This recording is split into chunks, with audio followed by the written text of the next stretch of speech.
Lord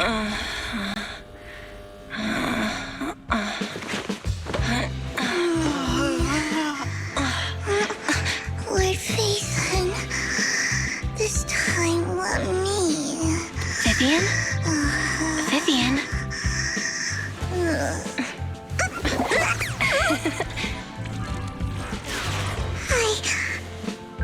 I didn't disturb your sleep, did I?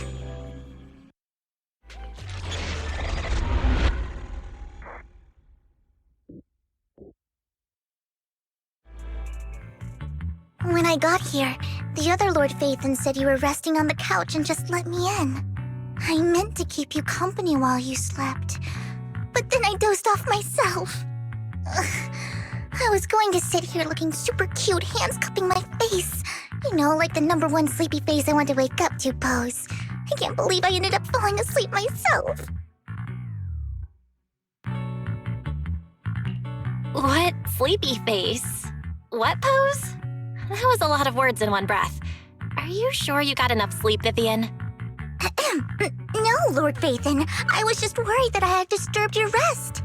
Just being able to see you sleeping peacefully is already the highlight of my day. No, my entire month. Though it is a bit late, but... Good morning, Lord Phaethon. That was so formal. Feels like you're about to drop some big news after a greeting like that. Mockingbird's death has stirred up quite the storm. I took some time to gather intel. It seems someone deliberately leaked the story that Hugo is an illegitimate child of the Ravenlock family, but I haven't found the source yet. Could it be Hugo's uncle, Hartman? Maybe he's trying to turn people against Hugo and Mockingbird by playing the illegitimate child card. I suspected that too. He could be using Hugo's background to make people believe Mockingbird is just another Top's pawn. To the upper class, Mockingbird may be insignificant, but it has a loyal following among regular folks. But after some digging, I was surprised to find that the public isn't turning on Hugo. They're actually starting to see him in a better light. Some people feel bad for him, some relate to his struggles, and Hartman's the one getting all the heat. Public outcry against Hartman is growing, with many believing he murdered Hugo for his own selfish gain. Tops is hosting an industry summit this week, a responsibility usually handled by the Ravenlocks. But my sources tell me another family has taken over this year at the last minute.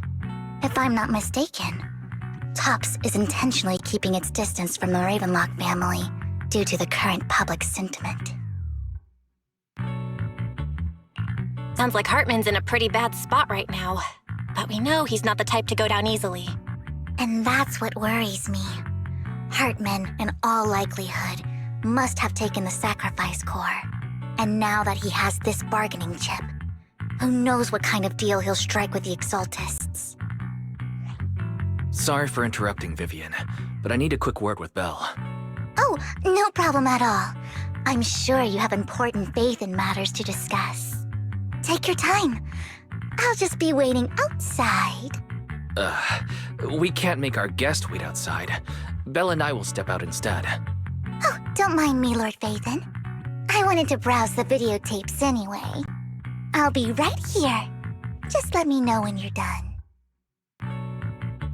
Belle, Lycon's outside the video store. He knows Vivian is with us, so he's hesitant about coming in. He's stressing over what he did to Hugo in front of Vivian, but he really needs to talk to us. Maybe you should go speak with him first. I'll go talk to Lycon. Honestly, neither he nor Vivian is at fault. As proxies, it's our job to be the bridge between them.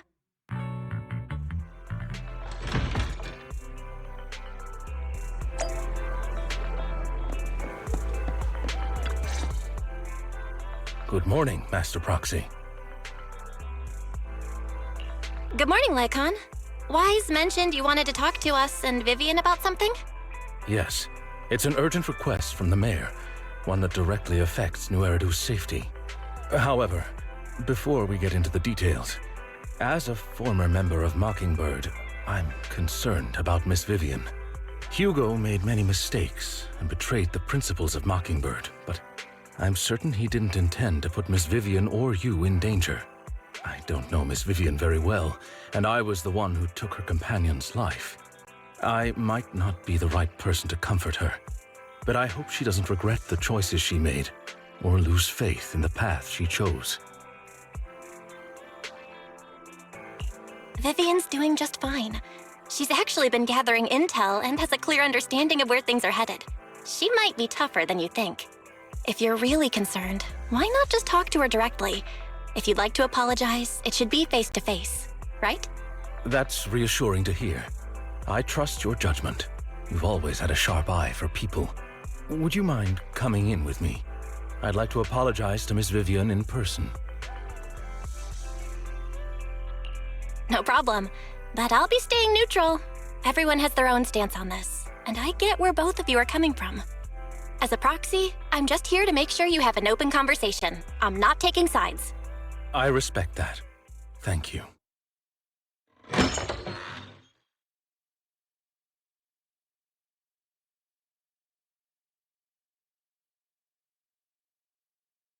Miss Vivian, I'm very sorry about Hugo. You don't have to explain anything. I'm also part of Mockingbird. Mockingbird stands on more than just gain, so it won't fall when fortunes shift. Hugo had his fixations and ambitions. I also have things I must see through. I'm determined to get to the bottom of the Exaltists and the sacrifices. Miss Vivian, as a former member of Mockingbird, you have my deepest respect. You have my word, whatever comes next. I would never harm you or Master Proxy. As for Hugo, please accept my condolences. Condolences? That's not necessary. Mockingbird has plenty of tricks up its sleeves. This isn't the kind of act that ends so easily. Wouldn't you agree? You're right.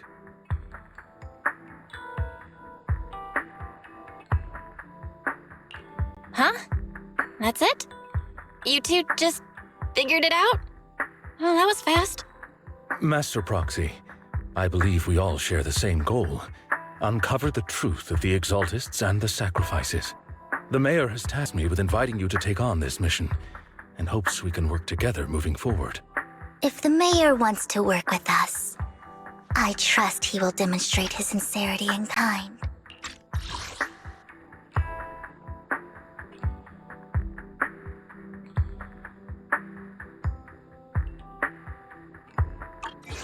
Mockingbird will not serve as a pawn for the powerful. That will never change. Of course. While the Mayor cannot handle this personally, he will make sure we have all the intel and support we need.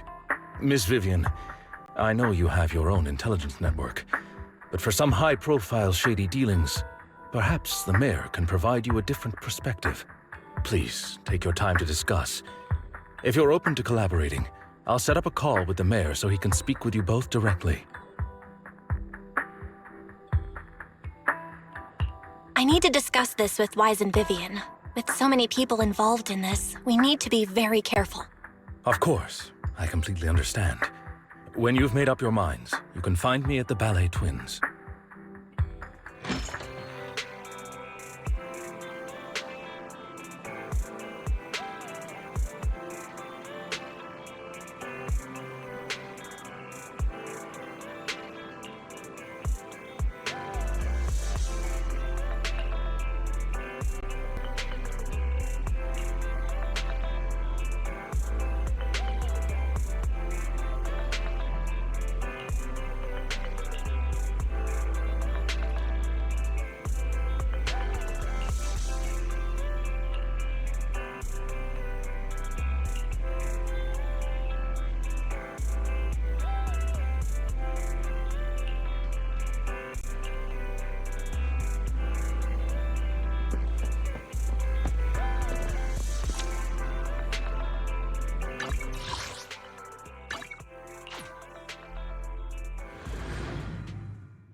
I'll connect the call to the mayor now. My dear friends, I'm glad you're willing to keep working with me. I'm truly sorry about what happened to Mr. Hugo Vlad. I didn't anticipate things would turn out this way. As mayor, I can't fully condone Mockingbird's actions, but personally, I had a lot of respect for Mr. Hugo Vlad. I looked further into Bringer's map. The sacrifices were created by an exaltist named Landon, who was active in Janus Quarter. Mr. Landon passed away in an accident a few years ago. Before he died, he was researching sacrifices and was said to have created a batch of serum that could turn living people into sacrifices. The problem was, the serum wasn't stable, and after his death, the recipe was lost.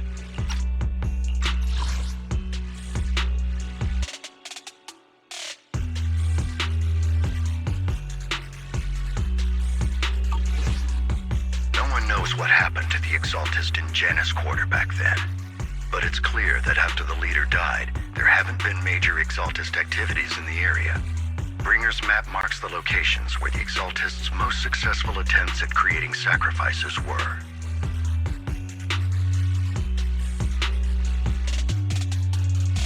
Since this person has already passed away and the exaltists haven't been active around here for a while, then could it be that this is just Hartman acting on his own? Unfortunately, that's not the case.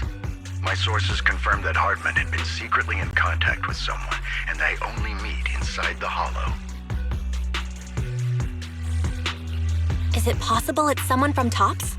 TOPS is a huge alliance of corporations. They wouldn't bother getting their hands dirty. Instead, they just sit back and reap the rewards.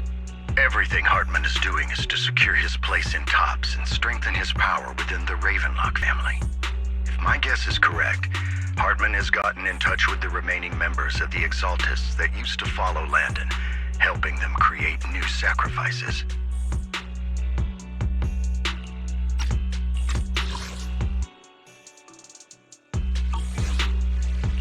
But what's in it for TOPS? There's no way the Exaltists would just hand over their secrets about sacrifices to Hartman, right? A sacrifice outbreak would throw the city into chaos. And that's when TOPS steps in, taking control of the situation on their terms. The public will see the mayor as incompetent, while TOPS comes off as the real protectors of the city.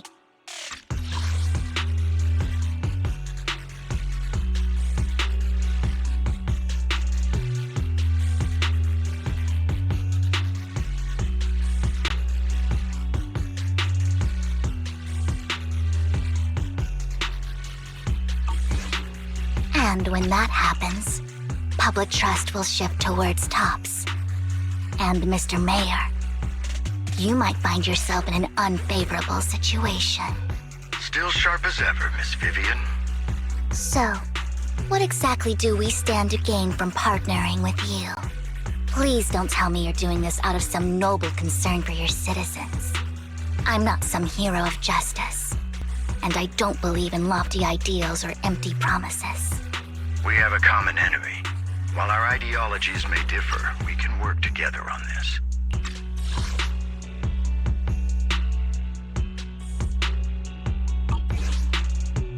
And as proof of good faith, I may not know exactly where Hartman is, but I can fan the flames over Mockingbird's death and escalate conflicts within the Ravenlock family. So it was you behind the rumors. No wonder I couldn't trace the source of the public outcry. I'm not the one who started the rumors. I just helped them spread faster after they leaked. And I pulled a few strings to make sure the story painted Mr. Hugo Vlad as a heroic figure who was unfairly persecuted. As I said before, I had a lot of respect for him, and I'd be happy to clear his name. Now let me lay out my terms for collaboration. After looking into it, I found that the dormant sacrifice you discovered wasn't the only one. There are more places where sacrifices might be lying dormant. Too many eyes are on me right now, so I can't send my own men to deal with it. I'd like to ask you to retrieve the sacrifices from those locations. I'll make sure to dispose of them once you do, so no one will be able to use them again. On top of that, I've asked a friend to help monitor your physical condition, and maybe even uncover more of your potential. Her research overlaps with your teacher's work. You don't need to worry about her capabilities. She's a Void Hunter rank special investigator. Really? A Void Hunter rank special investigator is going to be assisting us? And she's involved in our teacher's research? That's right. She's heading to Janna's quarter for some business. I wanted to set up a formal meeting, but she declined. She prefers to assess things on her own and will reach out when the time is right. She'll let you know the details then. So it looks like you both are on board with this commission and ready to help recover the sacrifices? Okay.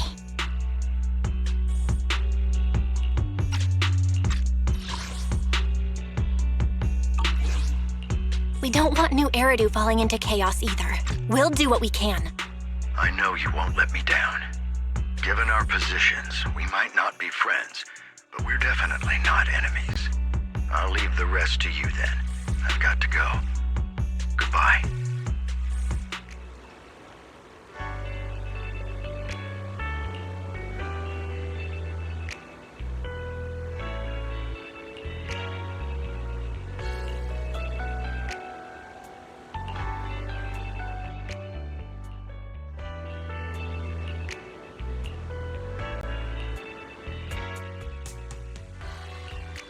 Waking up at 8?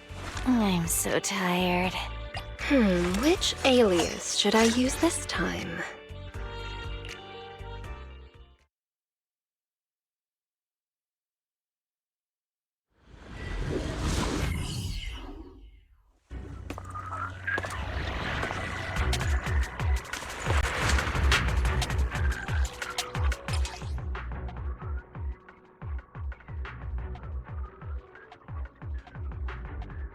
Lord Phaethon, thank you for trusting Mockingbird and me.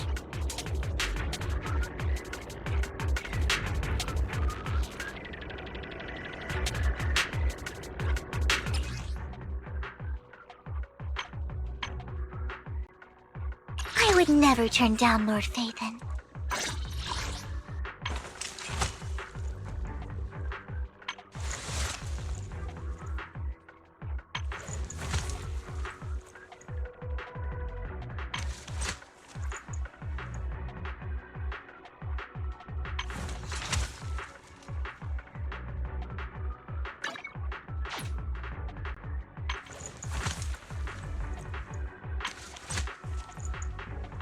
Good day, Lord Phaethon. Lord Phaethon, please don't ignore me. Don't touch me.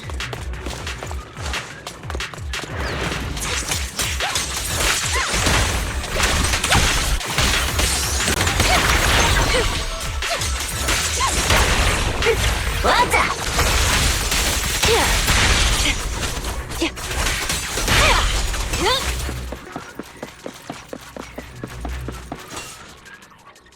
Has someone already taken the dormant sacrifice from here? Or did the Exaltus decide to relocate it? No. If these dormant sacrifices aren't handled carefully, they could awaken and turn against anyone nearby. She wouldn't risk moving them unless it was absolutely necessary. Did she realize the mayor was looking into this?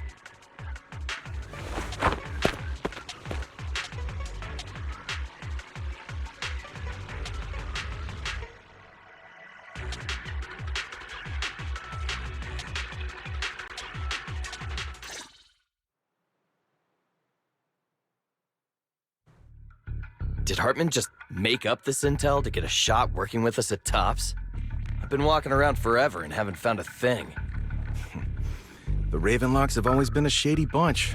No surprise they've gone downhill over the years. I heard they were pretty loaded back in the day. What kind of business did they run? No clue. On the surface, their businesses seemed legit, but who knows what was happening behind the curtain. Probably something with the sacrifices. I mean, how else would he know about the dormant ones left around here for years? And he was so sure that even if those original sacrifices didn't work out, he had a backup plan. Backup plan? What could that be? Well, that's beyond me. I just happened to overhear something while I was next to Mr. Edmund one day. What's Tops planning to do with all these sacrifices, huh? For research? Do you think we'll ever have a normal life in the Hollows? Don't ask questions you shouldn't be asking. All right. There's nothing here anyway. Let's leave the Hollow and report back on what we found. And we'll make it just in time to clock out for the fieldwork shift. Let's get out of here first.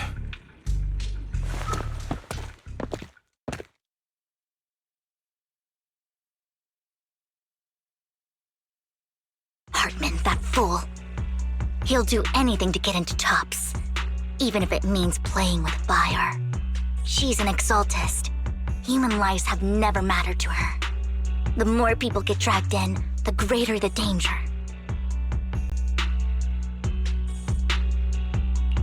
Vivian, I've been dying to know. Who is this she you keep mentioning? I apologize for losing my composure. Please don't mind me.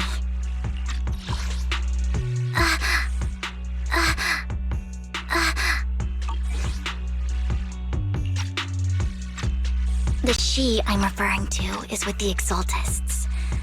Someone I have a history with. That's why the moment I heard about the sacrifices, I felt compelled to uncover the truth. I never meant to hide anything from you. It's just that, for me, the Exaltists bring back painful memories. And I'm not ready to face them yet. So, Lord Vathan, please give me a little more time. Once I've gathered my thoughts, I promise I'll tell you everything. Sure, I won't pry anymore. Everyone's got a past, and you don't have to dig up old wounds if you don't want to. I can see the Vivian I know now is super brave and kind. I believe you've really put in the work. Lord Vathan, if we weren't in such a hurry, I'd spend 3 whole hours singing your praises. I'll make note of this and make sure to get it done before bedtime. First things first, let's track down those dormant sacrifices. The Exaltists have probably realized someone's after them by now. I wish we knew what Hartman's backup plan is. I just can't shake the feeling that something bad is about to happen.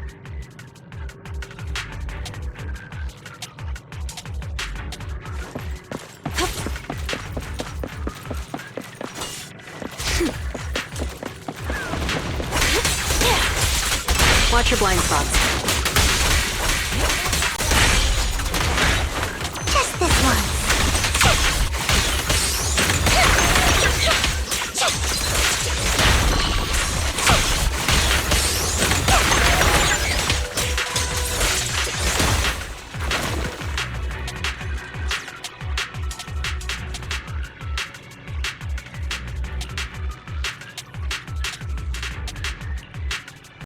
Hugo may have done terrible things, but he had his reasons.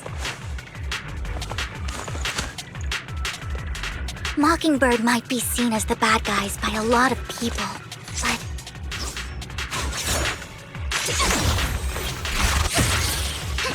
ironically, joining Mockingbird is what put me on the right path.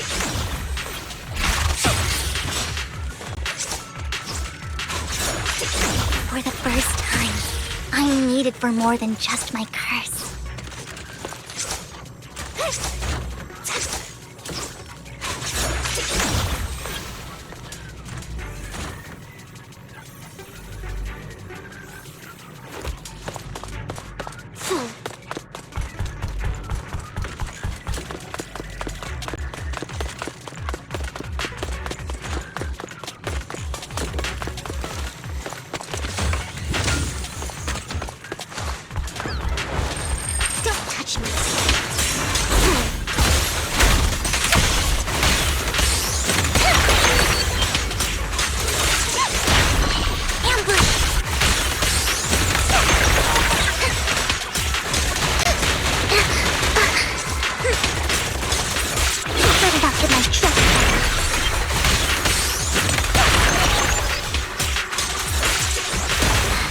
Nothing here either.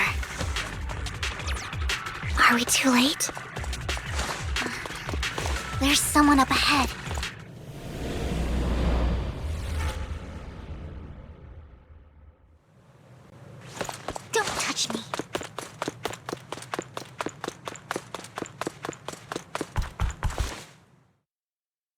I knew it was you, Vivian. Camille, what are you doing here, sis? Are you destroying the dormant sacrifice? Vivian, don't call me sis. I'm not your sister. Are you trying to stop the Exaltists? I never left the Exaltists. You know what Landon did back then! Lord Landon did it for the Creator. His methods may have been extreme, but they were necessary. Back then, you walked away. You should do the same now. We didn't meet today. Take your friends and leave. What's wrong? Are you being forced into this? I can help you. Help me? Like how you helped her? Vivian, you're crying. You see me, don't you? No, You haven't changed a bit, Vivian. No need to hide your tears. I know exactly what's ahead for me. You've made your choice, and I've made mine. One last piece of advice. Stay out of this. She loathes you. I won't tell her we met today. Don't show yourself around us again. Camille!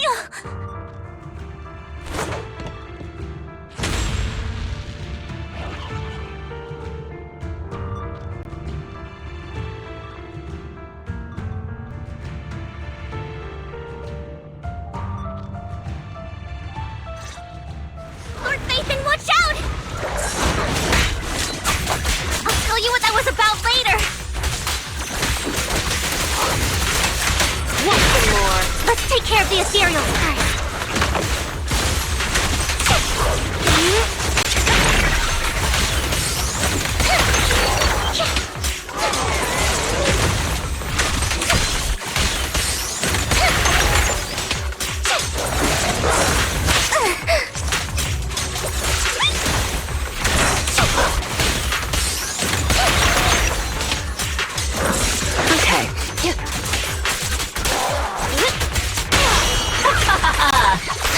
Out of my sight.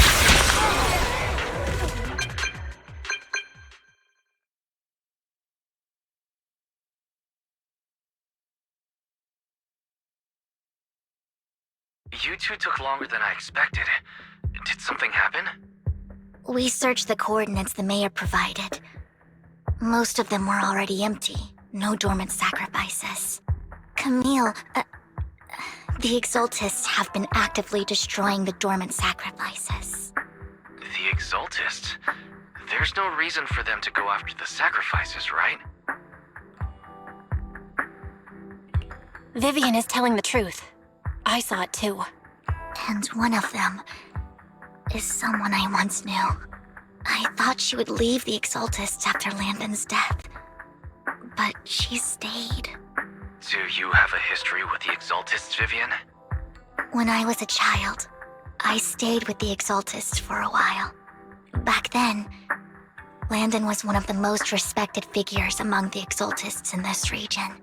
A lot happened, and after Landon died,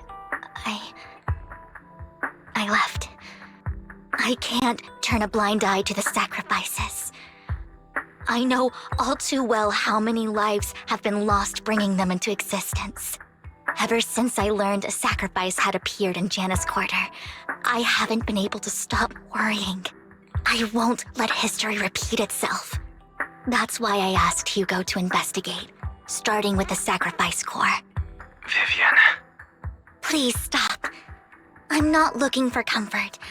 I'm just recounting the story for you to understand the situation. We've got bigger things to focus on. But when I do need comforting, I'll come straight to you. I hope you'll make time for me, Lord Vathan. Just so you know, I'm not the easiest to console. No worries. I'll totally have your back until you're feeling better. Okay, back to the matter at hand. That conversation between those two TOPS employees back in the Hollow is still bothering me. They said Hartman had a backup plan, and that got me thinking about some news that was quietly swept under the rug. Lately, There have been mining accidents in Ravenlock-controlled areas. Many workers have died. The families were paid off with huge settlements, way more than usual. No protests, no controversy, and the issue was buried. But considering the Ravenlock's financial position, why would they be so generous with payouts? That sounds sketchy. Are you saying they made up the accidents and the workers' deaths? Precisely. I don't think those workers died in mining accidents. I'm planning to reach out to some old friends, see if they've heard anything about this. Do you have time, Lord Phaethon? My contacts are just near 6th Street. Care to join me? I'm in. Let's go together.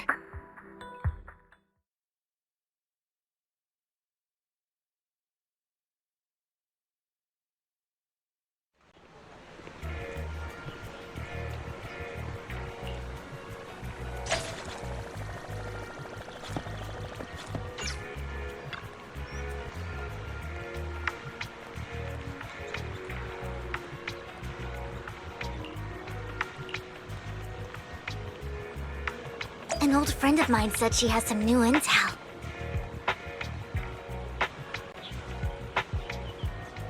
She's like a mentor to me. I learned a lot about data scraping on Internet thanks to her.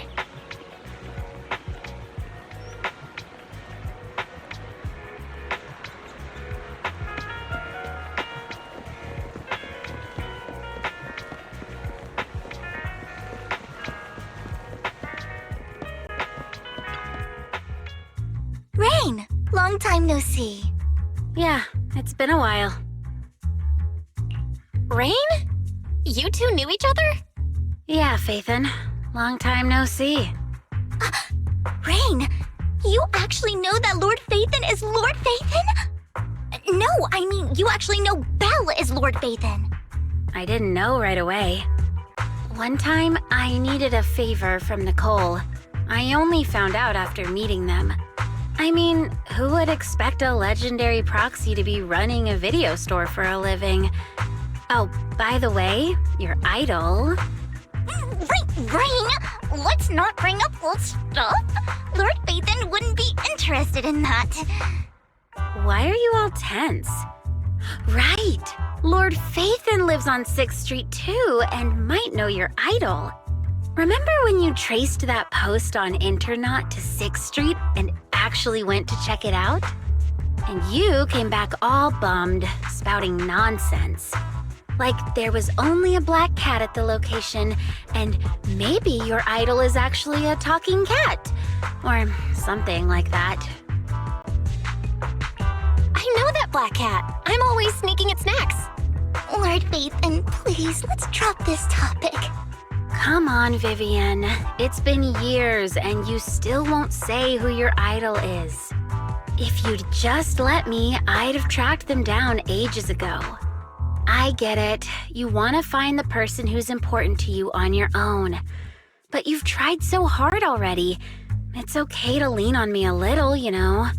I'm sure your idol won't hold it against you. I shouldn't have come to see you. Huh? What's wrong? Hey, Rain. Vivian said you might have some new intel. So let's get to the important stuff first. All right, let's get down to business. Here's something I'm pretty sure about. The Ravenlock family's claim that those missing workers died in an accident? Don't buy it. The last signal from those workers was near the hollow. Then communication went dark. I think they were taken into the hollow. And yesterday, I picked up that the Ravenlock family secretly hired some people to search the hollow's perimeter. I caught a weird distress signal from someone and managed to track down the source. When I tried to reach out, the signal cut out completely. The last trace of the signal was near Lumina Square. Finding someone in real life isn't really my thing, so that's where you come in. Okay, we'll check things out. You just said this is something you're sure of. Do you have anything you are unsure about? I dug up some info online, and one thing stood out. A few days ago, There were some creepy sounds coming from an abandoned warehouse by the port. The place was locked up, so no one could see what was happening inside. Not sure if it's related to your search. If you don't find anything useful around here, it might be worth checking out. Well, that's all I have for you. Thank you, Rain. Don't get all emotional on me now. I'm just helping out a friend. This one's on the house. Consider it payback for the favor you did me last time. But if you still want to find your idol, hit me up. I've been curious for what... Alright, don't worry about it. I'll manage it myself. Stop being so nosy, Rain. Nosy? Nah, just professionally curious. What kind of person is worth all this searching, huh? But honestly, whoever they are in real life, they've become a part of you. You've come a long way in this search, Vivian. I much prefer the person you are now. So if you find this person, don't chicken out. Go meet them. People will appreciate you for who you are. Rain. I might not care about the real world or what it'll be like, but I hope everyone I know can live a good life. I'm counting on you to save the world, guys. All right, I have other business to take care of, so I'll leave the rest to you.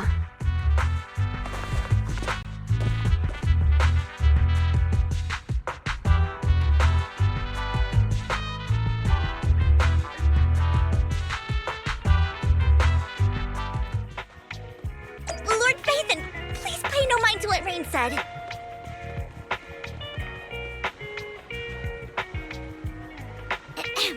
That big guy's up ahead. Let's hurry.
Don't take me back, please.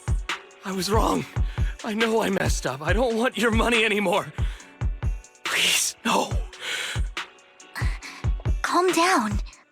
Who are you? I won't say anything. Just let me go. I don't know anything. I swear, I know nothing. We are not PubSec, the HIA, or the Ravenlock family. We won't force you into anything. There's no need to be afraid. What do you want from me then? We simply want to know where the Ravenlock family took you and what they made you do. I can't say. I can't tell you. I have a family. They'll hurt them. You never saw me. Please, just stop asking.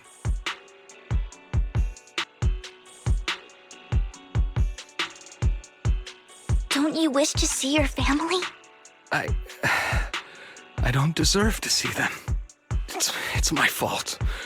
I was greedy. I did this to myself.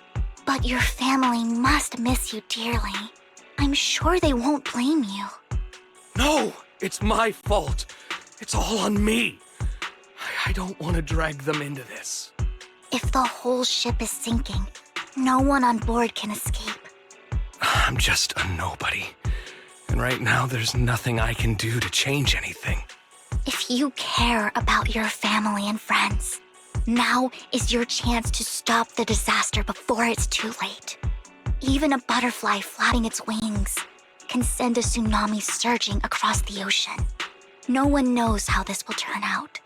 But if you do nothing now, the only thing waiting for you at the end will be regret. We're not here to turn you in, and we won't force you to confront them. You'll be safe with us. I'll help you return to your family. But you must tell us precisely what happened. Hartman offered a huge amount of money, looking for workers to go into the hollow to guard something. The money was way too good. We all kind of figured something wasn't right.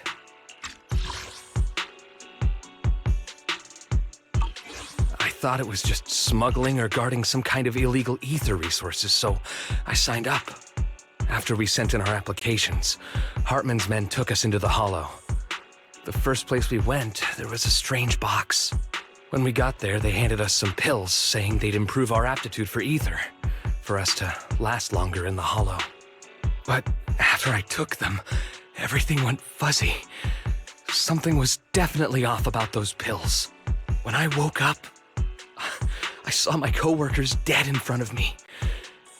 And there was blood all over my hands. They said something about me being a good experiment, moved me somewhere else, and locked me up. They wanted to inject me with something. I got scared and didn't know what was gonna happen. But then a blonde guy found me, gave me a carrot, and let me go. So I escaped. I didn't want to kill anyone. I don't know. It wasn't your fault that your coworkers died. You were just a tool in their hands. Do you remember the place they first took you? Do you know what was in that box? I only remember the first place was like a rooftop. I think it was on top of a tall building. What exactly was in that box? I can't remember. I'm not lying. Those pills they gave us, they make you hallucinate. I took just one and my mind felt like it wasn't my own. My memories turned into a blur. I'm telling the truth. I'm not trying to run from my mistakes. I just really can't remember what happened. I know you're not lying. We'll arrange for your protection. You can rest easy and recover, and your family won't be dragged into this. Once this is all over, you will be able to reunite with them.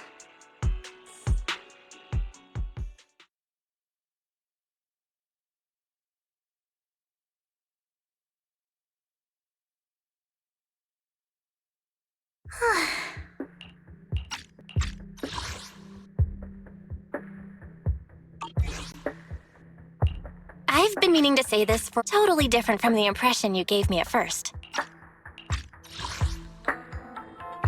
I've been meaning to say this for a while, Vivian. You're just so calm and decisive when things get tough. Actually, I wasn't always like this. I used to run away when things got tough. There was even a point where I just wanted to disappear. As if my very existence was the source of suffering. I wondered. Perhaps leaving it all behind could put an end to the pain.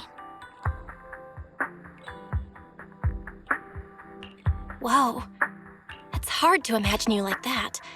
I mean, you had this super intimidating vibe when we first met.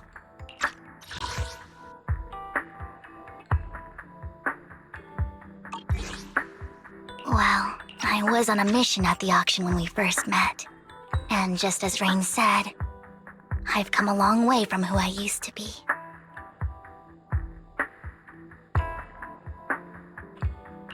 Speaking of Rain, it's still wild to me. I never thought you and I would have mutual friends. And you even know one Denny Boo. Can you believe we might have passed each other so many times without even realizing it? Enough about me. Tell me more about you, Lord Phaethon. Where have you been? And what have you experienced?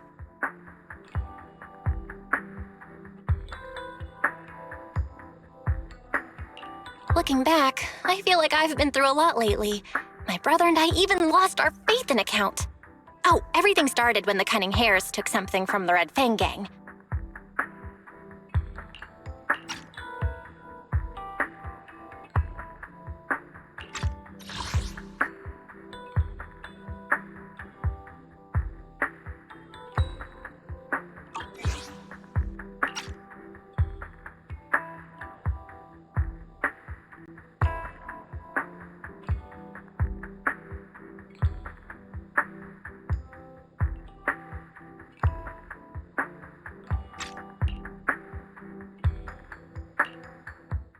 I remember it should be around here. That store's been sitting in my favorites for ages.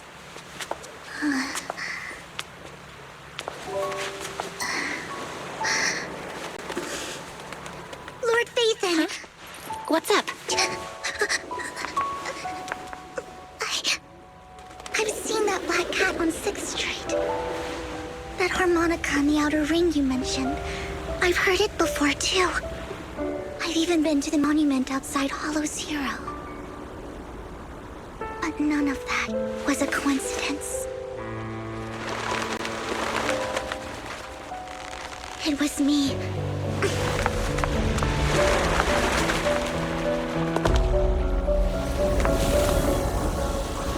Following you, and now I've finally made it to your side. Ever since I was little, I had been seen as the bringer of bad fortune. I had traveled to many places and witnessed far too much misfortune. Every tear I shed brought disaster. I've heard too many curses to count. I loathed my tears as much as I despised my own existence. Wherever I stayed, tragedy followed. I had roamed too many places, and each time, it ended the same way. I didn't know where I could go anymore. One night, I stumbled upon a post discussing me. Whether they knew me or not, everyone seemed convinced that I was the source of the curse. Some mocked me with cruel intent.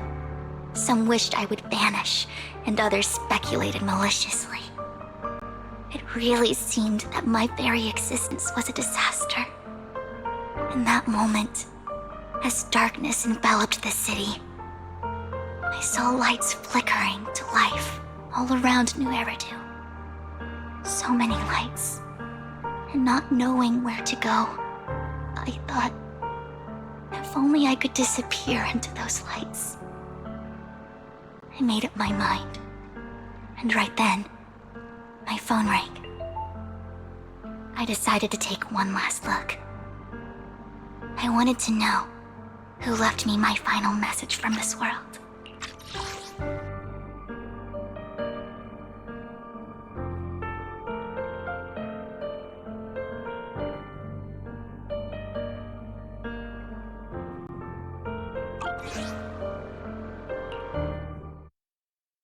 It was you, Lord Vathan. Wait, really? Me? Yes. And I checked with the other Lord Vathan. You were the one using the account at that time. But I know you probably don't remember it. After all, it was just an ordinary day, with an ordinary post and meaningless comments online. But for me, it was the night I finally realized where I could go.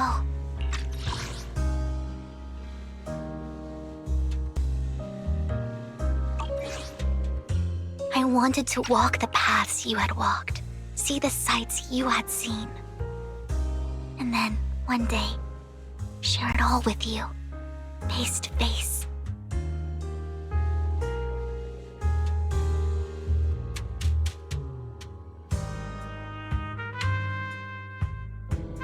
What did I even say in that comment? I can't remember off the top of my head. Well, you'll have to figure it out for yourself. I'm not telling you. Huh? No! So, Lord Vathan, thank you. Not only for that comment you made that day, which was a silver lining for me, but also for giving me the courage to become who I am today. The Vivian standing right in front of you now, Lord Vathan. I truly like who I've become.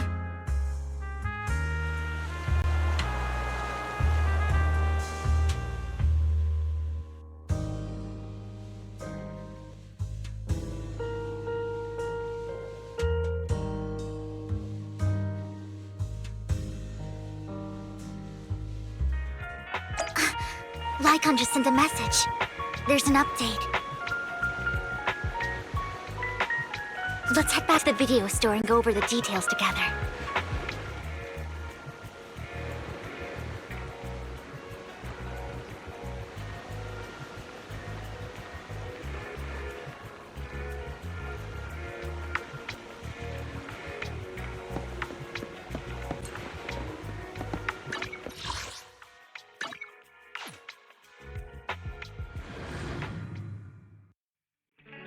Belle, you're back. Lycon told me he wanted to meet up with us online to discuss things when you returned. I'll call him now. Master Proxy, Miss Vivian. The gentleman Rena brought back has stabilized and calmed down now. Based on his account, we've identified where Hartman is hiding the core. He also mentioned that Hartman plans to trade the core with a group of people. We suspect that this group consists of members from the Exaltists. I knew it.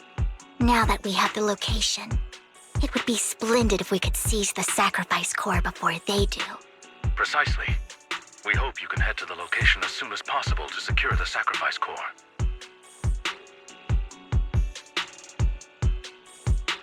We've got this.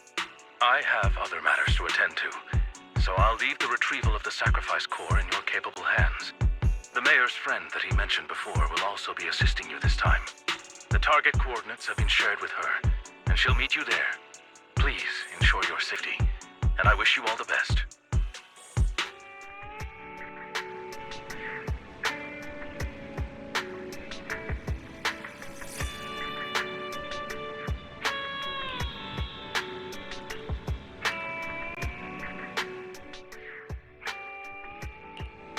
Waking up at 8?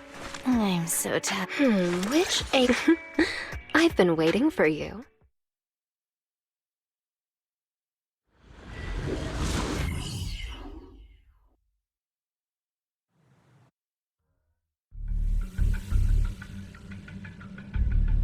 Where's the sacrifice core? Camille, you really think I'd stroll around with something this important?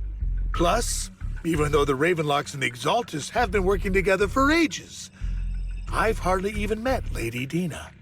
I'm the one offering the sacrifice core here. I'm curious what Lady Dina's got lined up for me in return? I'm just here to verify that the core you mentioned is real. Once that's sorted, Lady Dina will give you a proper response. Our partnership isn't just talk. We need to be sure you have what we need before moving forward. Sure thing. I'll take you to where I keep the core. Once you verify it's legit, have Lady Dina come over. We'll lay everything on the table face to face. All right, lead the way. It seems Hartman is trying to bargain for more. What a greedy and insatiable man. It's just that... why would they only send Camille for something as important as the sacrifice core? And I can't shake the feeling that Camille doesn't want Hartman and Dina to meet. Why is that?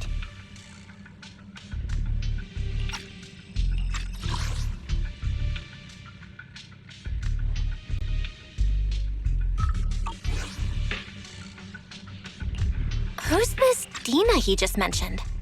Is she the leader of the Exaltists? Kind of. Lord Vathan, I really think we should hurry. We must get to where Hartman keeps the core before anyone else does.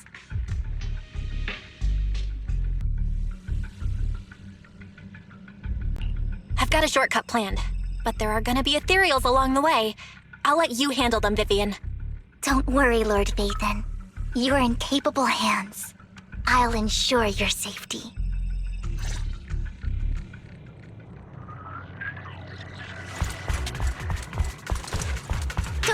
Ethereals! Stay away from Lord Satan!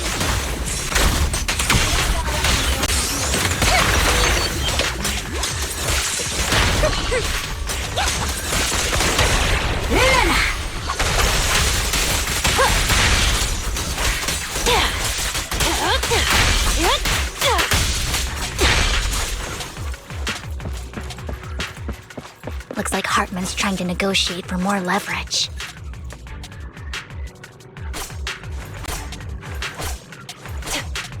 Let's get out of here before we're spotted.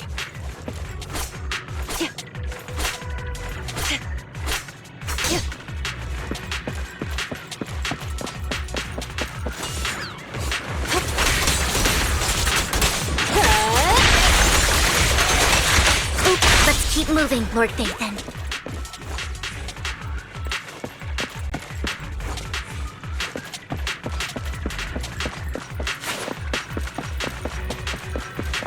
Leave the enemies to me, Lord Vathan.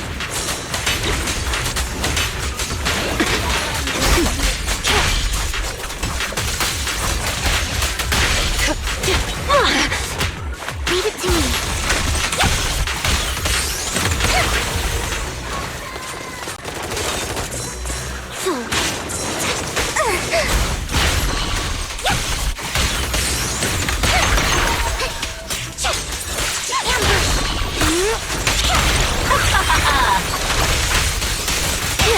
They're still over there.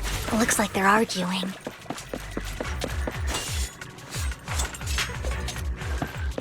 This is our chance. Let's hurry. No matter who has the sacrifice core, Hartman or the Exaltists, it would be really dangerous.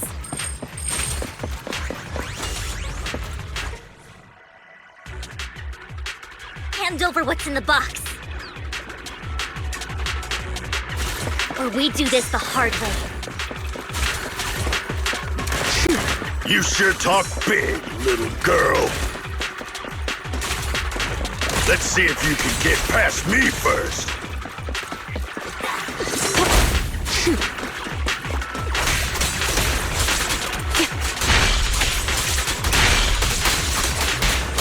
Let's hurry and secure the sacrifice core.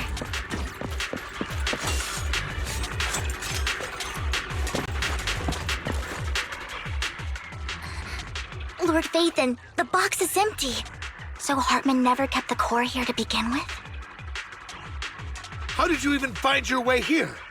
Where's the core in the box? What did you do with it? You call this keeping the sacrifice core safe?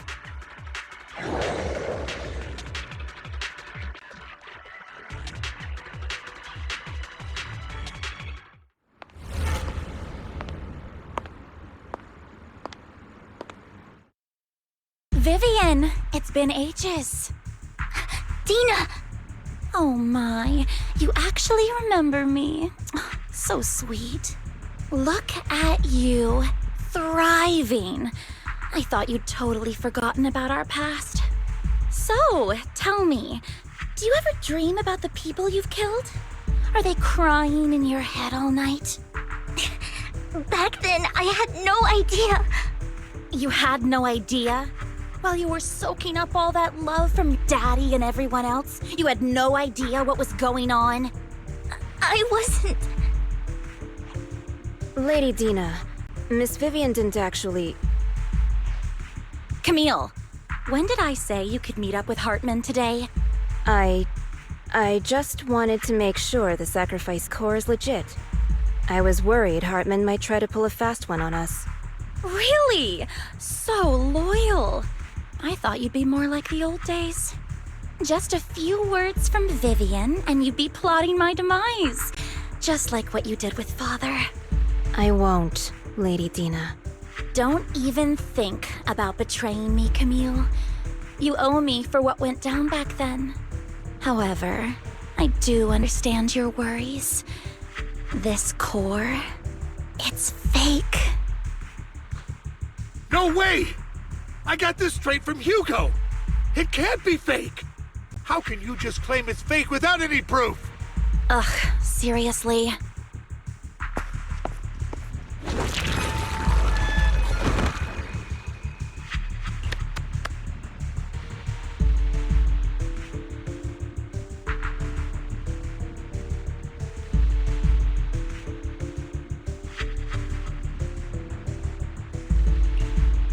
The sacrifice core can max out the ether particles within human bodies in no time at all. But look at your little subordinate. How uncouth. He's making noises like some animal. Can you shut him up? So annoying. The masterpiece Father made for the Creator isn't this worthless piece of junk you're holding. So, the real core. Vivian, where do you think the sacrifice core is really at? I don't know. If I knew where the real core was, I'd destroy it without a second thought. Dina, you understand what the sacrifices are. And you know those who were blessed should not have to endure such horrors. Oh, they shouldn't have suffered those horrors. Weren't you the one who decided if they'd be blessed or not? If it weren't for your tears, how would they have encountered such misfortune? How self-righteous, Vivian. Their fates were in your hands. It was you who brought disaster on them. Landon just needed an excuse. He needed someone to blame.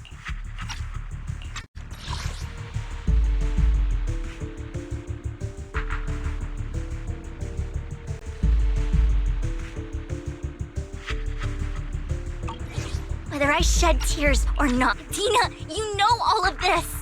Landon even went so far as to sacrifice you!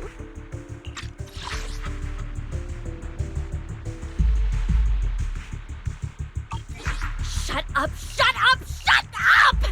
Father did it for his great cause!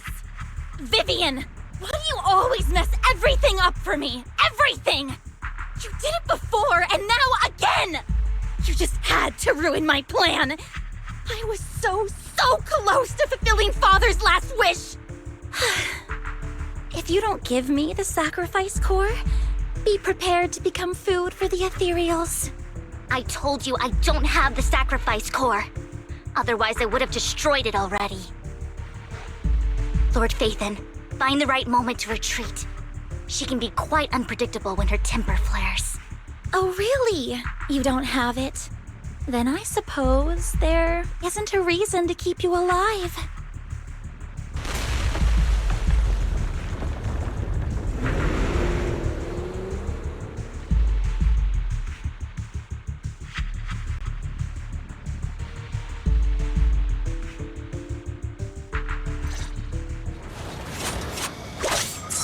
More ethereals are coming. Watch your blind spots. Just too many. No chance to get out of this.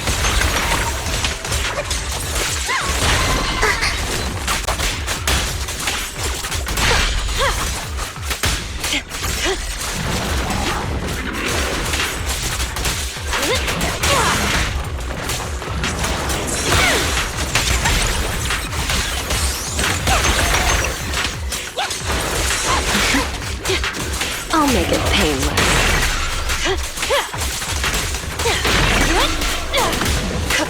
Careful. Stay away from Lord Phaethon! There are so many.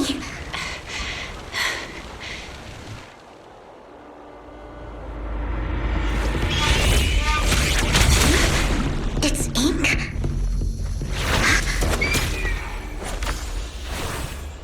Shun Palace. Good fortune, closed gate, safety. What? An evil miasma gathers here. Another place of conflict.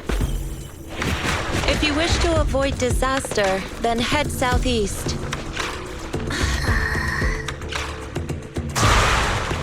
Now! Thank you.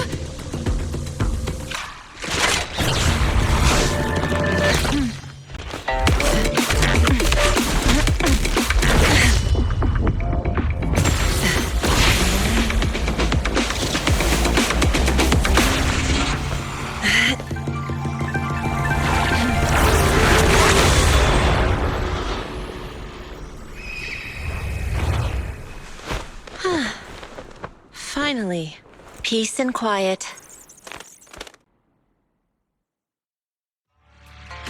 You must be Belle, right? Mayflower mentioned a special partner might need my help. Can I ask, who are you? I'm the 13th generation master of Yunhui Summit. You can call me Yixuan. Mayflower passed along your info, and I was curious what kind of person you are, so I came to see. At first, I thought it might be a hassle, but your energy feels really calming. Quite nice, actually. Oh, so you're the investigator the mayor talked about. Yes. He also asked me to be your temporary teacher and offer you a bit of guidance. Guidance? What exactly does that mean? Unfortunately, this isn't the right time or place to talk. I have some investigation work to catch up on, and it seems you've got quite a lot on your hands, so let's part ways for now. I'll find a good time to visit you soon.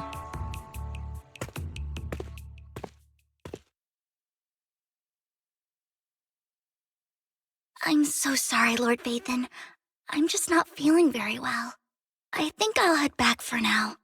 I'll investigate the sacrifice core and reach out once I find something. You definitely need some rest. Let's get out of the hollow.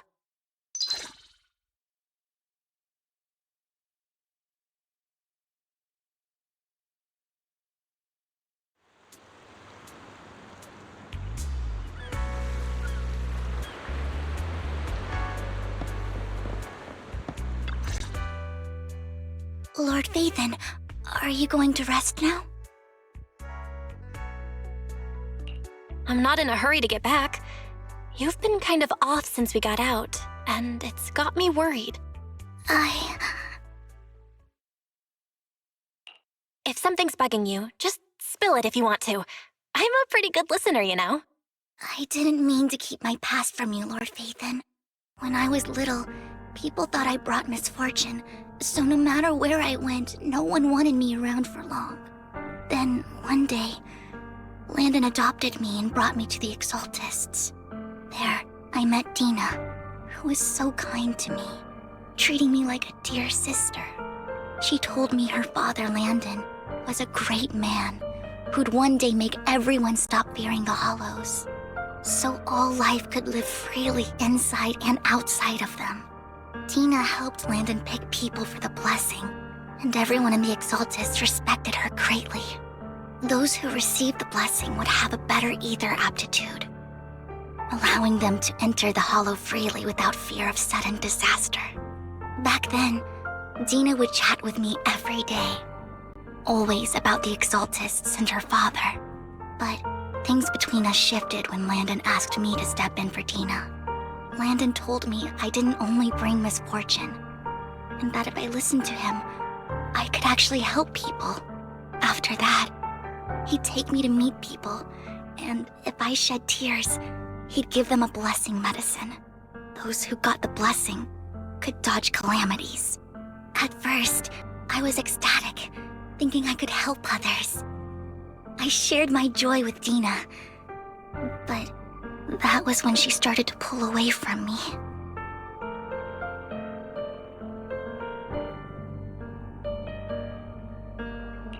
The blessing medicine. Please tell me that wasn't the sacrifice serum Bringer had. Yes. To be precise, it was an early version of the sacrifice serum. Landon's medicine wasn't stable. The medicine Landon developed could boost abilities quickly, but also sped up the development of ether corruption. In the end, most people turned into ethereals, and a few became sacrifices, losing all human consciousness. The ethereals were killed while the sacrifices were given to the higher-ups of the Exaltists. The Exaltists wanted the sacrifices to hold human consciousness, so Landon's medicine was seen as a failure, and he gradually lost influence within the Exaltists. One day, I saw Dina, and tears streamed down my face. In a bid to save his reputation, Landon decided to let his own daughter receive the blessing. I had always thought that getting the blessing was a good thing, until I saw terror in Dina's eyes that day. That evening, I broke Landon's rules for the first time and followed him out of the Exaltist residence. I trailed him to the Hollow, where I witnessed someone who had been blessed becoming corrupted. In the end, that person became an ethereal. Then, without hesitation, Landon killed him. Before Landon returned, I went back to the residence and snuck into his study. And there, I uncovered the truths I just told you. And just a few days later, it was time for Dina to be blessed. I wanted to save her and stop anyone else from getting deceived. So, that day, I told everyone present that Landon should be the one to receive the blessing, not Dina. At first, Landon argued, and no one believed me.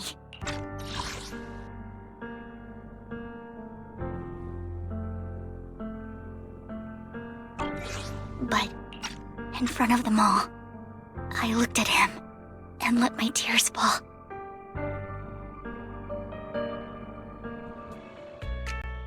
Lord Landon, please accept the blessing. Vivian, you... Why won't you accept the blessing? Were you lying to us? Ungrateful fools! You have no use anymore! Liar! Run! Run! Dina! Dina, wake up! We have to go! Vivian?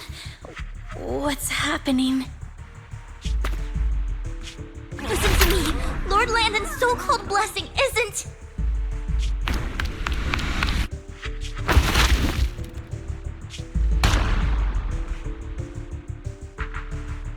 Father!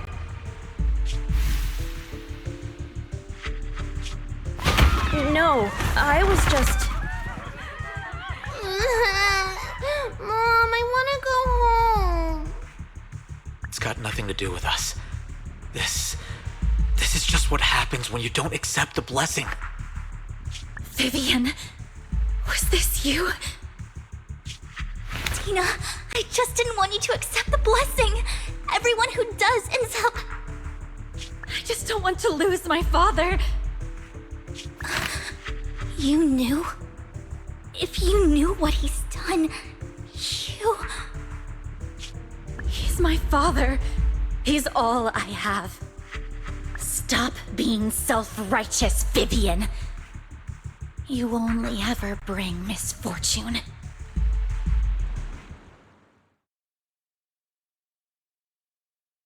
I thought once Landon was gone, Dina would leave the Exaltists. I never expected her to continue his research, or that Camille would stay. Camille lost her entire family in a hollow disaster, so she's always supported the Exaltists. She's not a bad person. She's just someone searching for hope. She joined the Exaltists very early on, and even watched Dina grow up. That day, she was just so desperate to save Dina that she... All these years, she's been following Dina, taken care of everything out of guilt, I think.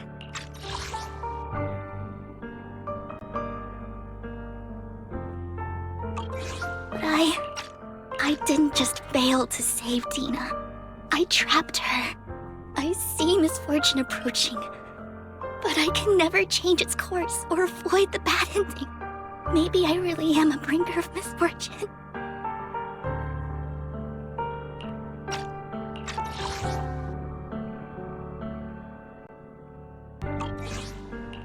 No way. You're not the one bringing bad luck.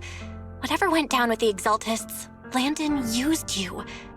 As for Dina and Camille, they know the truth, and they just made their choices. The Hollows and the disasters they caused took more than just their loved ones. But not all survivors cling to obsession and hatred like they do. Lord Phaethon.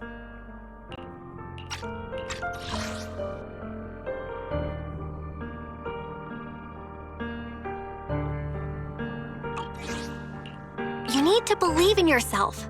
You're currently resolving the sacrifice crisis with your own effort. I remember you saying you really like yourself now. So what's changed? Yes, that'll always be true. Thank you for listening to my story today. Years have gone by, but I've never had the courage to face all this. Maybe Dina and I were meant to meet today, so I could finally spill it all out. It lightens my heart a little. Lord Phaethon, you truly are a wonderful listener.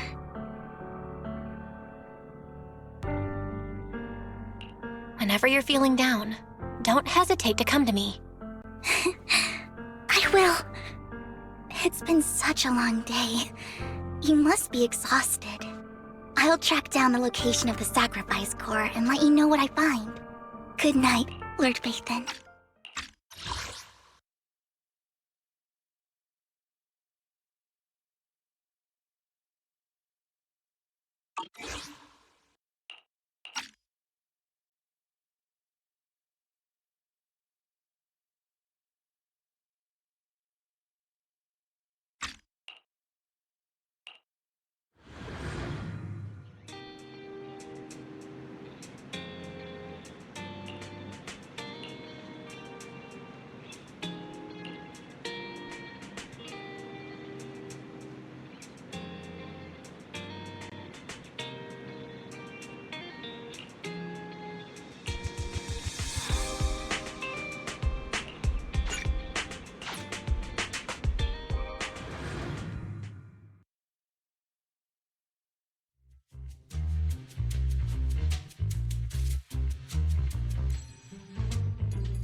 Shaw, I didn't expect you to be working here.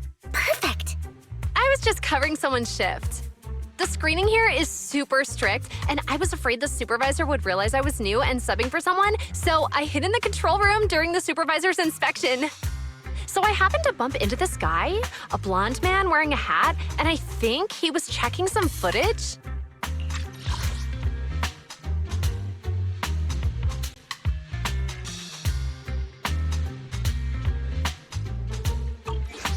Then he logged that footage into the tape he brought.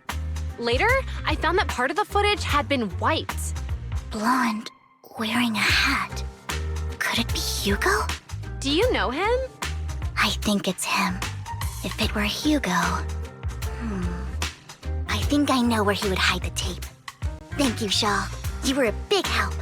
Great! You also helped me a lot when I started working.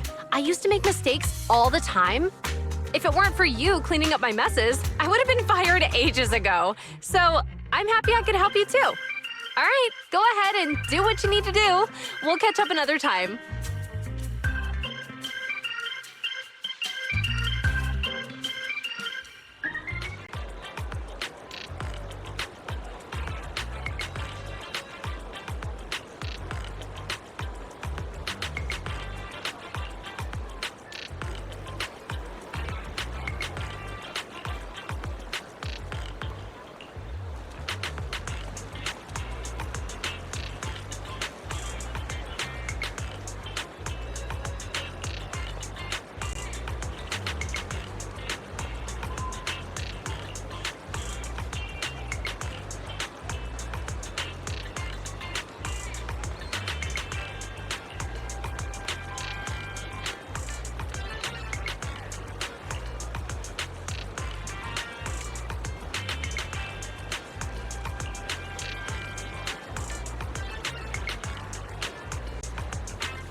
If I'm not mistaken, you and Vivian share the same goal. Silence is no good for negotiation. I just don't want Dina to reach a point of no return. Hasn't she already reached that point with what she's doing? The formula for the Landon serum was lost, but a batch survived, and Dina was able to develop a substance that can be used for mind control. She's trying to combine the two to make sacrifices that would obey human commands. If the dormant sacrifice and the remaining Landon serum are destroyed, we can put an end to this. Dina's concoction can't create sacrifices on its own.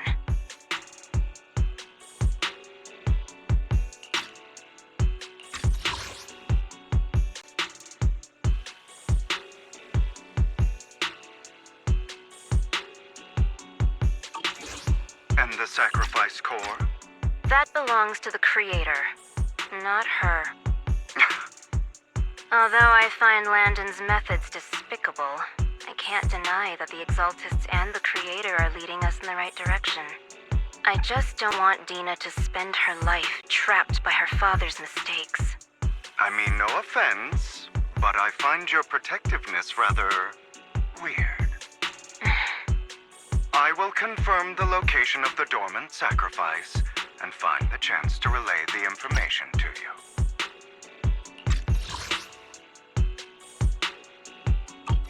I do not want any of my people to be going into danger. As for the sacrifice core, I can only guarantee that it will not fall into her hands. As for how things will ultimately play out, the creator will guide me.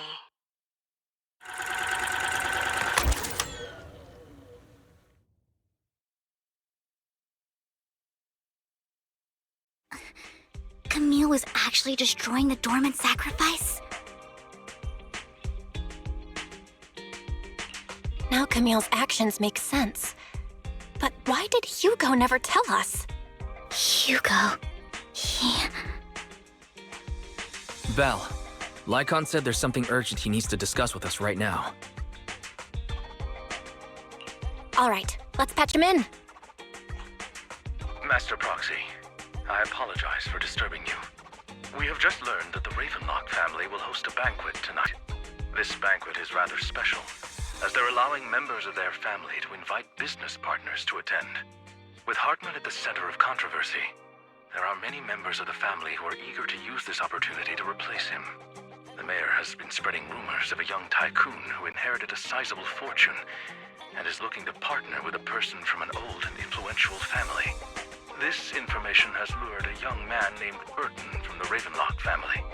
So, you want me to pose as this tycoon and use Burton to infiltrate the banquet? Correct. And Hartman's study is also located within the venue.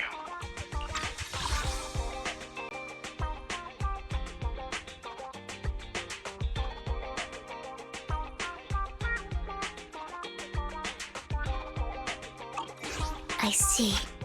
Hartman's study might hold valuable information.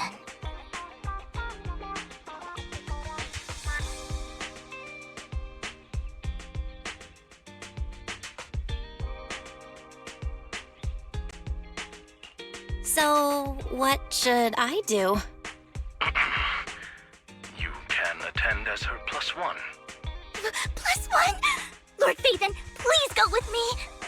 Master Proxy, it seems Miss Vivian requires your presence, so...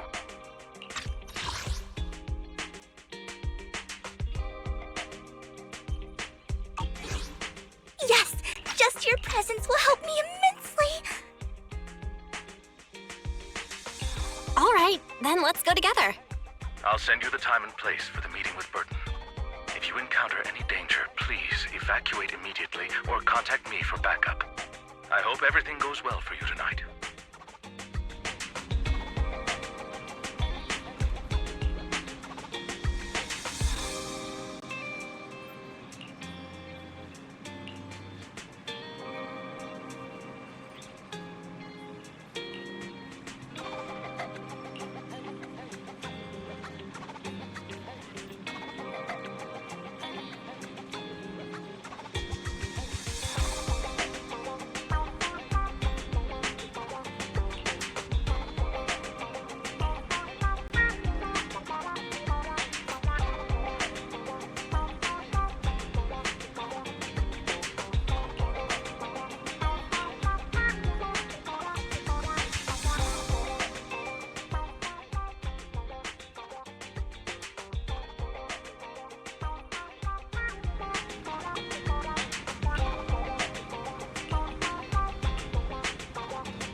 Miss Banshee, I believe I've shown you my sincerity.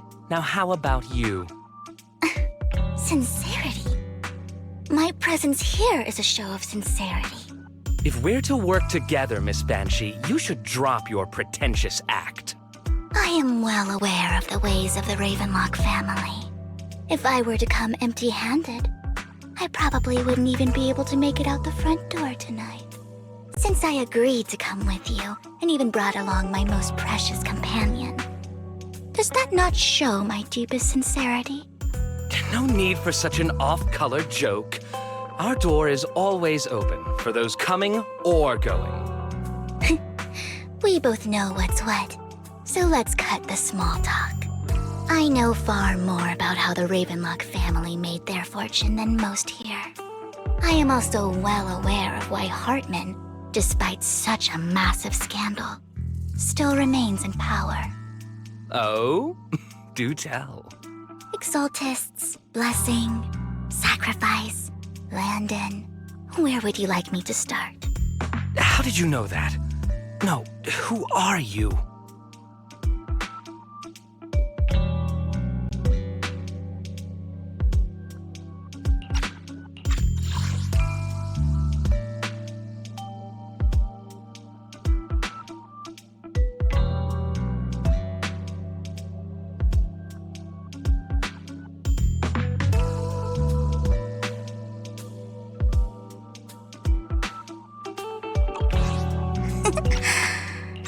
Don't be so tense. If I'm not mistaken, it's about time the banquet began. My companion and I are practically famished. Is this how you treat your guests? By letting them starve? Perhaps when we've had our fill, we'll remember where the sacrifice is hidden. You know where the sacrifice is? So, can we go get something to eat now? And I'm also looking forward to receiving a special dessert from you. We can discuss what you wish to know while we enjoy dessert.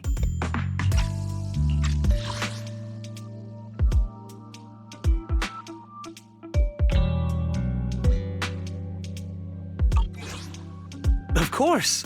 I wouldn't let such an important guest discuss matters on an empty stomach.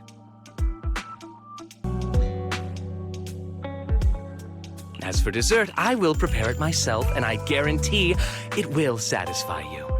I'll come find you later. I wish you a pleasant evening.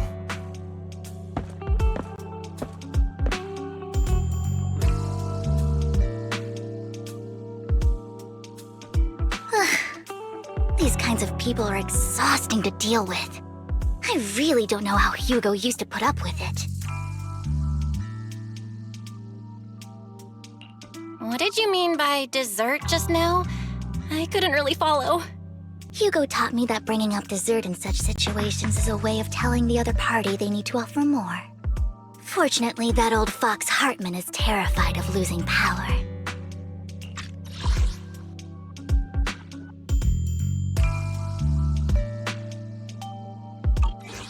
He's definitely keeping the destruction of the sacrifice and the fact that the sacrifice core is fake hidden from the other family members.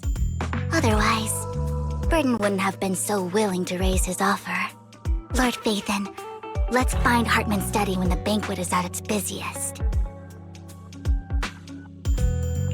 All right, I've already taken note of the surrounding terrain.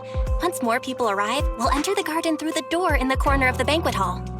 Wherever you go, I'll follow, Lord Phaethon.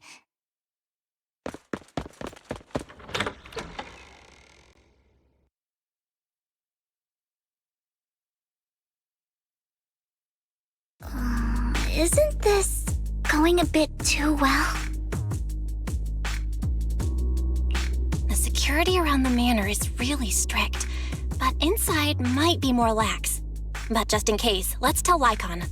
Right. Having some backup would be safer.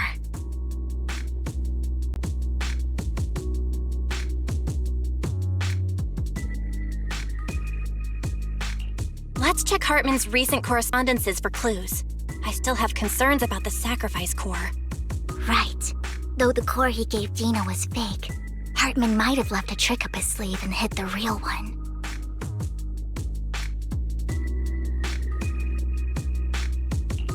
Then let's split up.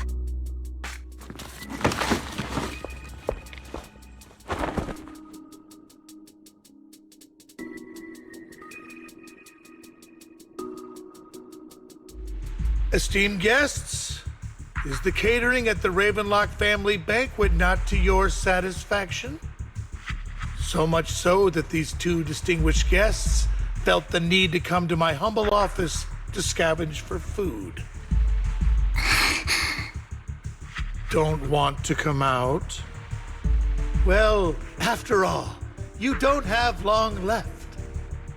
Burton, that greedy idiot, fell for the mayor's trap. But I never expected that he would bring you into my territory. I suppose I should thank him. Otherwise, I would have had to go to great lengths to eliminate you. Vivian, Phaethon, give Hugo my regards.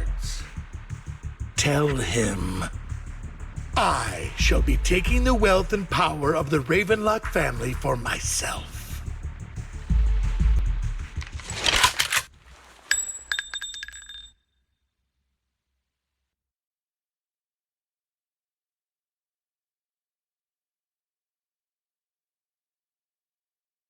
The bullet? How? Dear Uncle, why must we be so distant with one another? You can just tell me what you want to say directly. Hugo! Impossible! You're... Uncle, you must know a Ravenlock will never stop until they get what they want.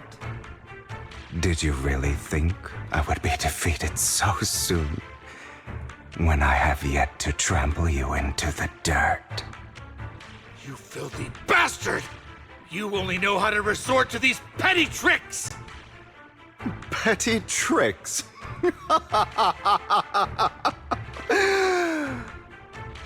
Perhaps you'd like to know what I managed to accomplish using this faked death of mine. My dear uncle.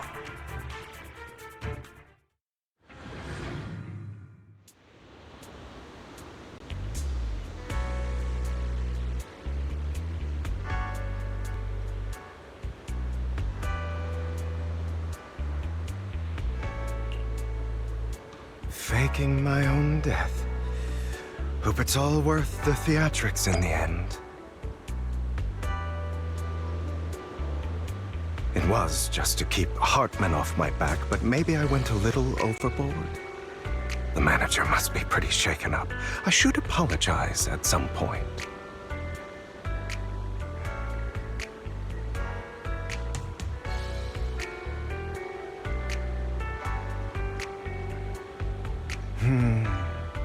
Guess I'll also bring Lycon along. He's my partner in crime, after all.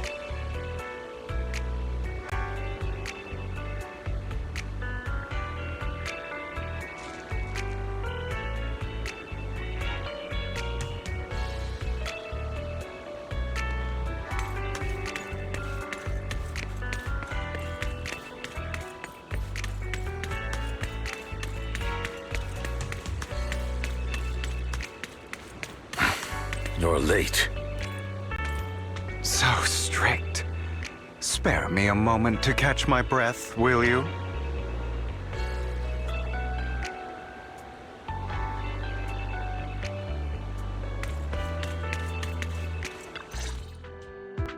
You're taking longer to rest than I expected. Lycon, you think too highly of my physical capabilities. Well, thank you for your cooperation. I must say, if nothing else, at least your acting skills have improved. Why do you look so angry?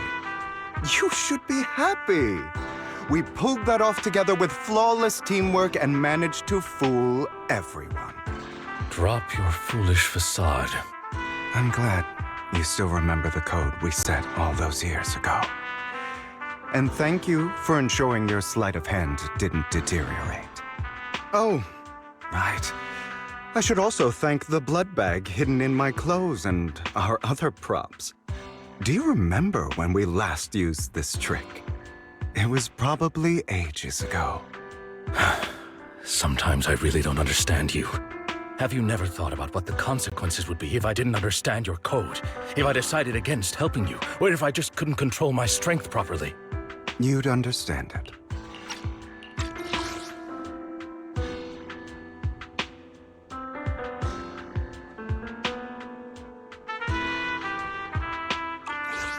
Of course, if things really did go awry, I had alternative plans.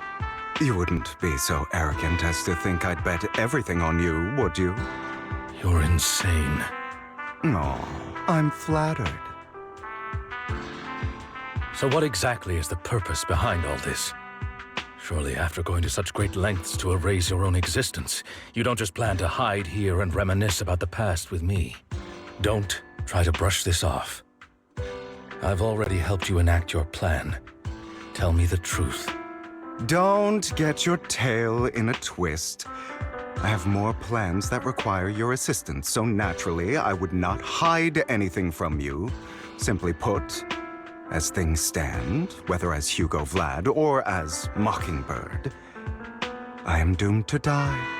Seems you've made quite a few enemies. As a member of the Ravenlock family, I negotiated with Edmund and managed to obtain resources from Tops for my future plans. I also confirmed what attitude they held toward your master, the Mayflower family. Meanwhile, I used my identity in Mockingbird to strike a deal with Hartman and gather information on their collaboration with the remnants of the Exaltists. That's where I got my intel on what Bringer left. Oh, by the way, the crime declaration letter that your dear mayor received, that was also sent by yours truly. He's probably figured that out by now, right?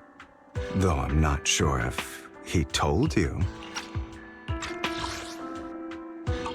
The mayor learned about the sacrifice attacks through his own means, but lacked an opportunity to take action. That warning letter was precisely what he needed. You aren't hopeless yet. How delightful. In short, I'm more well-informed than your lot because I get around, dealing with all these different important figures.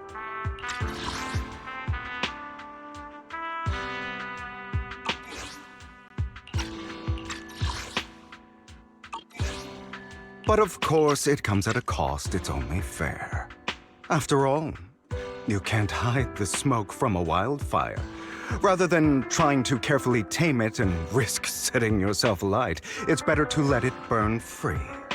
When I helped you put on your little act, killing you in front of everyone, you left the sacrifice core to Hartman. That was intentional too, then? Oh, yes. And it worked like a charm, didn't it? Now no one cares for me anymore, and all eyes are on Hartman. A perfect situation for keeping the Ravenlock family in check while dealing a cutting blow to the Exaltists behind them. Another crucial point is Vivian and Phaethon. I must sever any ties they have with me or Mockingbird. Although I feel bad for Phaethon about what happened, but it had to be done. That's the only way they would be safe, allowing the plan to continue. I noticed that you never turned your blade toward Master Proxy.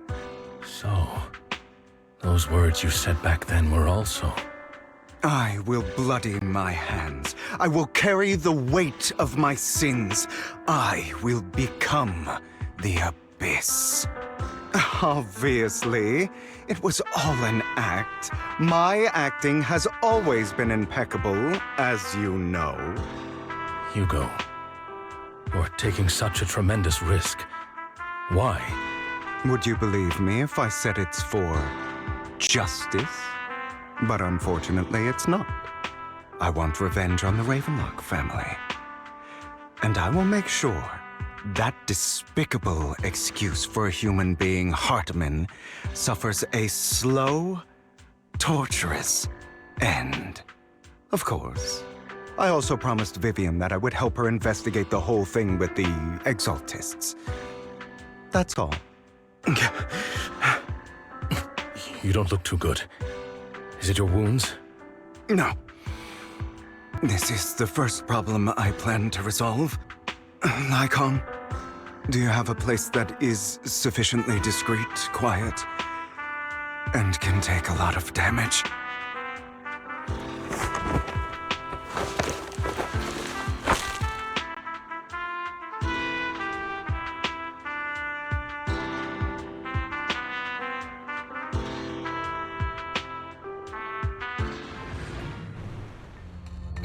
What exactly are you doing?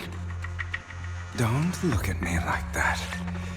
If I didn't have to do this, I wouldn't. Hartman recently obtained a bizarre substance, most likely from those crazy Exaltists. After use, it allows control of the victim's mind, to some extent. You were dosed with it? To be more precise, Lycon, I deliberately allowed Hartman to put this drug in my cup to facilitate our previous collaboration.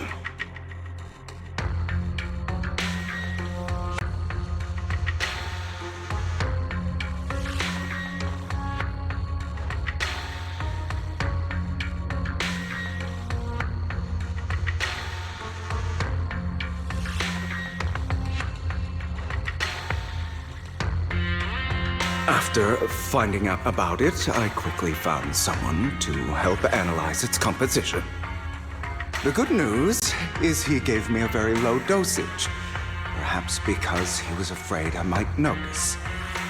There's a different medication that can delay its onset, preventing me from actually being under his control. I simply need to put on a show in front of my dear uncle. The bad news is that currently there is no antidote. When I delay those effects, however, they will accumulate and erupt when my body reaches its limit. It may even break my mind. And that's exactly what's happening now. I need to endure those accumulated consequences.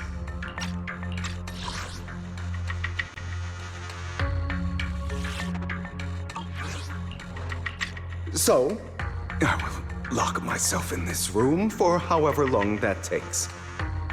I've tied my limbs to prevent me from smashing this place or accidentally hurting myself. Anyway, after you leave, do not open this door, no matter what you hear. I recommend seeking professional medical assistance. This is advice I received from a doctor. Or are you saying you don't believe I can make it? So, Lycon, come find me here at the scheduled time. All you need to do is smile and await my victory. What if I want to stop you? You know you won't succeed. You never have. And you never will. Well, time is short. Let's begin. I understand. Well, time is short. Let's begin. Don't die, you stupid bastard.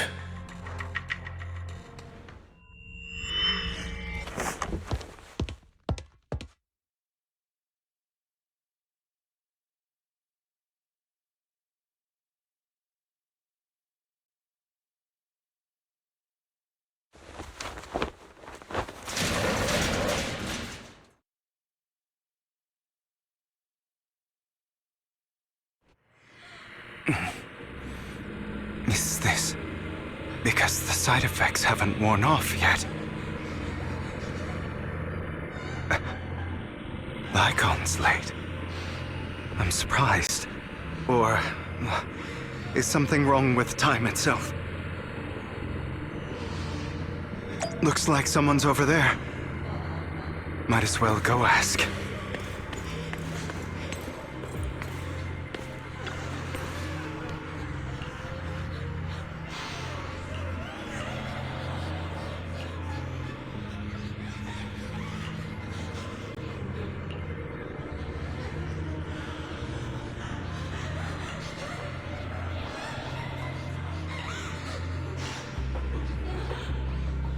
It's all your fault.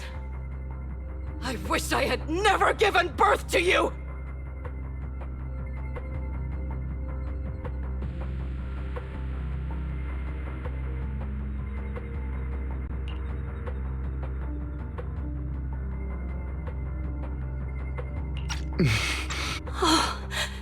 Everything will get better if you just die, right? If you die, he'll come back. We'll have another, more perfect child. One who will inherit the Ravenlock family bloodline. Then I'll be able to escape this pain. So, Hugo, for the sake of Mommy's happiness, just die, okay?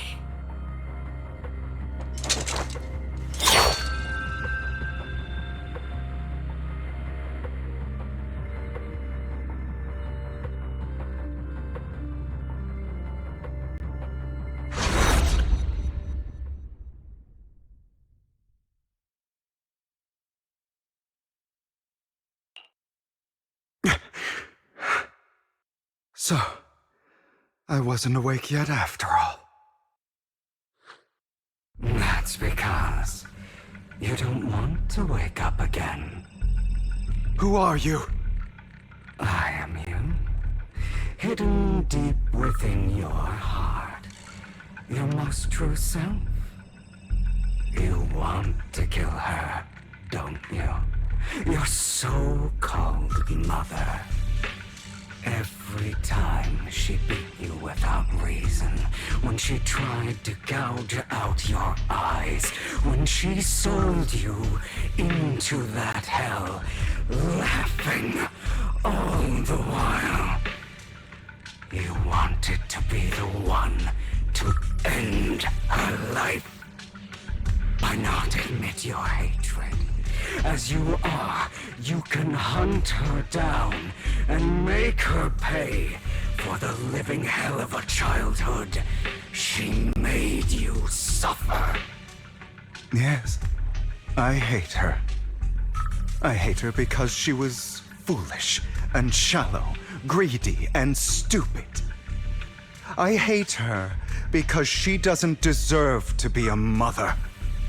She did everything she could to try and get into the Ravenlock family, believing she could live a life of luxury without having to do anything and never realizing she was a pawn, discarded from the very beginning. So she chose to blame me. Blame me for my heterochromia. Blame me for my very existence. But I won't kill her, because I know it won't change anything. She was incapable of loving me, just as she is incapable of loving herself. Have you been brainwashed by that dog? Keeping up the act of being some magnanimous and forgiving fool? Don't compare us. I've simply come to understand love or hate. I make my own choices, and they have nothing to do with anyone else. She sold you to the Ravenlock family for a huge sum of money. She used that money to start a new life without you. While she was indulging herself, you were going through hell in the Ravenlock Manor. Does it not torment you? Do you not feel the hatred? Do you not want to demand answers? kill her. Only by killing her can you be truly free. For a long time, I thought the same way. But now, well, I want to make a different choice. Stop lying to yourself. You never had a choice. This weak-minded thinking will only lead you to failure. Like before, you'll be nothing but a worm, trampled into the dirt by those so-called elites. Do you still not get it? This is how the world is, and always has been. Hesitate and you'll be the victim. If you don't grab your knife first, you'll end up being on the other end of the blade.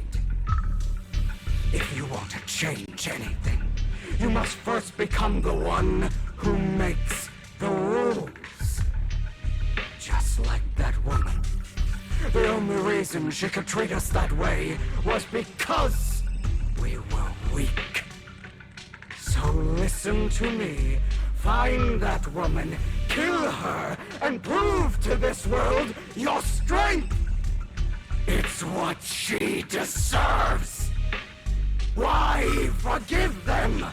They don't deserve it. I'm not forgiving them. Or rather, I don't care about them. They don't even matter, at least not yet. You know, perhaps the person I hate the most, the one I truly cannot forgive, has never been someone else, but rather my weak, powerless past self who could do nothing but hide inside a closet and cry.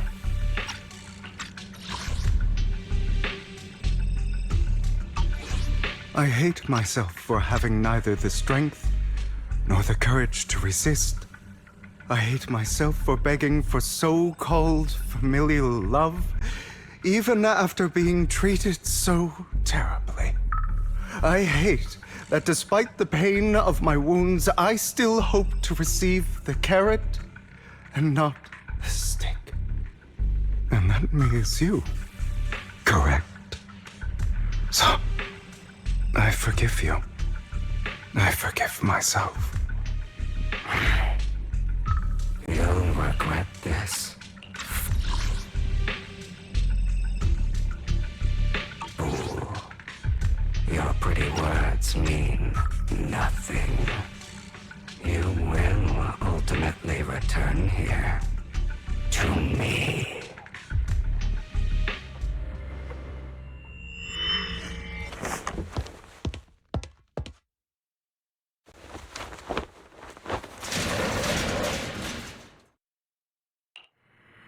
I see. This is still an illusion. I wonder who's going to show up this time.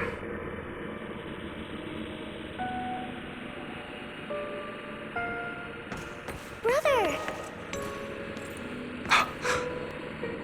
Hugo, let's play hide and seek! I'm already hiding! You'll find me, right? Like you always do! Serena.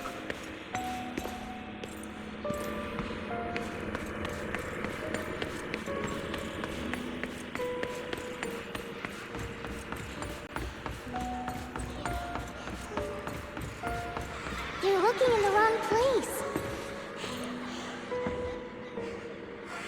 I found an even better hiding spot this time. Harder to find than any place you showed me.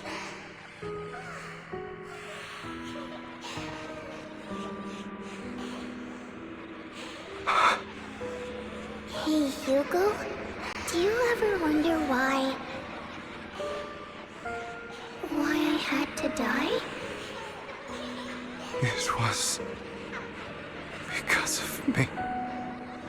That's right. It was because of you. It's all your fault. If only you didn't exist, I wouldn't have had to suffer.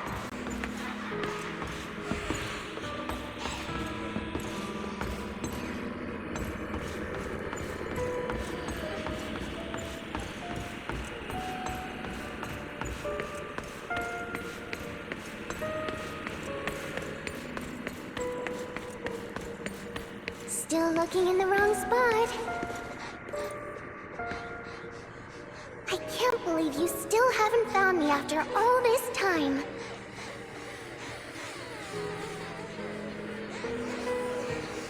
Have you forgotten about me?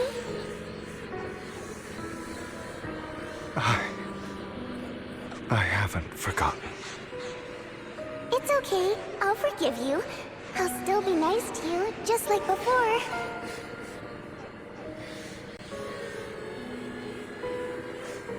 I was the only one who was ever nice to you, wasn't I? Yes. Then tell me, why do good people always suffer? Why is kindness always punished instead? Tell me, Hugo, why?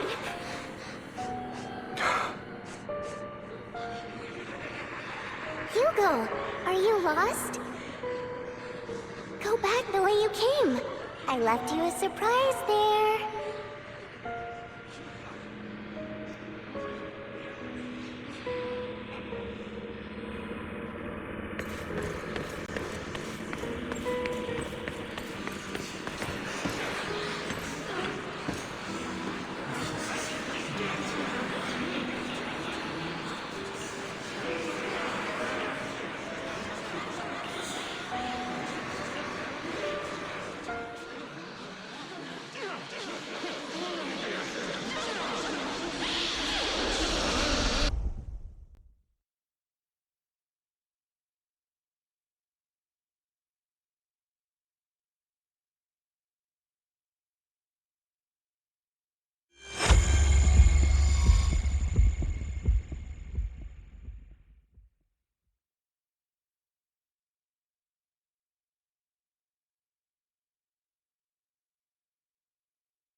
I told you that you would eventually return.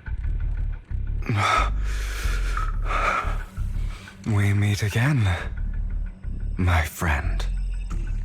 I told you, I am you. The side of you that you've always tried to deny existed. Of course. I know. This time it's about Serena.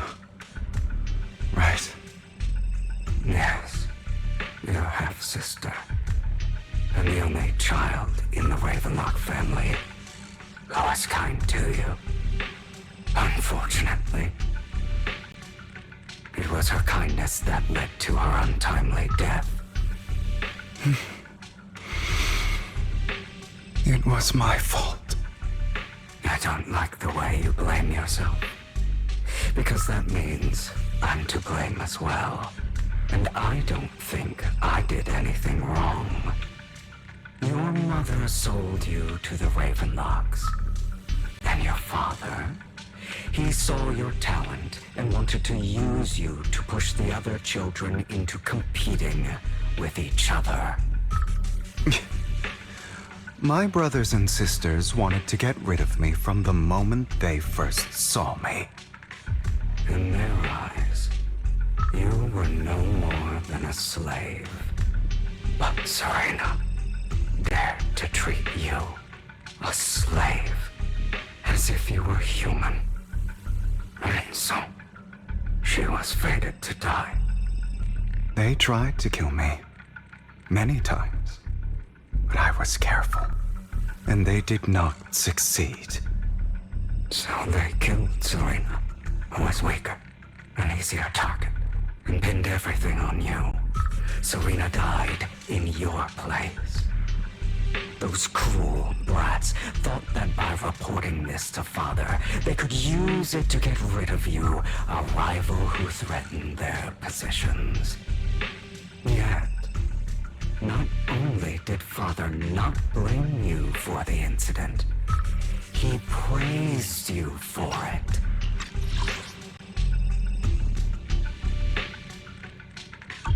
In this world, Only the ruthless, cruel, and merciless can stand at the top. And that's exactly what you managed to live up to, no? You found a perfect opportunity thereafter to catch the ringleader of the group who framed you and almost beat him to death.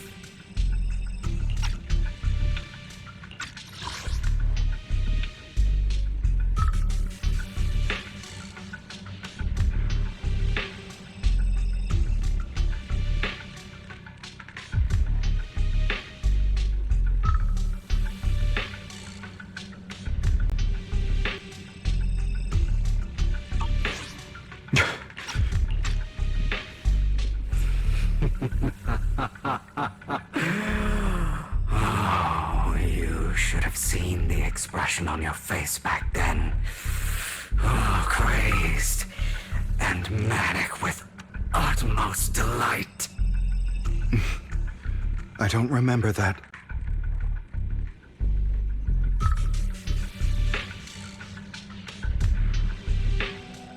Here you go again, trying to deny your desires. Deep down inside, you've always wondered, asking yourself why these evil people never got the punishment they deserved. Why the world is so unfair. Don't you want to rip them to shreds? Just like that day when you beat that boy's face into the dirt until he was barely recognizable. His disgusting blood staining your fists.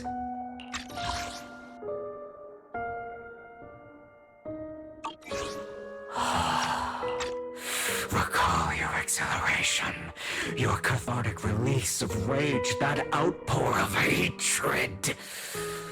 That victory belongs to you. You deserve it. Those brothers and sisters of mine are all dead. I cannot take revenge against the long deceased.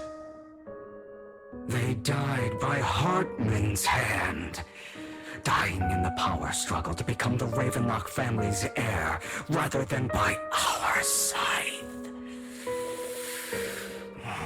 Boring. Boring.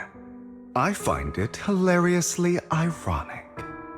Children who would murder their own kin for scraps of power dead at the hand of their uncle who followed their example. Is that not karma? Power struggles pitting kin against each other, betrayal, suspicion, and hatred between people of the same blood.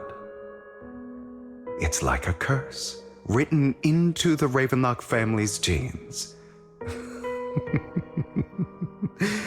Laughably stupid. Don't forget, my dear, that the same blood flows through your veins.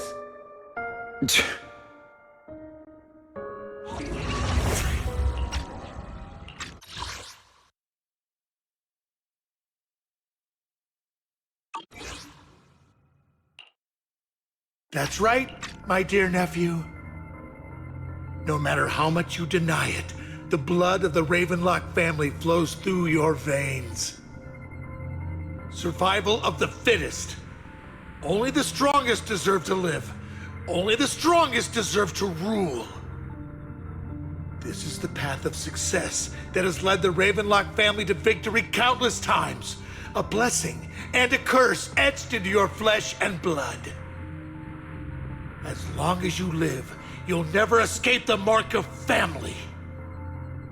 You are destined to one day become someone like me, like your father.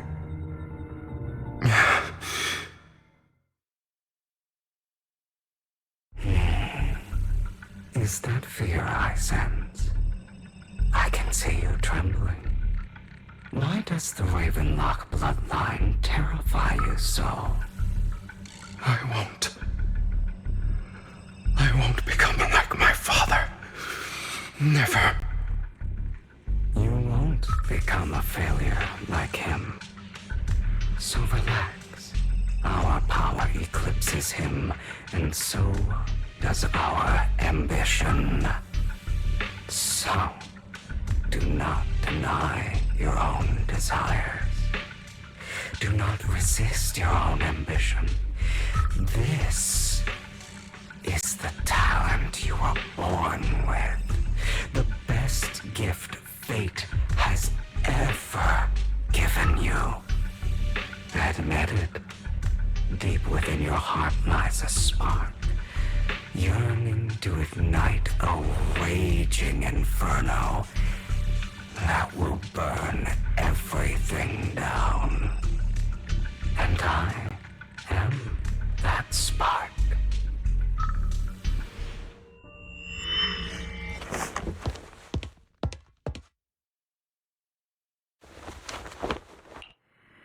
Lygon.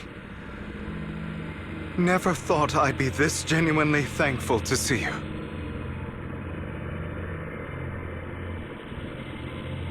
Seeing you means this never-ending nightmare is finally over, right?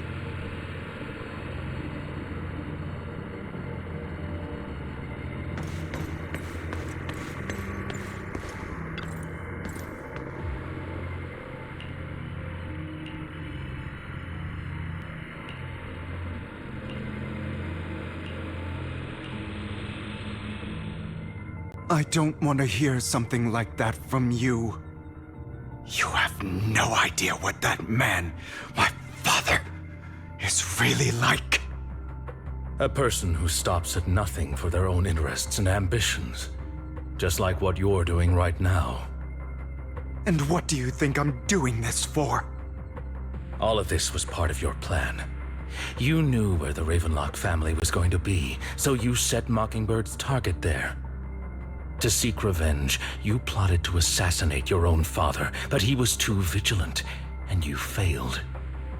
After almost being assassinated, your father was furious and locked everyone in the hall, but was unable to find the assassin. And what a coincidence that a hollow disaster just occurred in the vicinity.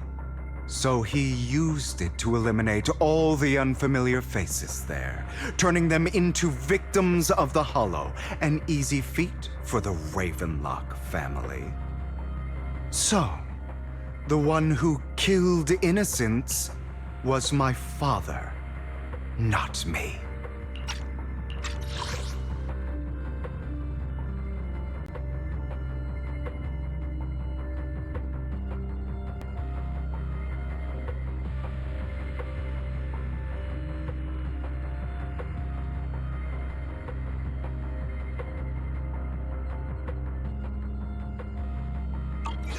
You knew what choice an extremist like him would make. And you used the chaos to once again attempt an assassination. This time you succeeded. You killed your own father, at the cost of innocent lives. Admit it, Hugo. You don't care about anyone else. The only thing you care about is your revenge. How is that any different from your father? Enough. I'm tired. I may hate him for betraying me, but he wouldn't say something like that.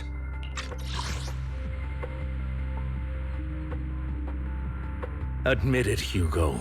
You don't care about anyone else. The only thing you care about is your revenge. How is that any different from your father?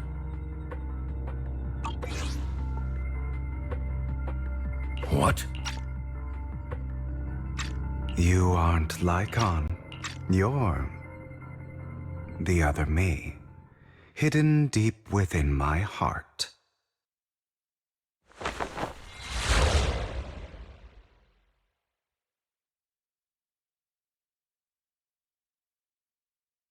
I've been waiting for you, my dear. It seems you've already grown accustomed to this place, even turning the tables on me. Just as you said, you are me, and I am you. There's no such thing as having an advantage over oneself. We are ultimately one and the same, forever inseparable. Then you should know what I want to say. When you and Lycon split, you didn't even try to clear up the misunderstanding, didn't deny or argue against what he said. Because you realized that deep down, he was right about you. You just hadn't acted on it yet.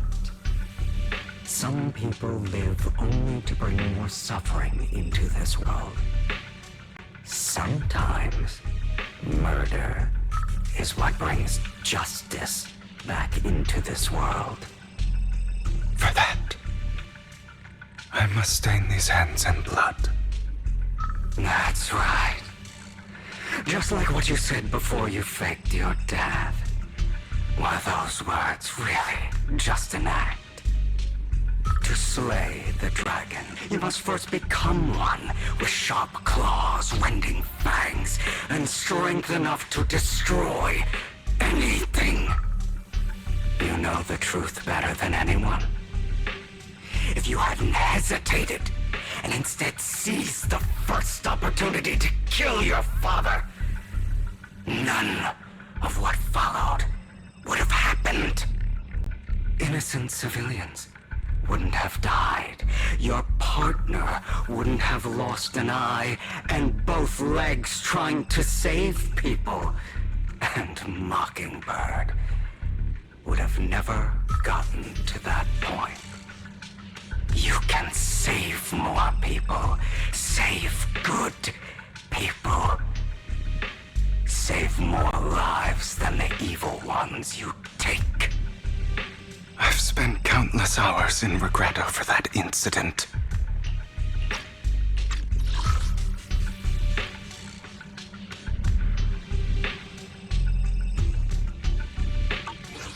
So why not? I wasn't responsible for Father's death. The true mastermind is my uncle, Hartman. So why not submit to your true nature? You want to be the judge, jury, and executioner of this world. And you can.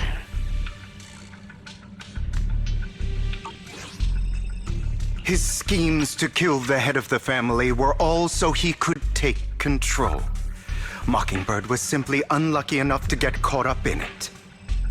So, for a behemoth like the Ravenlock family, with its roots so deep, a single person's death, regardless of who that person is, wouldn't change anything. Of course, whether it's Tops, the Mayflower family, or even the entire world, it's actually all the same. I refuse to be dragged down by pointless hatred any longer. You foolish, stubborn idiot. Do you understand the power of hatred? Have we not come this far precisely because of it? Or are you going to follow Lycon and Jack's twisted logic? Come on. You don't actually trust anyone? Otherwise, why would you hide this whole scheme of faking your death from them?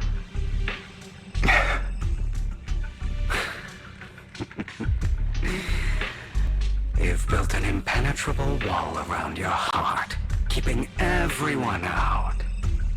Of course you are right to do so. No one in this world can be trusted. Always. All you'll receive is hatred from your own blood and no love. Suspicion from your companions, and betrayal that comes all too easily. But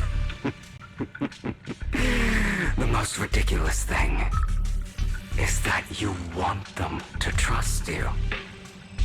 You stay silent and long for them to notice your suffering. You yearn for your companion's understanding and trust. That's why you are incapable of exploiting them for your own ends. You care about their safety even more than your own. But remember, only the weak need companions. And we are children born from hatred. We are different from them. I will never be like them. And I don't need to be. Come. Let me show you what powers we can wield. But you are me. And I'll never lose to myself.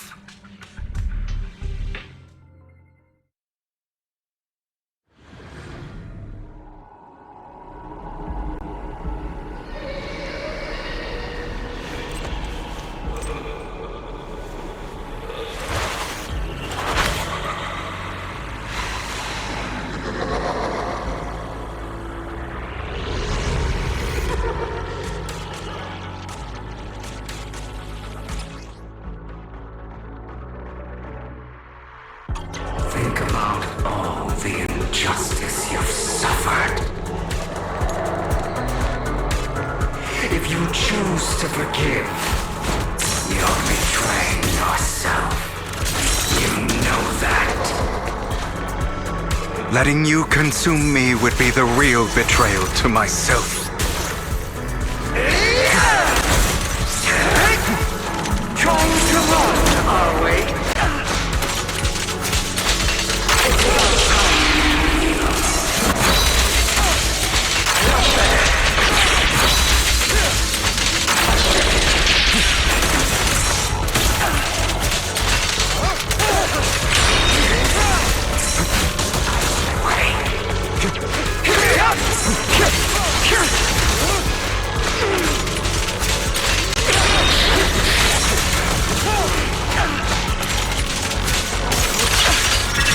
You're just afraid to admit it.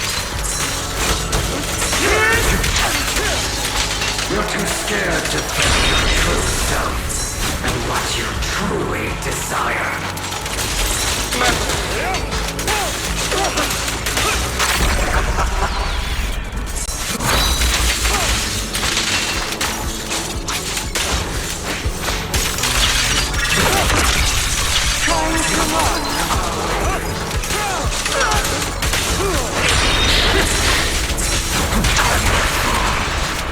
Are you trying to kill me?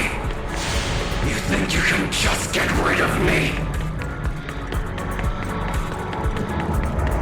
Without me, you are nothing. For what it's worth, thank you. Don't be afraid. You and I are inseparable. You're part of me, just as I am part of you. Fancy words won't change anything. No. It's not just platitudes. I finally understand now. Some pain only fades when it's seen, when it's accepted. So I won't fight you anymore. I won't hate myself anymore.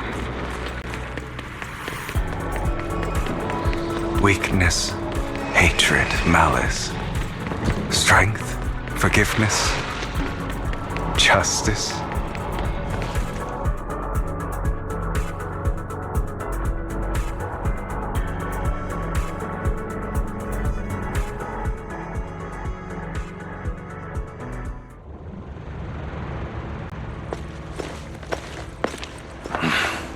Hugo, it's time.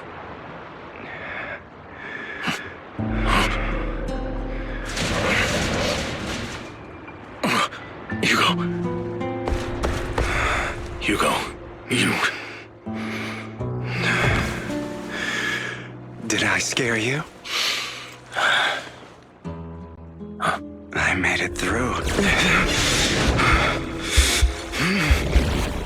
I won. No praise for me, my dearest partner.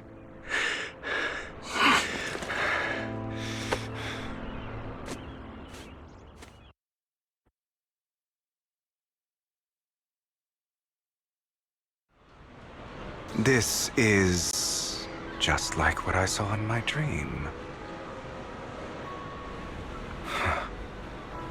I guess there are still some lingering side effects.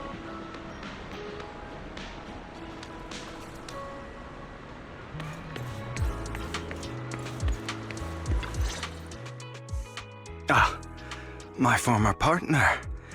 You're still as punctual as ever. Are you sure you're fully recovered? How about we fight? And I'll show you how recovered I am. I refuse to fight someone who is in need of medical attention.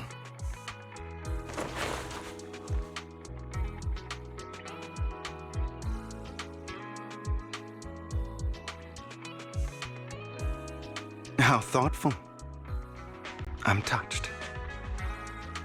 Or perhaps is this simply part of Victoria Housekeeping's professional care? I'd rather you not starve to death.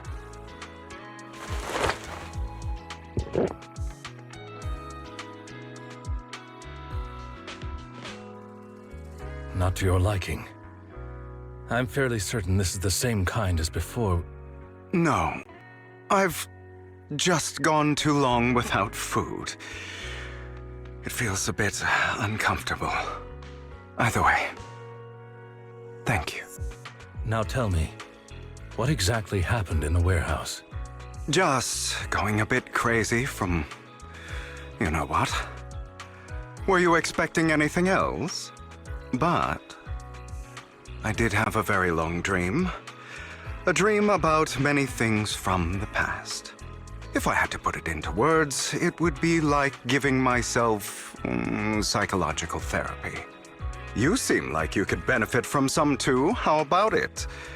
Want to book a session with me? Trust me, I'm a pro.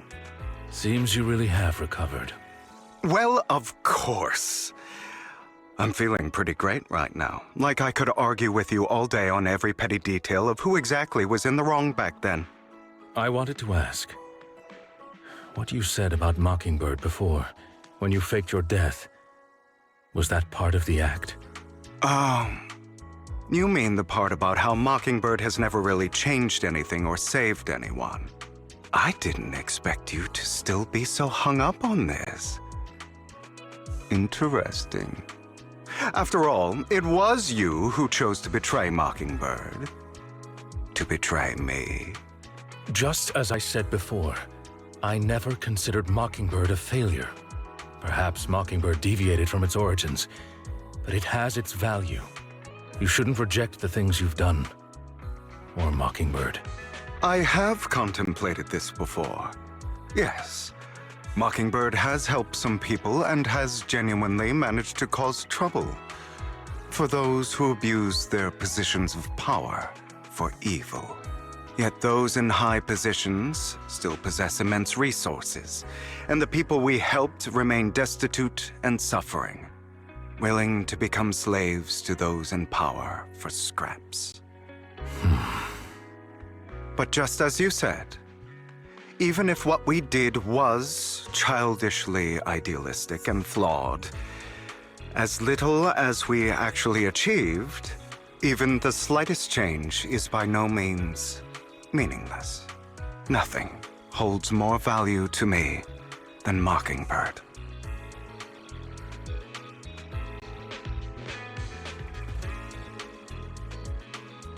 All right, let's catch up later. I still have things to do, and need to wrap up my plan. I thought you would rest up first. As much as I would prefer that. My dear uncle and the Exaltus fanatics likely would not give me such an opportunity. If all has gone to plan, the fish will have taken the bait already. And if everything goes very well, I'll soon have solid evidence of the Ravenlock family's crimes. Well then, thank you for your assistance, former partner. Let's part ways here. I'll go with you.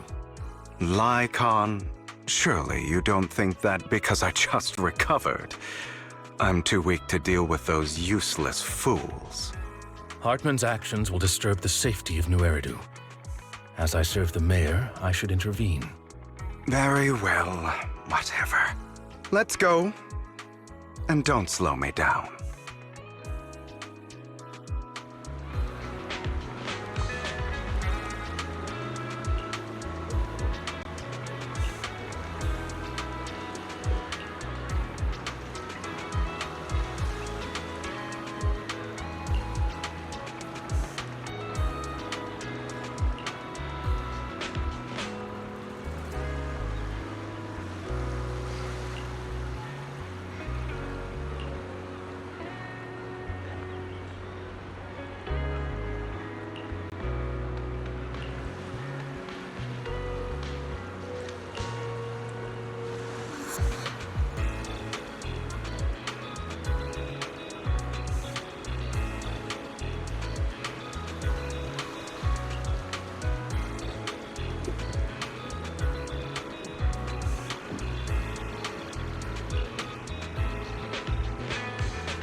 I'm sure you've heard about the missing workers from companies under the Ravenlock family, too.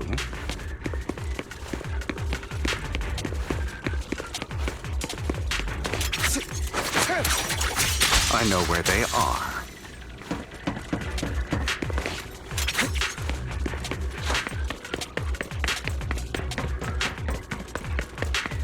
Those are Ravenlock's men.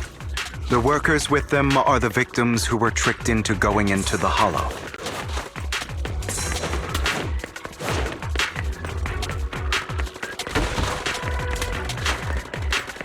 Come on, let's get them out of here.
Bunch of nobodies.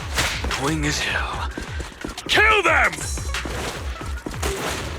You're welcome to try.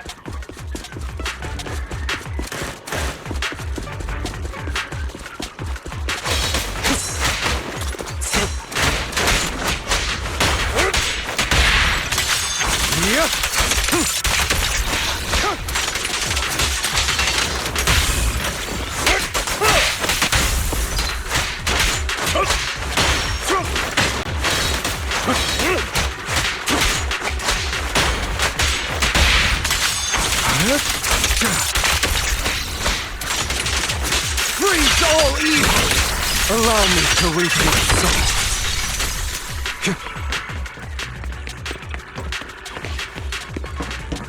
More workers here. And quite a lot of them.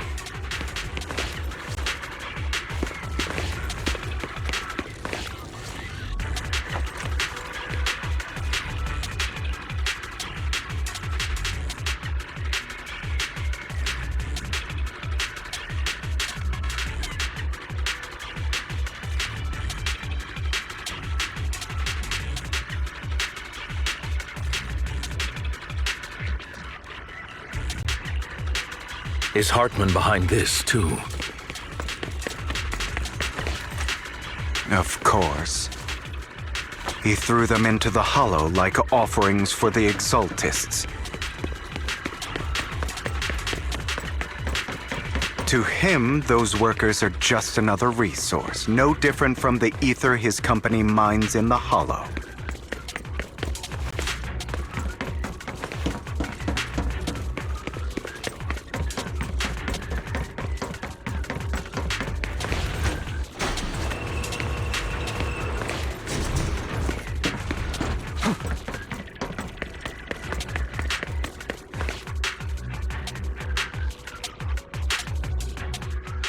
There's more over there. Let's hurry. It's different this time. Don't rush in. Let's listen in on what they're saying first.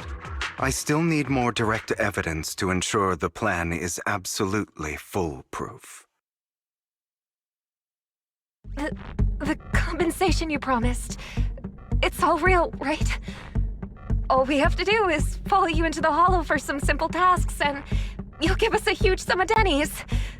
It sounds real suspicious. Shut your trap. You keep yapping and asking questions. If this is all so suspicious, why were you so eager to sign up for it? Because I don't have a choice. My daughter was previously caught in the hollow disaster and suffered severe corruption. The treatment costs have completely drained our family's savings. So that's why... It's the same for me. A serious illness at a senior age. I need the money. Who would risk taking a job like this unless they were desperate? I'll do it. No matter how suspicious. As long as I can get paid, I'll do anything. Even risk my...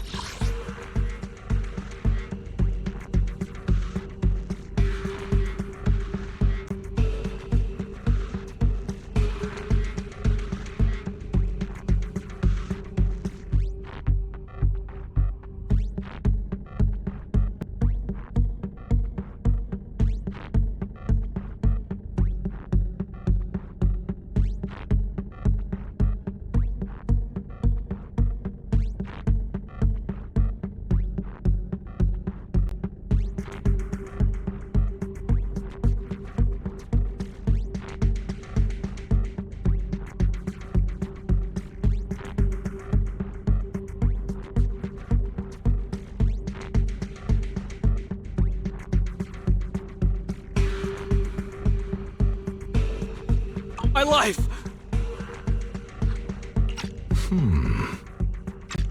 Wait, you people from the Ravenlock family, you're part of a big company in Tops.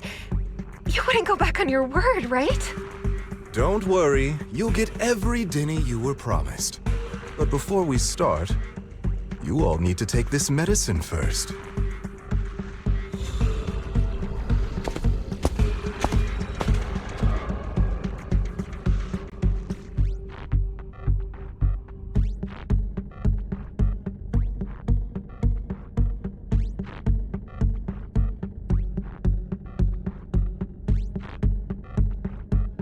Bro, should we really be doing this already?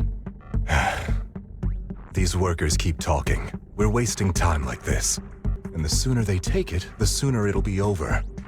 Consider it an early release for them. What? You didn't say anything about having to take pills before. Look, this is good stuff, all right? It'll increase your ether aptitude. There's tons of people who'd kill for something like this. Exactly! You'll be working in the Hollow for several hours. This is essential medication. You have to take it before we continue. If you refuse, then you can forget about the job. Of course, you won't receive the compensation either. Lycon, what are you doing? Rescuing those workers, of course. There's clearly something off about those pills. We can't let them take them. Now is not the right time. As I said, we need more evidence to ensure the plan works. And as I said many years ago, you can't exploit innocence to achieve your goal. So that's how you see it. If that's not what you want me to think, then explain everything to me. All right. It's a little complicated, but simply put, these workers will be fine. Of course, it's your choice to trust me or not. But if you try to rush in, I will stop you. I trust you.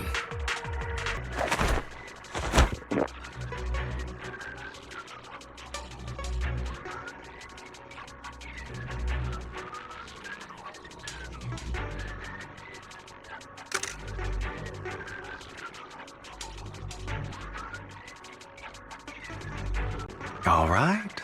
That's the evidence. Now we can go and beat them into the ground as much as you want.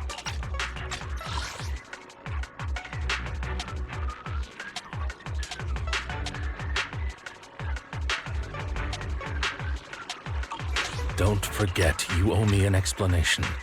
Also, don't overdo it and kill them. Even if they're the worst of the Ravenlock family. All right, Your Holiness, Saint Lycon.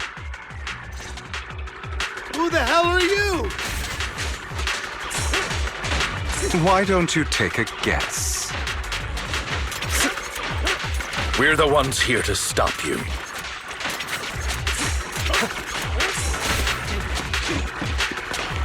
Can't remember the last time we worked this well as a team.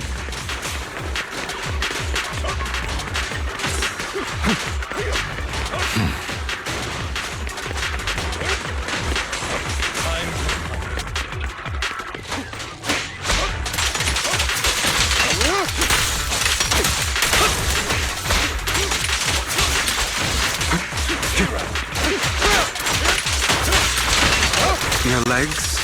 How are they feeling? I'm fine. To be honest, I think I prefer the way you used to fight.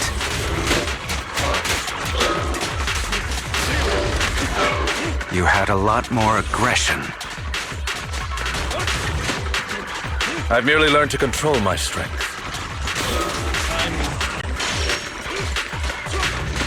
When I need to be aggressive, I will be.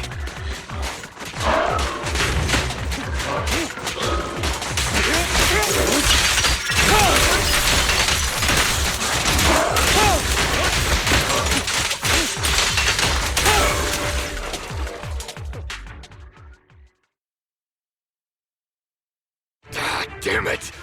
Who the hell are you? How dare you mess with the Ravenlock family? Ravenlock. Savor the name while you can, for it will soon cease to exist. What's that supposed to mean? It means exactly what I said. I think this might be good for you. Sever your ties while you can. You still have a chance to walk your own path. The family's honor comes above all else. Is that really what you think? I saw the compassion on your face just now. You're not from the main family, right? That's why you were assigned to these trivial tasks. But in reality, there's no need for you to keep playing this boring game for them. I don't have a choice. From the moment I was born into the Ravenlock family, You always have a choice, if you're willing to act. All right, let's end the small talk here.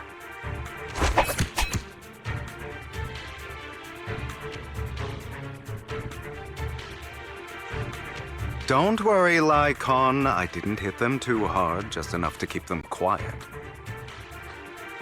How's that? My acting's pretty good, right? As always, a certain someone should take some lessons from you. I'll leave the rest to you then. Okie dokie.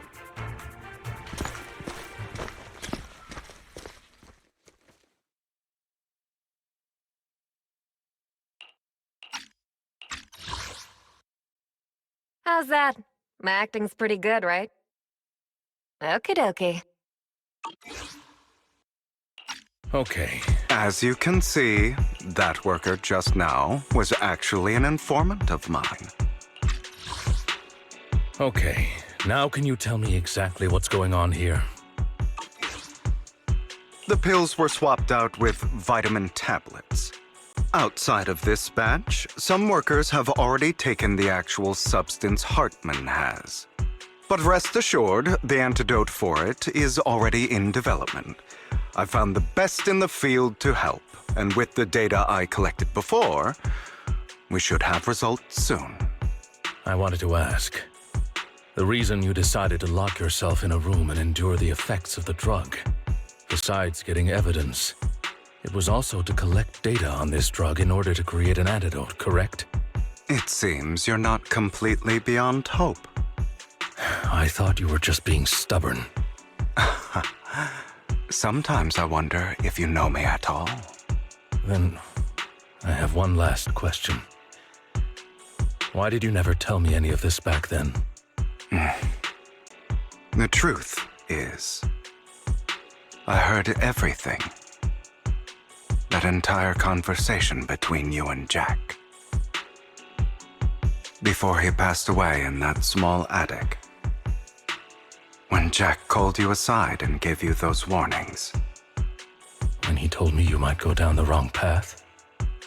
That's right. You never said anything. What would I even do? Scream and rage over your suspicions, or get on my knees and beg for you to trust me? You know there's no way I'd allow myself to do such a thing. Besides, back then, even I was confused about myself. Jack, he... It's all in the past. You don't need to explain anything to me. Enough. We should get going. If we're going to reminisce over the past, we should find a more suitable location.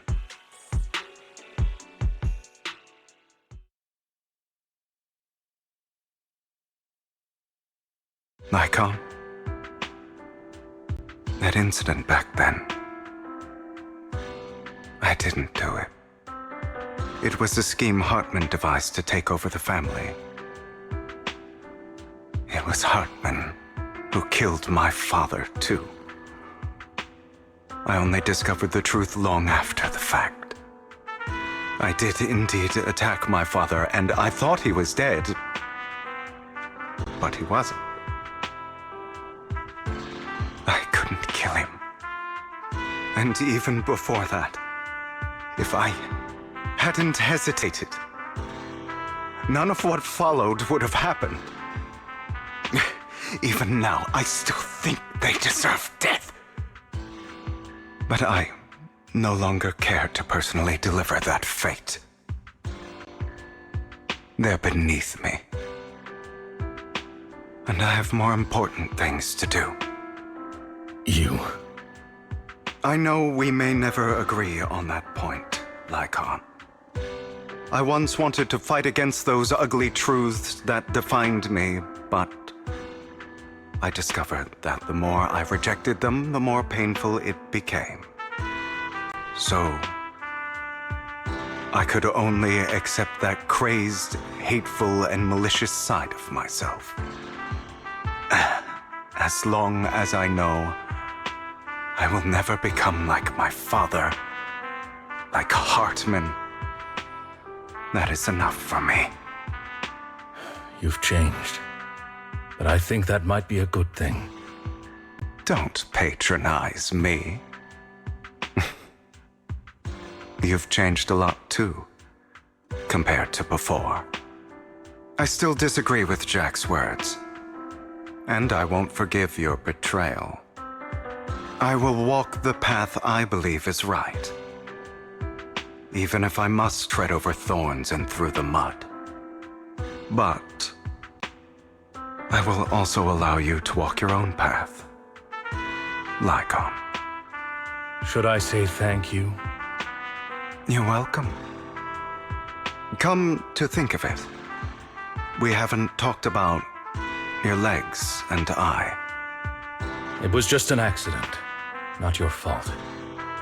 I'm doing well now. I hope you are too. On the contrary, perhaps I should be the one apologizing. I misjudged you.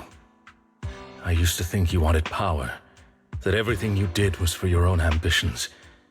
I thought you wanted the power to pass judgment on all in this world like a god. I am a god. I am my own god. Or you could say that in this world, everyone is their own god. There are many things that we are powerless to change. But there are also many choices we can make. Just as I said before, I am the only one who can kill me or save me. I'm glad you think that way. Let's go. I still have one last thing to do. To witness the end of Ravenlock.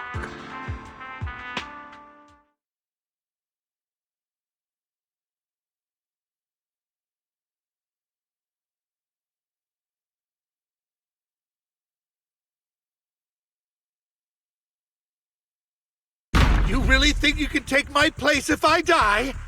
Never, you filthy bastard! Your little tricks mean nothing. As long as the Ravenlock family stands, I can still get back on my feet.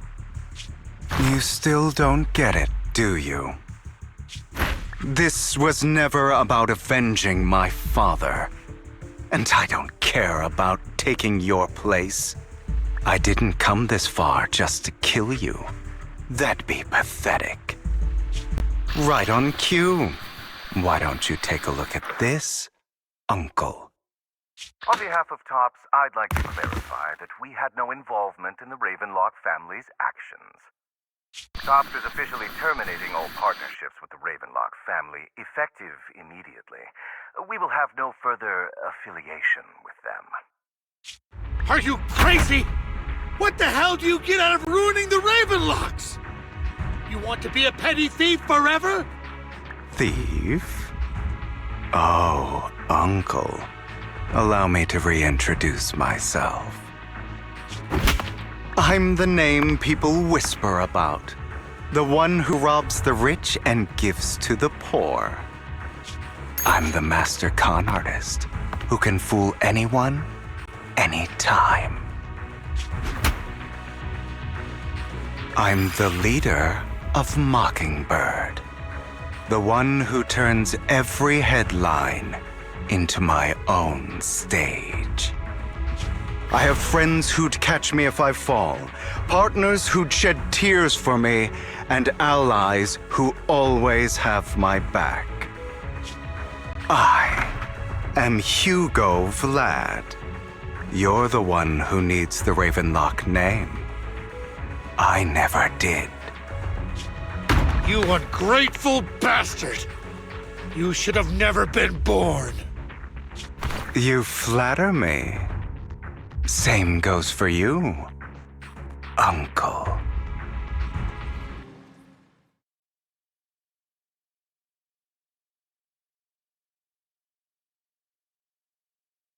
You've done well, Vivian. You had better give me an explanation. And here I thought this would be a touching reunion. What's with all the anger? Hugo, I'm a member of Mockingbird too. And I mourned your death. Listen, Vivian. I don't want you or the people you cherish to get caught up in danger because of me. I've always been selfish, so I don't hesitate to use you all as variables in my plans. But it is because I am selfish that I also don't want my failures to affect my treasured companions. In any case, if you were in the same position, would you not make the same decisions? Lycon's taking care of everything outside. We should go. Also, Belle, thank you. And I'm sorry for the whole act where I threatened you. It was the only way for Hartman to drop his guard against you and leave you be. I, Hugo Vlad, am forever indebted to you.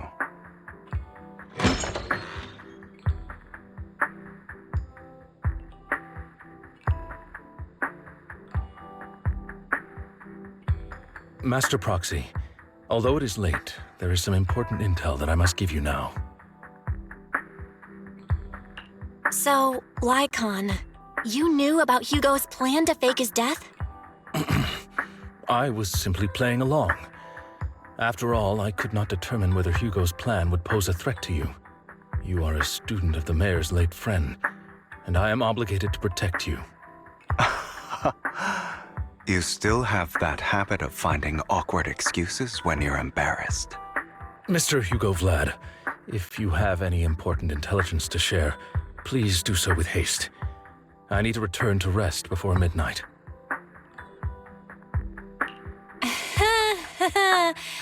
You two sure are close. For the sake of a certain old fossil's sleep schedule, I'll keep it brief. I learned from Camille that Dina intends to embed the sacrifice core into the sacrifice. Apparently, it will make the sacrifice much stronger. Sacrifices created this way will not retain their minds and will indiscriminately attack all living beings, including their creator. So the Exaltists don't do this. It would bring them no benefit. But Dina's concoction can control people's minds. If a person takes the pill and is injected with the serum Landon left behind, the sacrifice would be under its creator's control. Although the dormant sacrifice has been destroyed, Dina found a batch of that serum her father created and wants to create new sacrifices. Never mind the sacrifice. Hartman's sacrifice core is a fake. We don't know where the real one's gone. The real core has always been here. Here? In Lord Phaethon's video store? Vivian, do you remember when I suggested you give that collectible to our dear Proxy? I remember. But that was just an ordinary pendant. And I've met the person who submitted it. She has absolutely no connection to the Exaltists. How about our dear Proxy take out that pendant so we can take a look?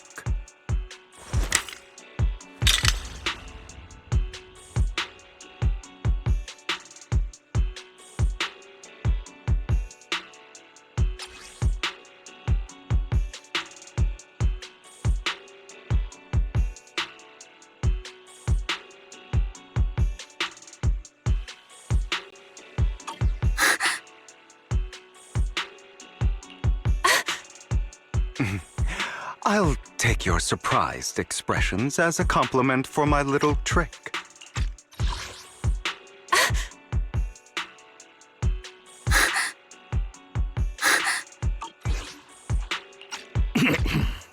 I will hand over this core to the mayor as agreed.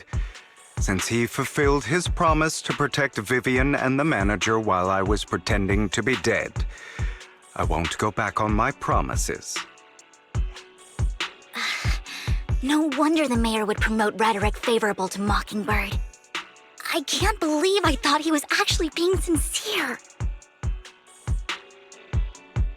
Since we have the sacrifice core, all we have to do now is stop Dina from using innocent people to make more sacrifices. Yes, and we need to destroy the last batch of Landon's serum. Hopefully with no options left, Dina will give up her obsession. All right, that's the important stuff. I'm going to go and confirm where Landon's serum's been stashed.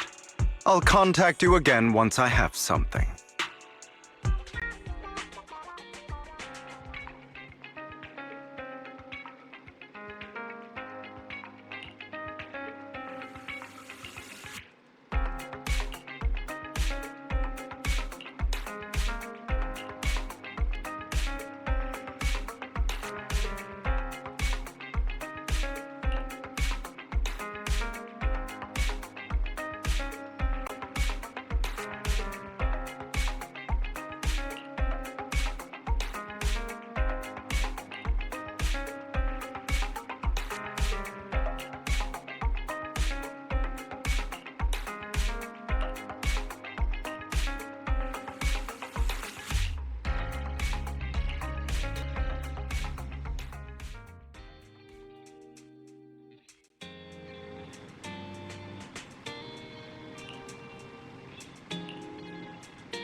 Landon's stash should be somewhere nearby. I did some digging. Some of the missing workers were brought here too. Would you like to stand under my parasol with me? Dina's getting ready to make her move.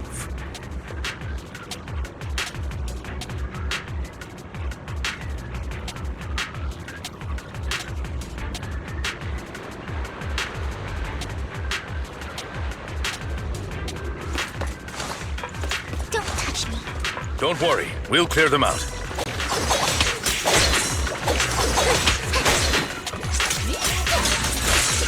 Don't ambush. Resist.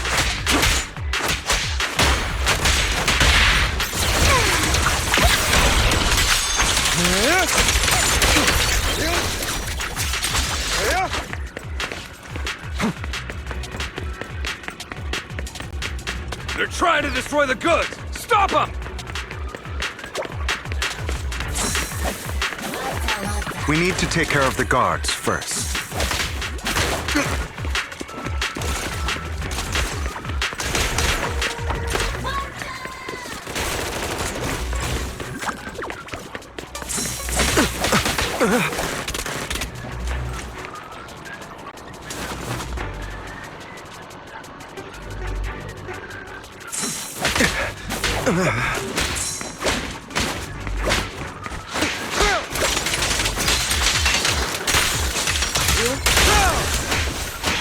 Some of the serum is stored in this warehouse.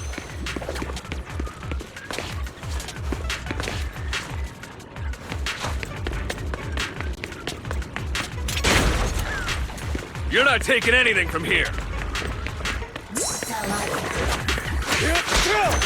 Hugo, get the guards first.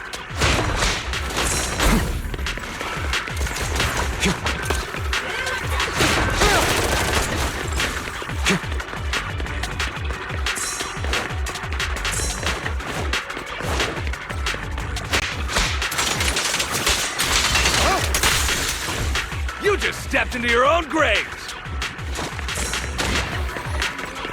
Watch out! Fools. Move aside!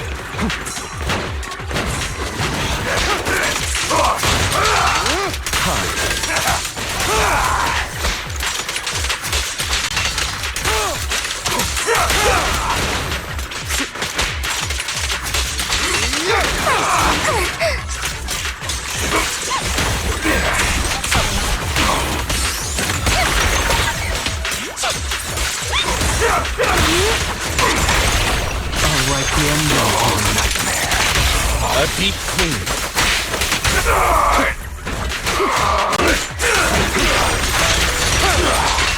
I'll take you.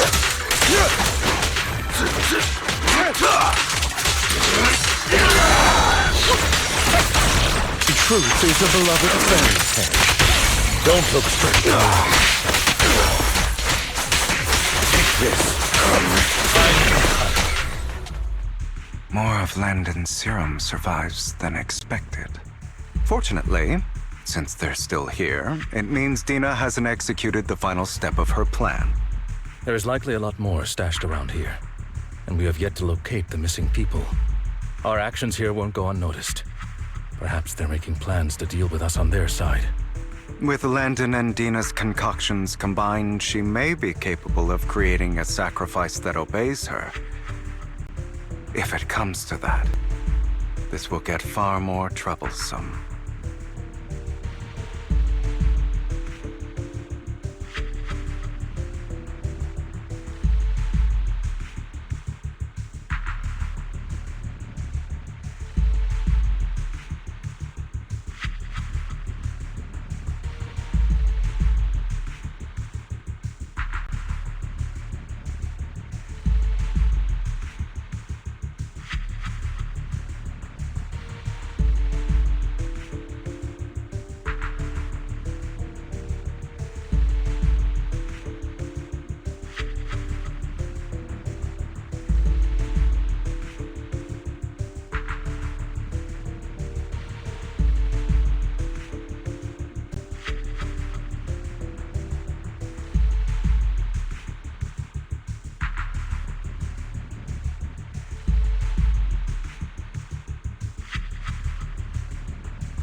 we split up.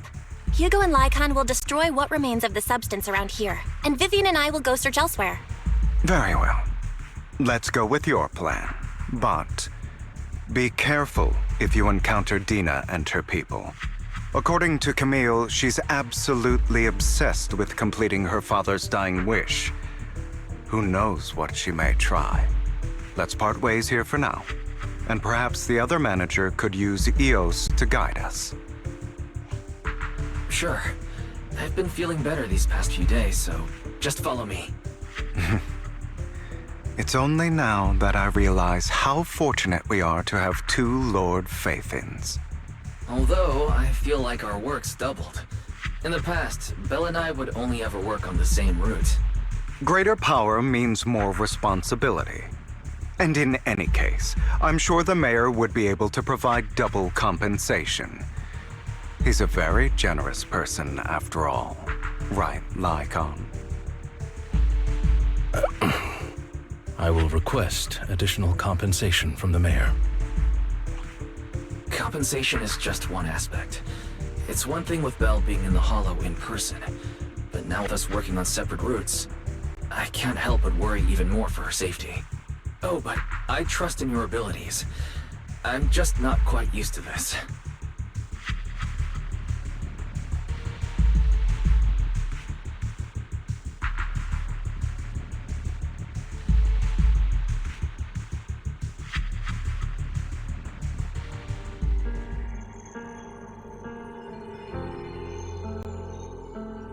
This is the future I saw. Lord Pathan.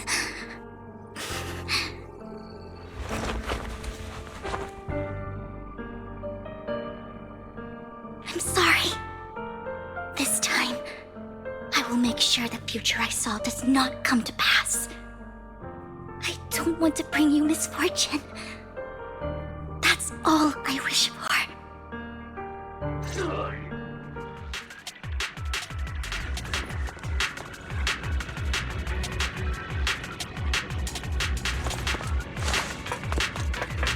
Leave this to me, Lord Phaethon. Fool. Don't touch me.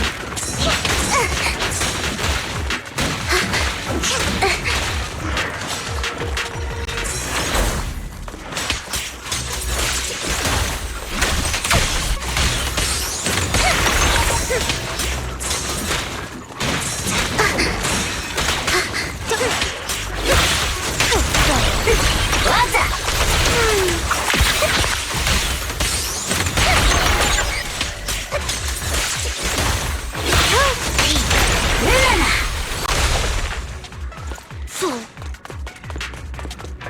Lord Phaethon, there might be more serum here.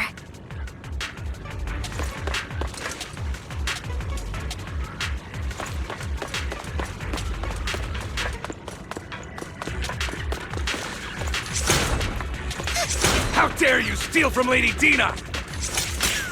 Touch me. I'll try to go easy on you. No promises.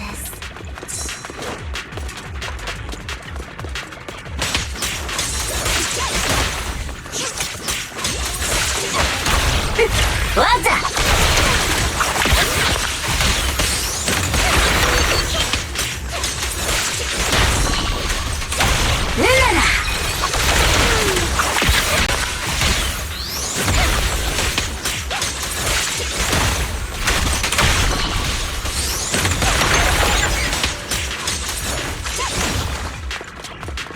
There are containers by the fissure. There's got to be something inside. Let's try opening them.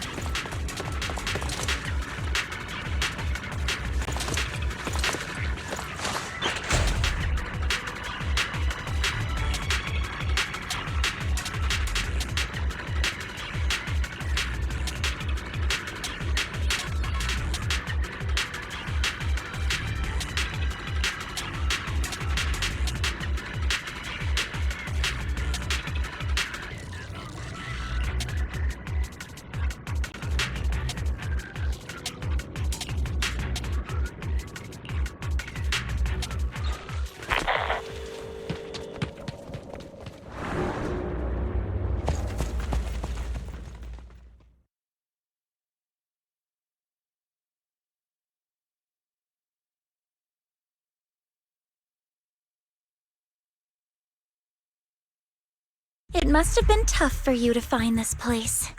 Vivian, if you had stayed out of it, I wouldn't be so eager to get rid of you. Those people have been taken to safety. You're all out of options. They're just mere test subjects. So what if they get away? There will always be people consumed by greed, and therefore, they will come willingly to me. In any case, what are a few sacrifices in comparison to the completion of Father's grand ambition? Dina, you deceived those people. They didn't come willingly to you. You tricked them, just like Landon did back then. Deceived?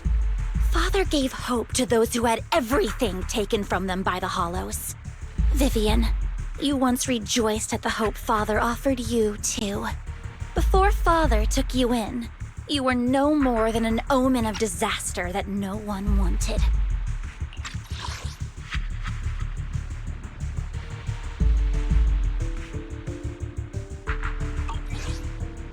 It was Father who gave you shelter and a purpose for existing. Do you remember the first time you bestowed a blessing under Father's guidance?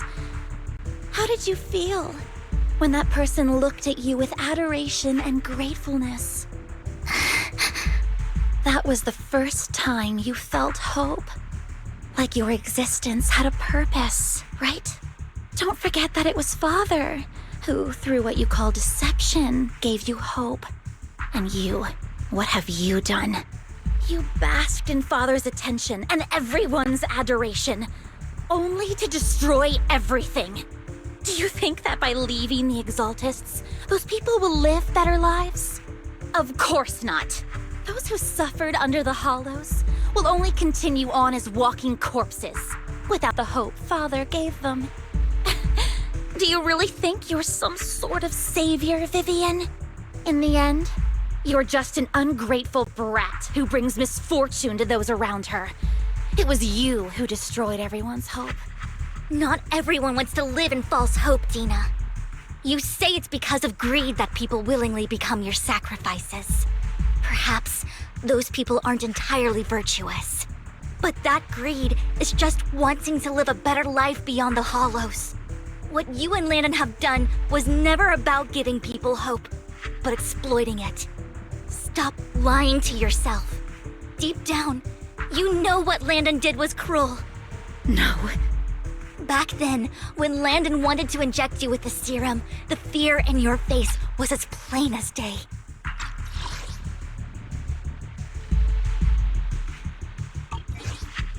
I saw it all clearly. If all of this is as righteous as you claim, then why did you make such an expression, Dina? Don't look at me with such pity! Father did nothing wrong. All of this is to make something of the— Dina, it's not too late to stop. You know what would happen if a sacrifice loses—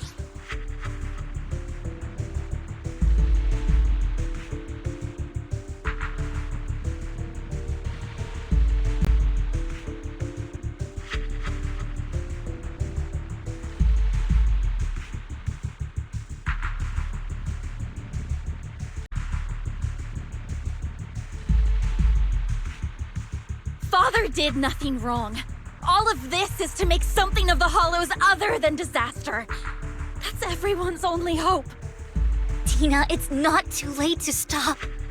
Stop living in this lie. You know what would happen if a sacrifice loses control and escapes the Hollow. Loses control and escapes the Hollow. It's not the Hollows that are to blame for those people's deaths, but the hope you keep talking about. That will cause more despair and claim more lives. That is merely the necessary sacrifice to accomplish a greater goal. No one deserves to be a sacrifice. Your hypocritical magnanimity disgusts me.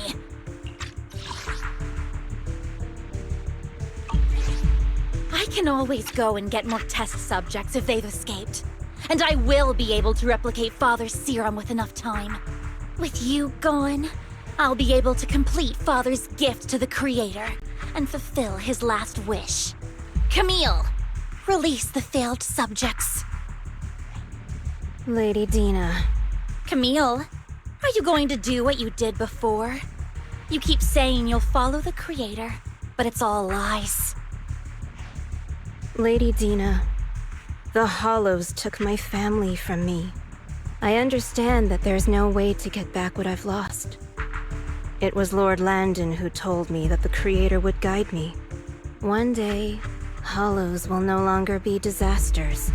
Everyone will be able to survive inside them. I look forward to the day when this hope becomes reality. I watched you grow up, and I know that you've always looked up to your father.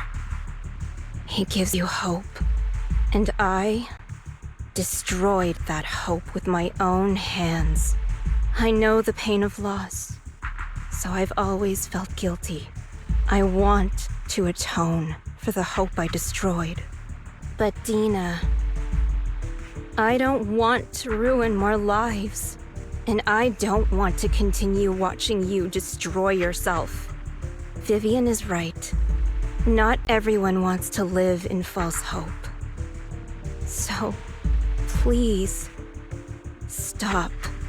Camille, are you abandoning me too? I'm not abandoning you. I just don't want to see you go past the point of no return. The point of no return? I passed that point ages ago. No, Dina. You can still turn back. I'll be your way back. Where are you going, Camille? I made a deal with Hugo and the mayor. If someone needs to take the fall for this, let it be me. I did it. All of it. I've been forcing Landon's only daughter, Dina, to research how to create sacrifices. I colluded with the Ravenlock family for my own gain. Everything Dina did was under duress. Since I've kept her captive for so long, she doesn't have the skills to survive as an independent member of society. She'll need a caretaker and teacher. Someone who will look after her and educate her. No! I refuse, Camille! I refuse to accept this! Dina, I'm going to dispose of those failed subjects. I won't allow it!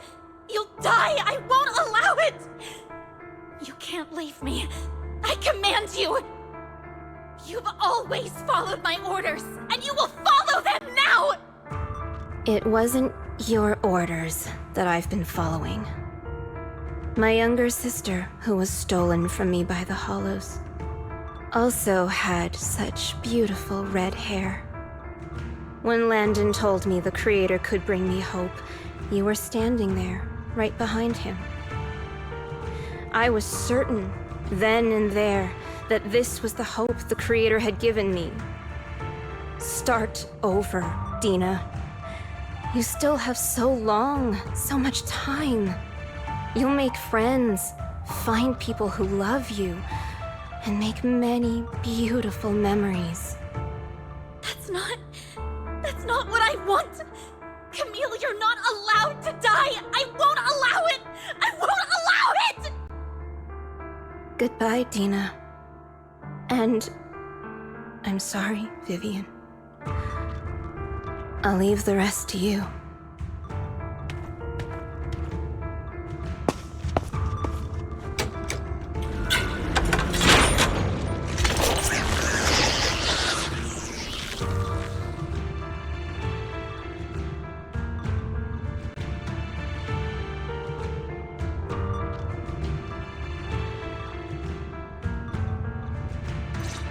Take out these ethereals first. We can't let Camille's efforts go to waste.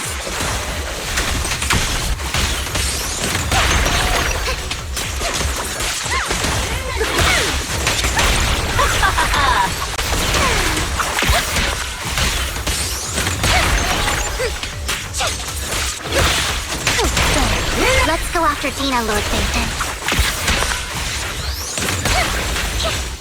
They must be on the other side of the fissure.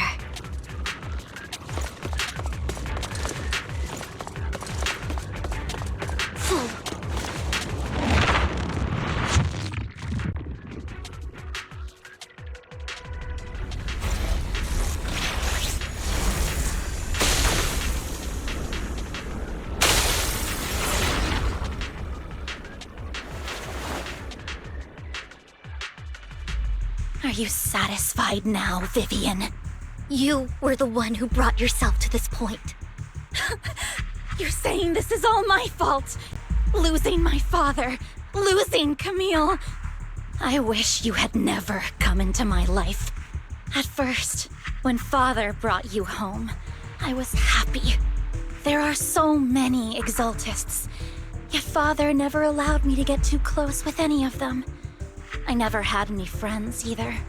But when Father brought you back, he told me to take good care of you, that you were my first friend. I was also so happy the first time you took my place in helping Father select a person to receive the blessing.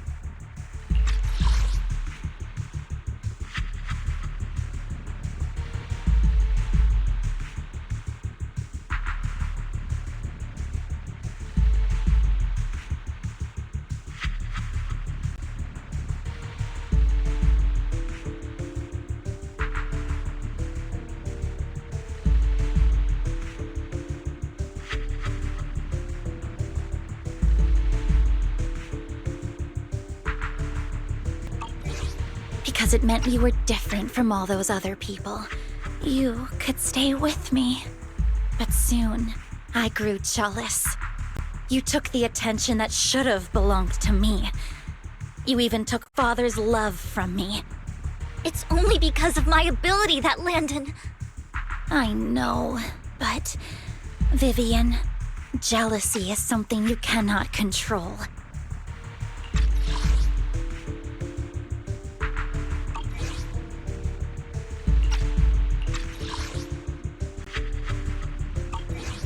Of course, the same goes for fear and hatred. I was terrified that one day you would look at me and shed tears. I knew if that day ever came, Father would not hesitate to force the blessing upon me. And when that day did come, I hated you for causing my father's death.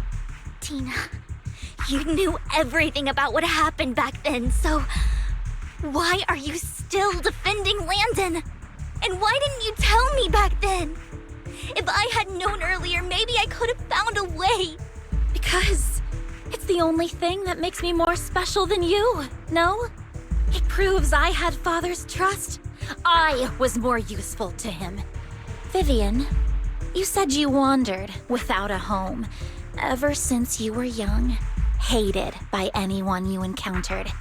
You were happy to gain recognition from everyone and help Father when you were among the Exaltists.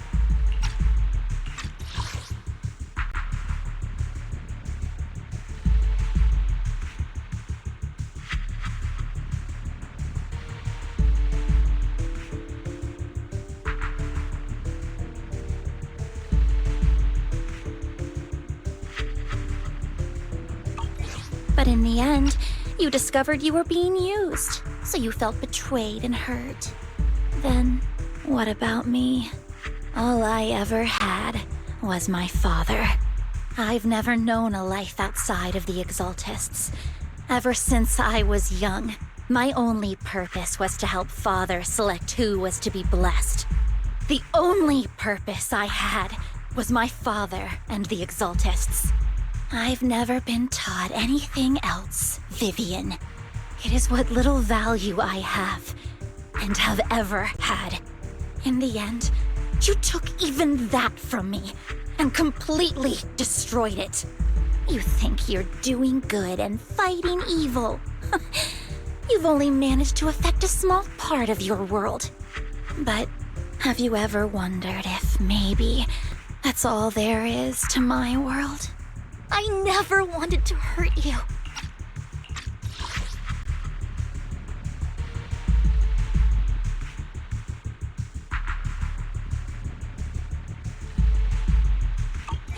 You were also my first friend. And that's why I wanted to save you back then. Save me? You and Camille all talk about saving me. Why don't you understand? To me, loss is so much more painful than death. Tina, you can start over. Everything Camille did was so you could live on. Let's leave the Hollow together. There are so many amazing places in New Eridu. This time, I'll take care of you. I've also met so many amazing people. I'm sure they'll love you too.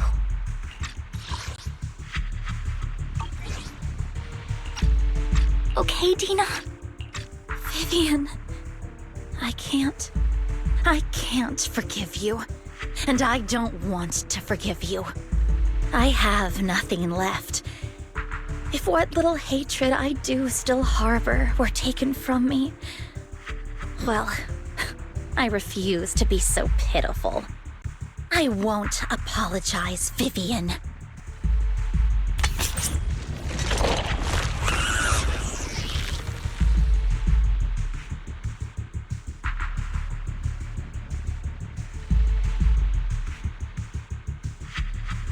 I don't want to hate myself, so I can only hate you for killing my father, and hate Camille for leaving me. That's just the kind of person I am, hateful and despicable. I refuse to owe anyone anything. I refuse to feel regret. I won't. Vivian, I will keep hating you. I will take all who are precious to you. I will also hate Camille, so I won't do as she wished and start a new life. Vivian, if you had never existed, if I had never, you would be...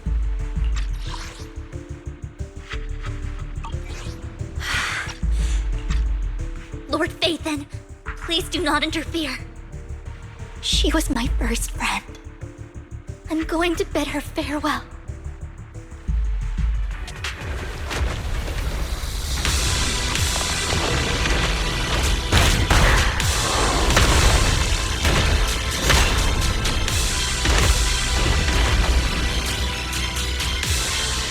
Dina, soon the pain will be over. Lord Phaethon, don't come any closer!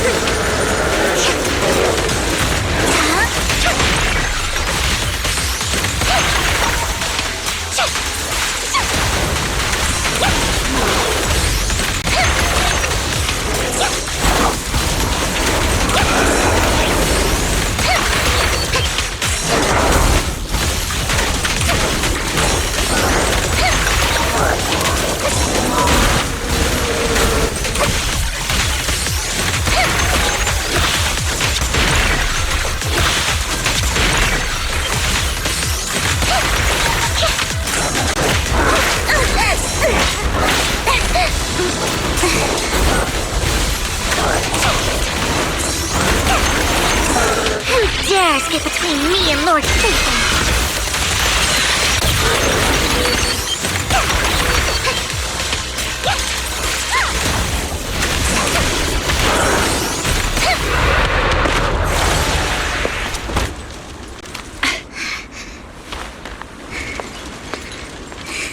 Behind you!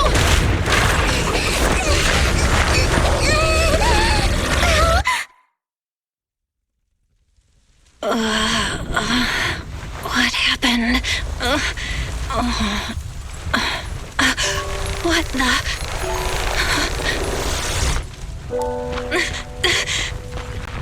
Vivian! Belle, don't come near me. This is my own choice.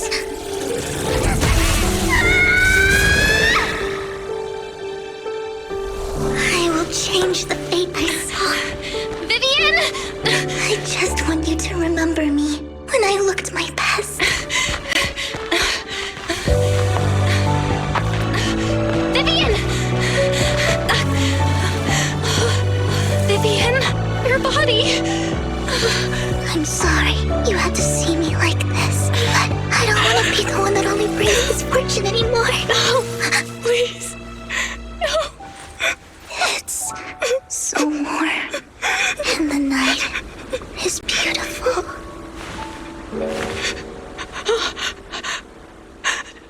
Vivian?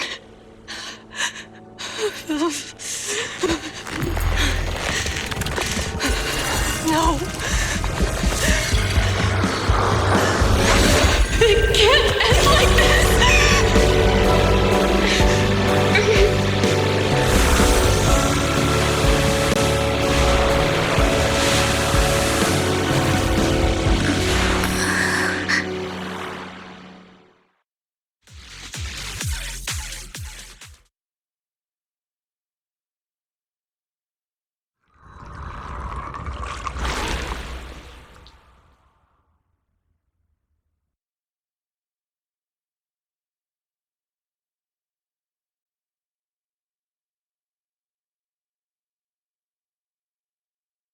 Belle, you're scaring me.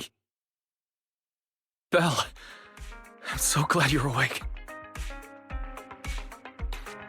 What happened? I remember Vivian and I... Wait, where's Vivian? She injected herself with Landon's serum! Hugo and Lycon brought you out of the hollow. You were in a coma and... I'm so glad you're safe. And you said Vivian used the serum on herself? But she looked fine to me, barring a couple of scratches. Hugo sent a message earlier saying he got her checked over, and she was all right. Can you recall what happened? The situation was dire, so Vivian used the serum on herself to defeat the ethereals. I saw the crystallization process starting to occur. And then I can't describe it, but I think I saw something. At the time, all I was thinking about was wanting to remove the crystals from Vivian. I don't even know what I did. But then I passed out, I guess. What happened after that? When I led Hugo and Lycon there, it was just you and Vivian lying on the ground. We didn't see anything else. Never mind that for now. Belle, do you feel any discomfort? Just a bit dizzy. For tonight, just get some rest. Hugo and Vivian said they'll come over tomorrow, so we'll discuss everything then. Okay. Good night then.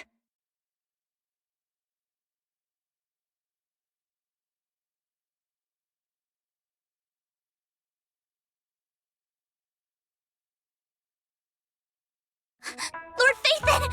How are you feeling? No headaches? Leg pains? Heart palpitations? Loss of appetite?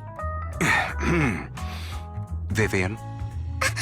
I was just so worried. Sorry. Anyway, Lord Phaethon, I'm so glad you're okay. What happened this time was all my fault. You only became an ethereal to defeat Dina. If it weren't for you, neither of us would have made it out alive. So, what happened? Belle said she saw the crystallization process start, but I didn't see anything through EOS. Hugo, Lycon, did either of you guys see anything strange? Allow me to explain. Miss Vivian told us what happened after she awoke, and the mayor arranged a full medical checkup for her. Based on the results, Miss Vivian indeed shows mild corruption sequelae. But if the crystallization process had already started, the lingering effects should be far more severe. To be precise, if the process had already reached the point of mass surface crystallization, it should have taken no time at all to become an ethereal. So, the mayor theorizes that it was the etheric energy within Master Proxy's body that affected Vivian's condition and the surrounding etheric particles, causing Vivian's corruption to recede. Essentially, corruption is a reaction between the etheric particles inside the body and in the surrounding environment. Therefore, it's not necessarily irreversible, just that currently our mainstream method of defense is prevention. How come I didn't know I had this ability? How's it even possible for me to influence other people's etheric particles? That makes it sound like I can manipulate etheric energy at will. Master Proxy, you are special. This is a gift your teacher left you. Our teacher? So this has to do with her? I don't know all the details, so I cannot explain everything to you. My apologies. However, Miss Yixuan might be able to answer some of your questions. She will visit you sometime soon, so please feel free to ask her any questions you may have. She has quite an eccentric personality.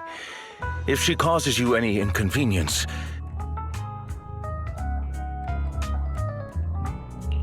If she causes trouble, can I file a complaint about her to you? Master Proxy, you have always been a people person, so I trust you will handle things just fine. That just makes me more worried. In any case, the mayor has asked me to give everyone his most sincere gratitude. Unfortunately, the mayor could not come personally, but has promised everyone a favor. Provided it's within his means, he will offer his unconditional assistance once. There is no time limit on this favor. Unconditional, What if I wanted his position as mayor? If that is what you desire, then the mayor and his subordinates will be first in line to vote for you in the next election. As for the other votes, you'll have to work for them on your own. But should you assume office, I hope you take full responsibility for handling all day-to-day matters and lead by example.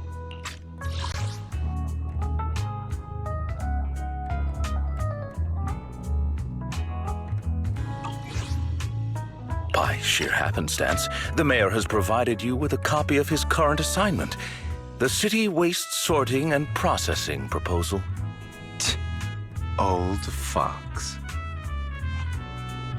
Well, can I request Lord Phaethon's? The mayor imagined you might ask. I have prepared all the necessary documents, and the ceremony expenses will be covered by the mayor as a gift. As long as Master Proxy agrees, we can sign and process the documents immediately. But this matter requires mutual consent and cannot involve coercion, confinement, or one party's lack of consciousness. Stop! I would never do that to Lord Phaethon! Probably. At least not today. As for you, Master Proxies, the mayor has some sense of what you desire. That said, he hoped you might speak with Miss Yixuan first before you decide the timing of that favor.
I did not expect that such a spiritual entity would exist here. It appears this street is a geomantic gem. A spiritual entity? His name is Howl, and I guess you could say he's a neighbor of mine. Is there something special about him? No, I was simply a bit surprised. It's rare to find such an intelligent individual of this breed.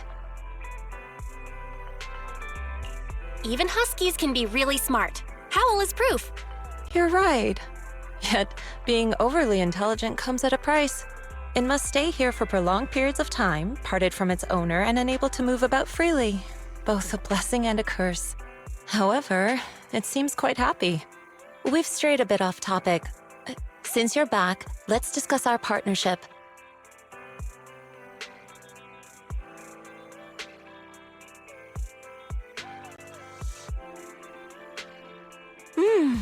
Nice job. Good air circulation, excellent layout. Very suitable for a business. Your bamboo here are also very energetic. It seems your fortune is good when it comes to wealth. Didn't expect you to understand feng shui. Thank you for your blessings. But who exactly are you?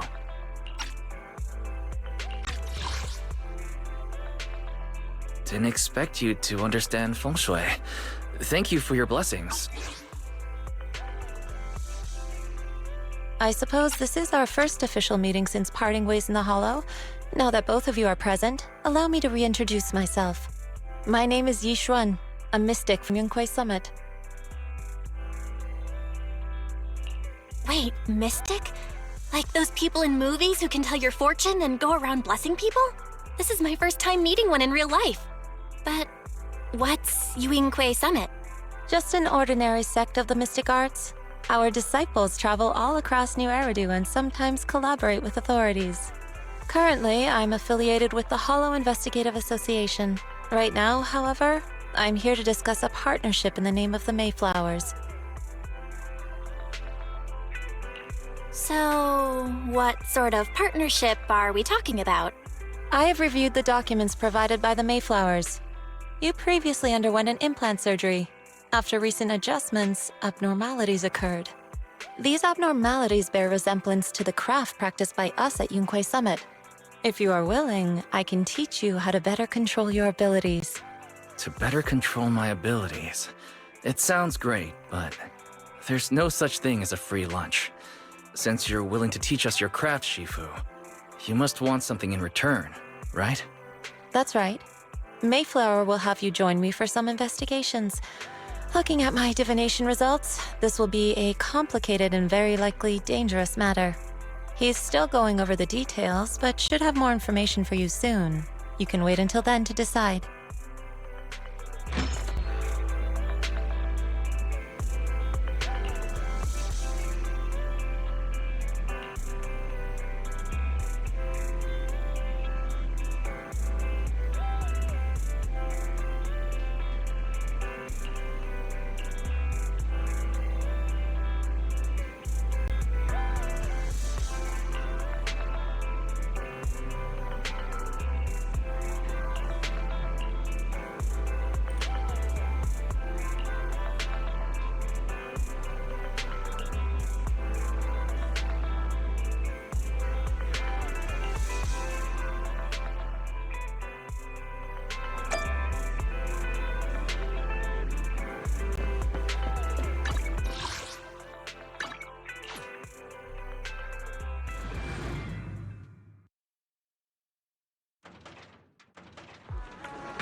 Please, help me check my fortune!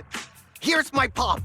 Look, doesn't this thick wealth line mean I'm about to strike it rich? I've looked it over, and your fortune is decent. Huh? You barely looked at it, and you're already done? You have good fortune. What? You don't believe me?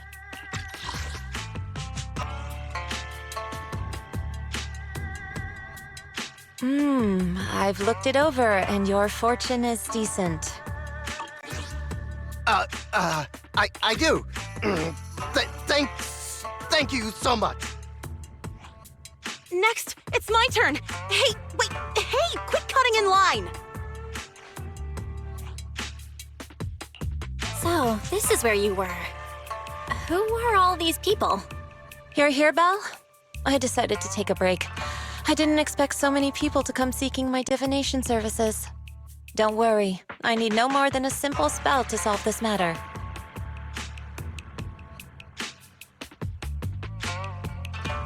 Fortune-telling services is 10,000 dennies per session.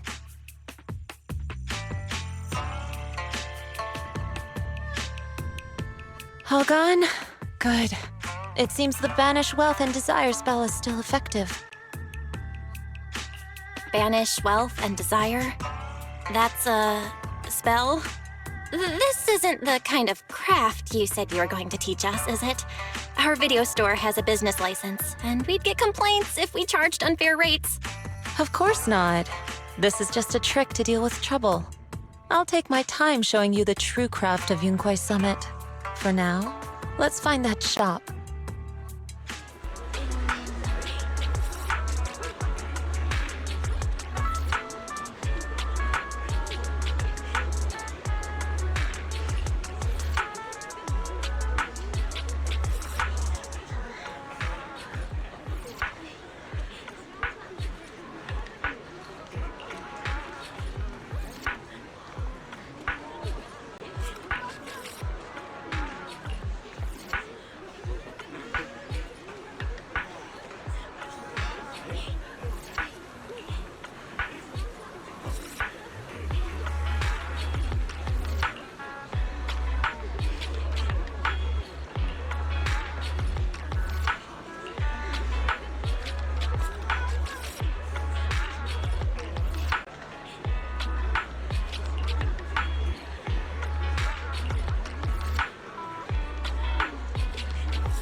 Yixuan Shifu. The store is right up ahead.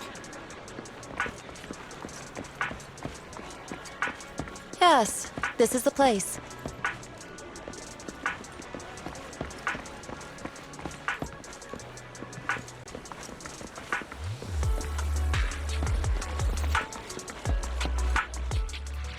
Ah, this is the one. Seems it's closed. Another wasted trip. Not necessarily. 1 second, please.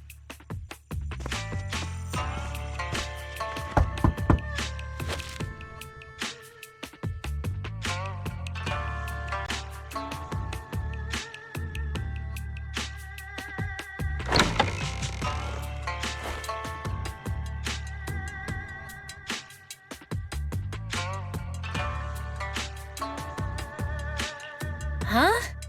Is there someone inside? Relax. The boss prefers to do business with people they know. They like their peace and quiet, so they rarely open for customers. I'm an old acquaintance and just wanted to retrieve something.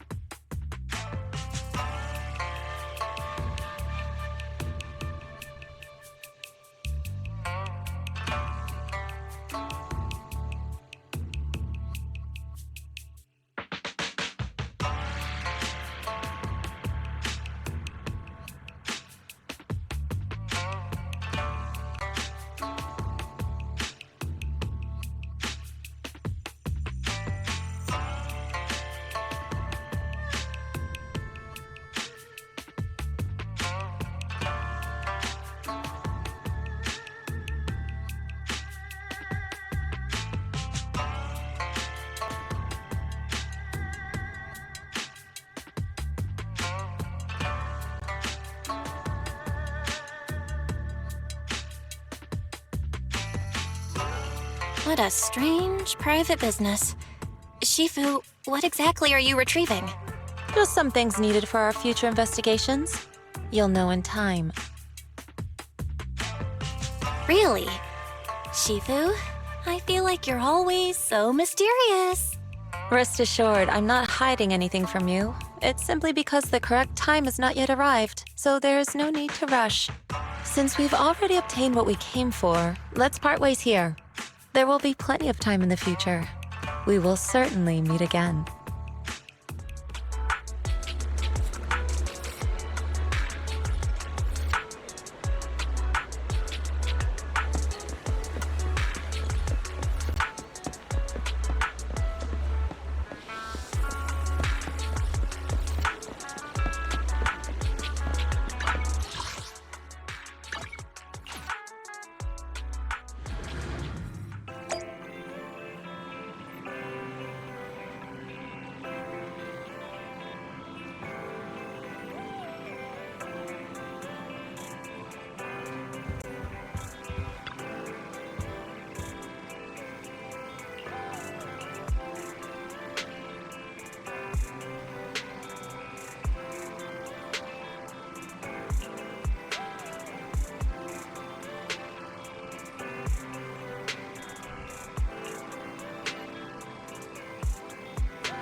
faster. Go.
No, get my dress dirty and okay.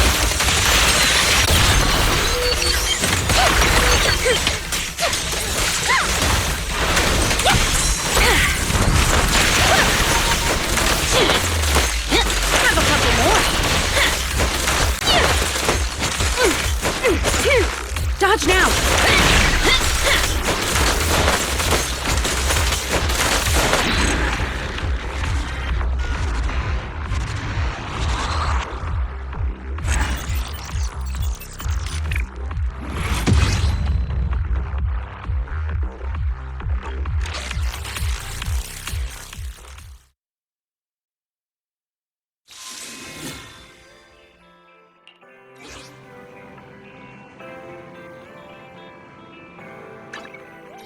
Waking up at 8? I'm so tired. Headmaid Rena, at your service.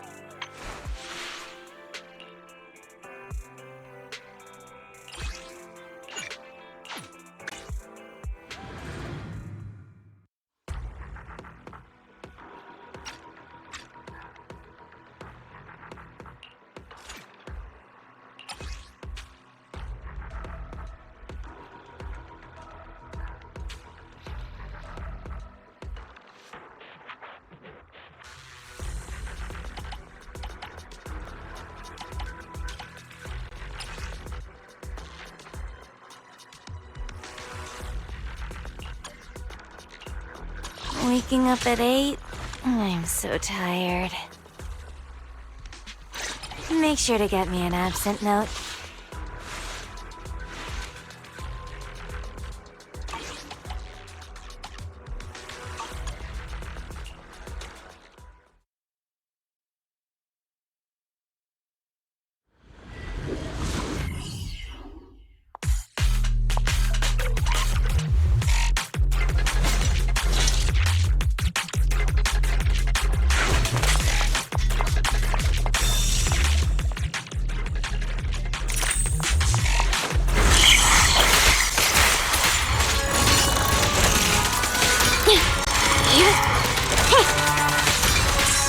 Be careful.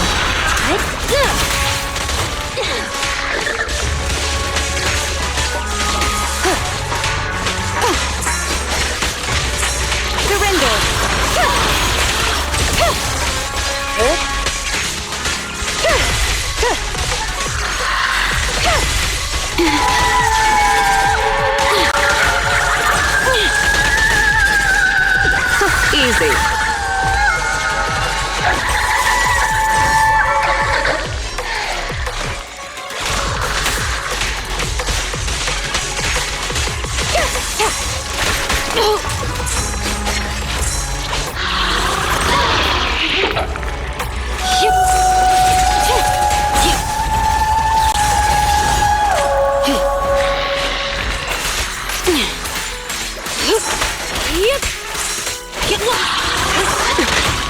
My turn. Resistance is futile.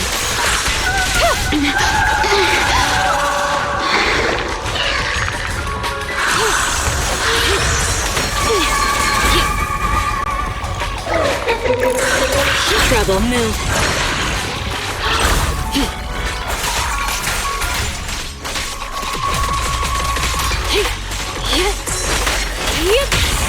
Let's finish the job. How do you like me now? I'm happy to be of service. I knew this wouldn't be easy. What a pain.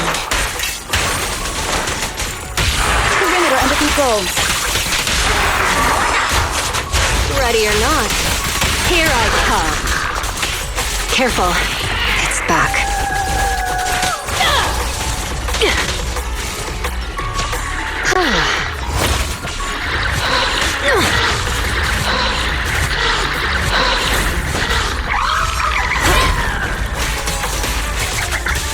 The final act begins now.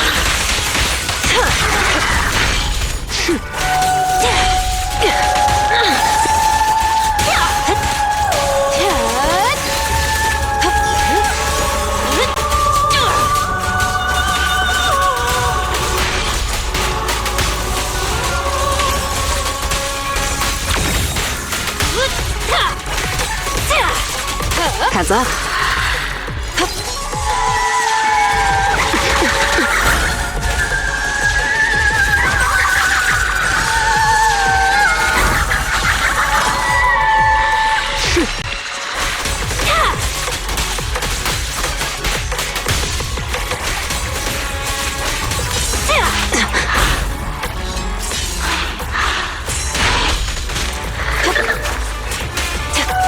No escape.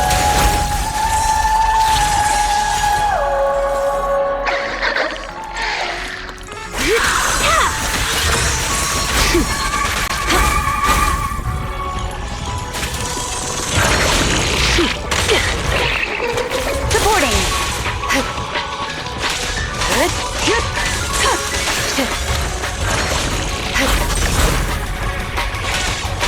Enemies of Section 6 shall pay.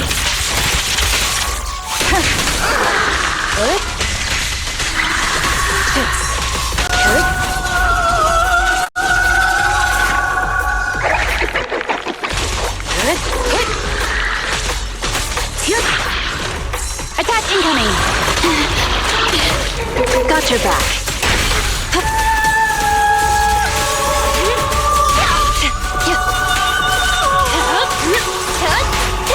I'll make it painless.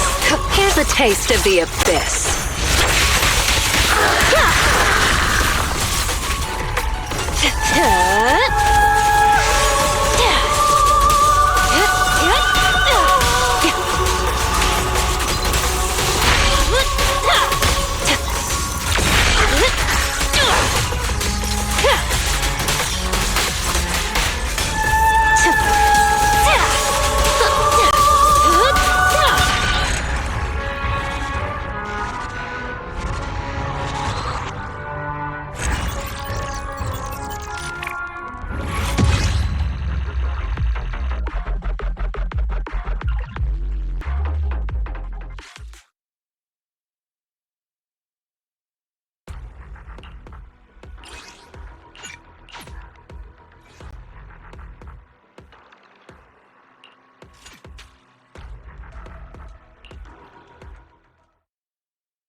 Out of the way.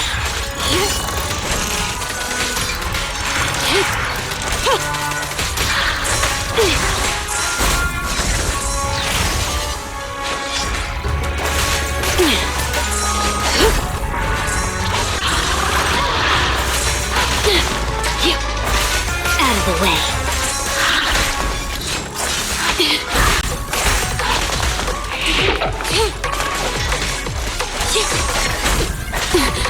Trouble. Easy.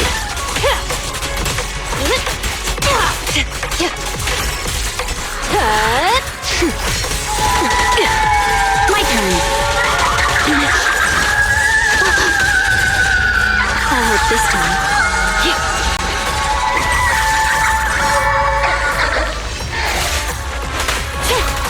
Time to go home. Get back. Yes.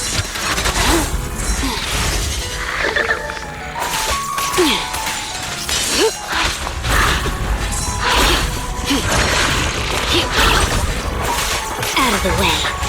Sick. Yep. Avoid it.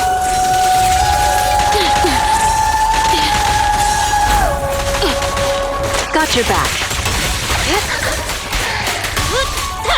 No escape.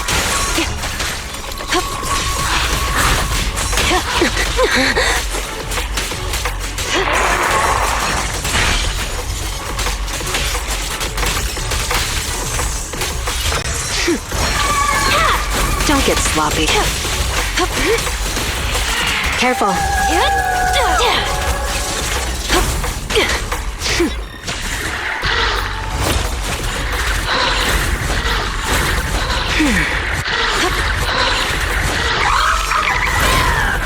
Business as usual.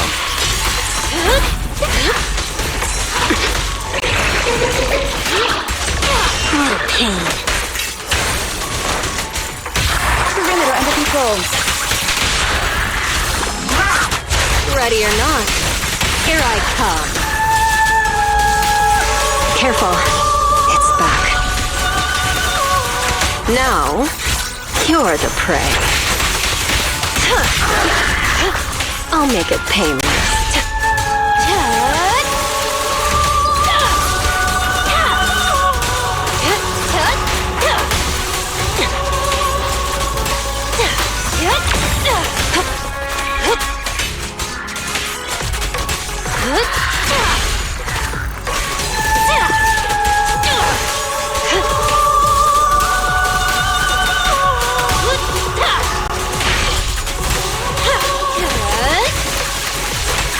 Want some more?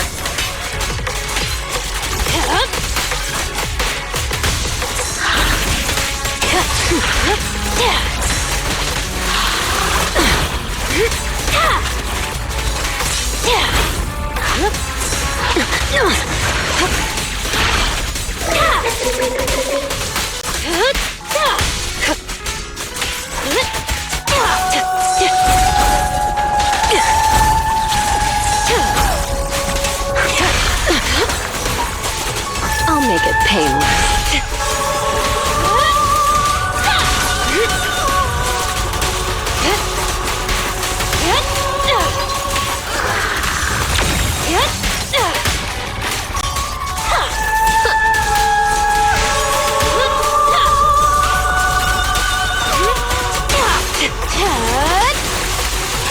Oops, sorry. Let's make this quick.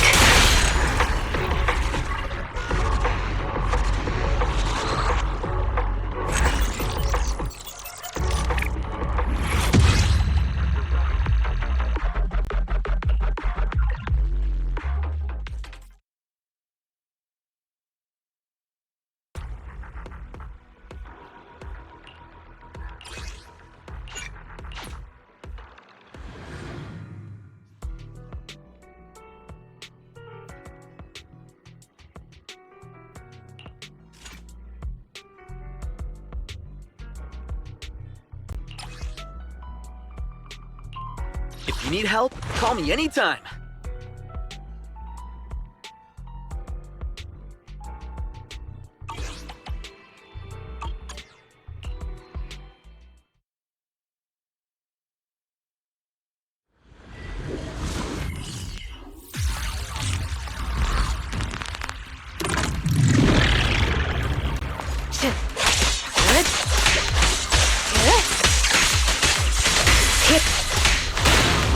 That's reporting in.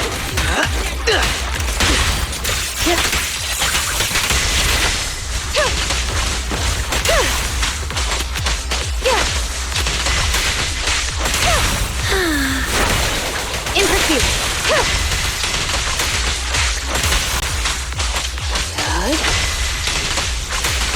Dangerous unit sighted. Backup here. Surrender now.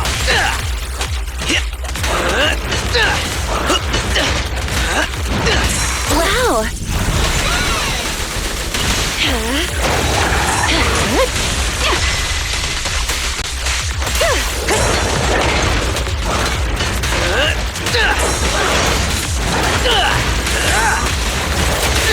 Press the attack.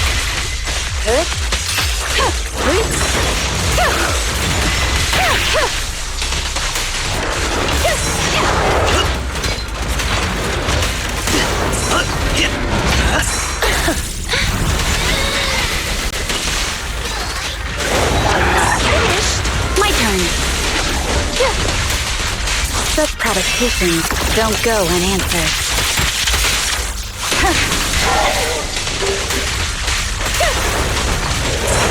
That's reporting in. Wow.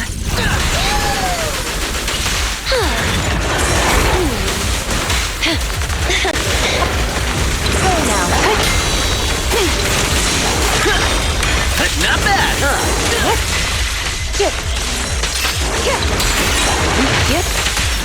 Resistance is futile.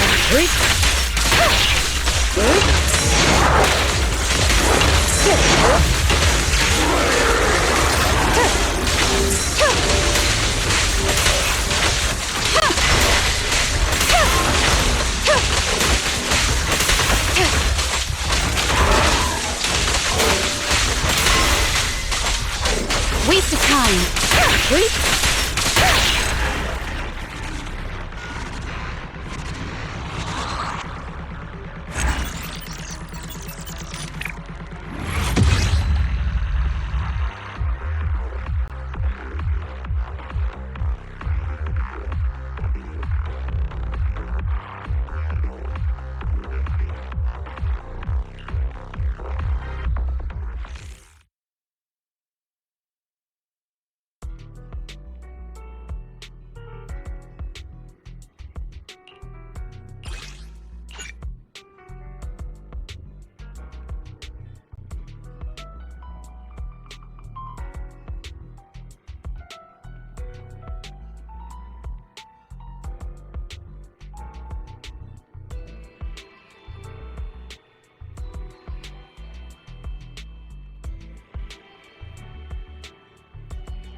Out of the way!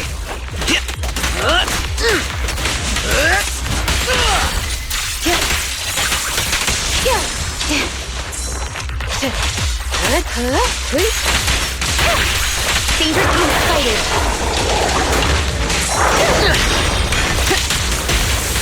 Press the attack.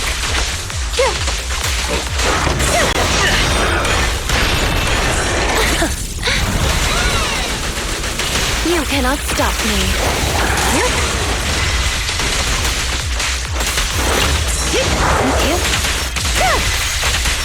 Enemies of such a big shall pay.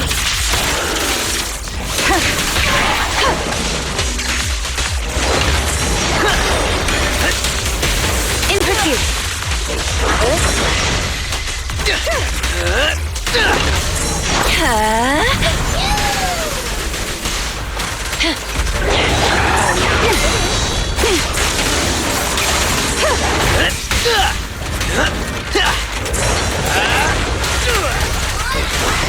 feeling it?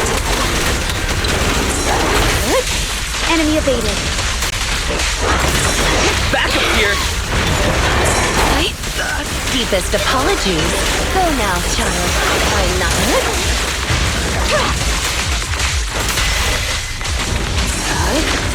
Good.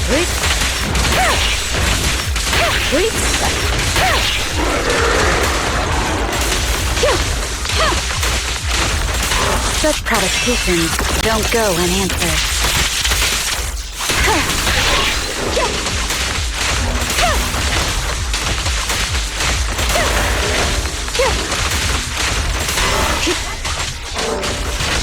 Resistance is futile. Yep.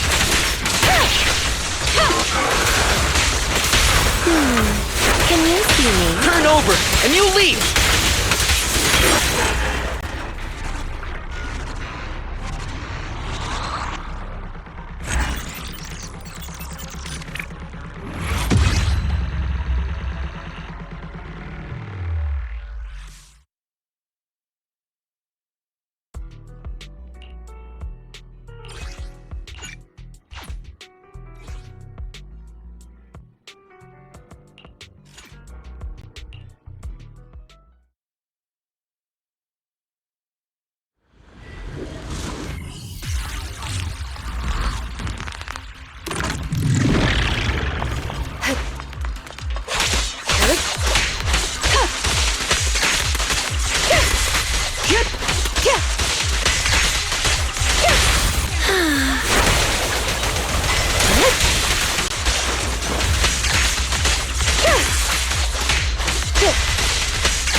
Look out! Here comes trouble! Press the attack!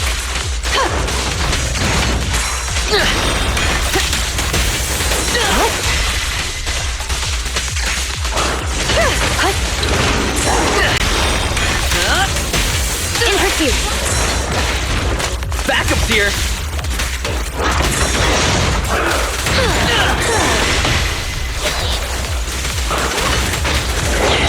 You cannot stop me. Are you good?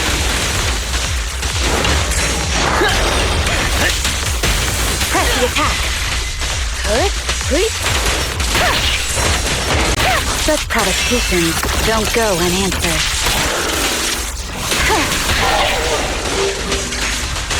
Keep your eyes open.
Waking up. Headmaid Rena, at your service.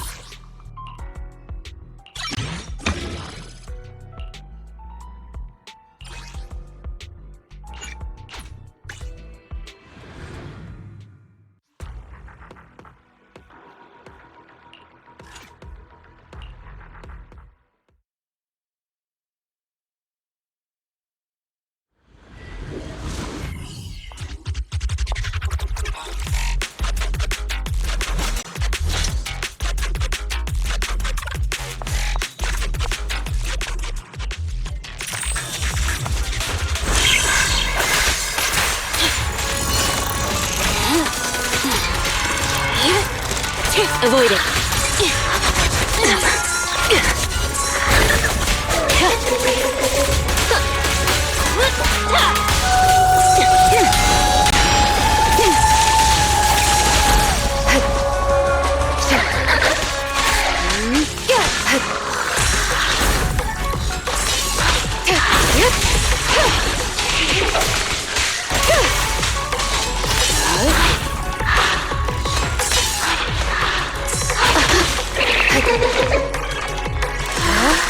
tongue. I'm here. Trouble, move. Easy.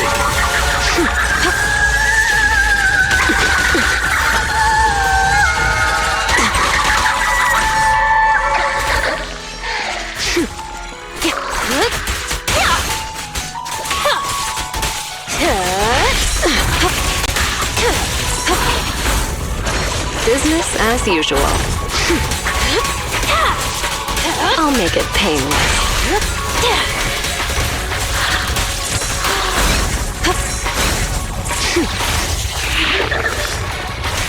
Here's a taste of the abyss.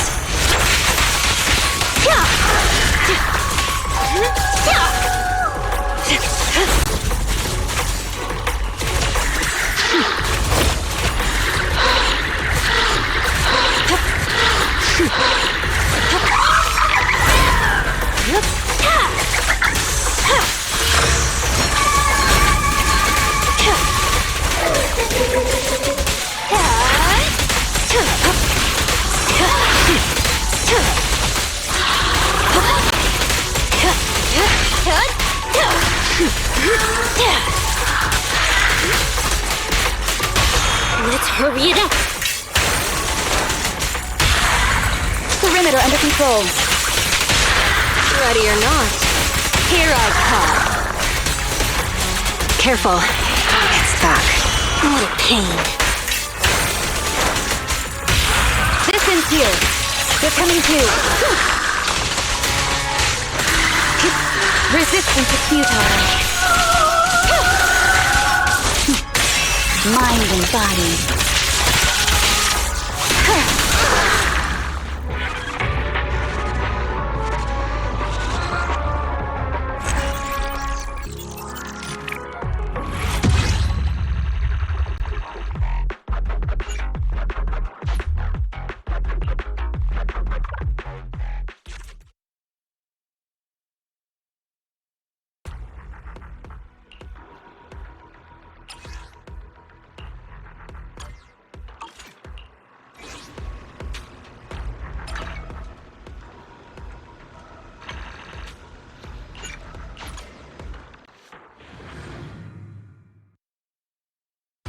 Cup of coffee to jumpstart your day.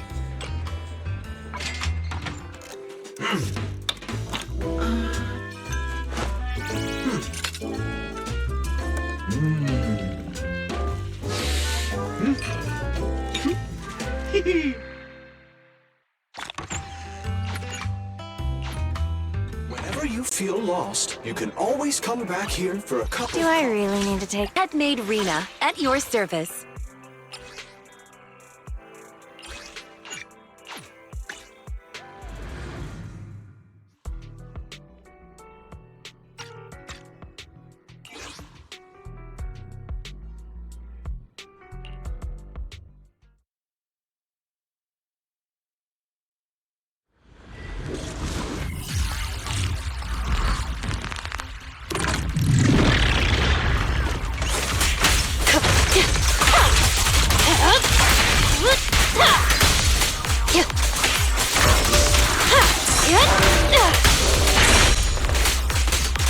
Watch your blind spots.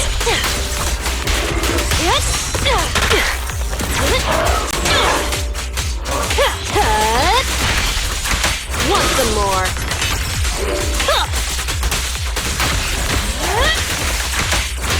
No escape. It's pointless to resist.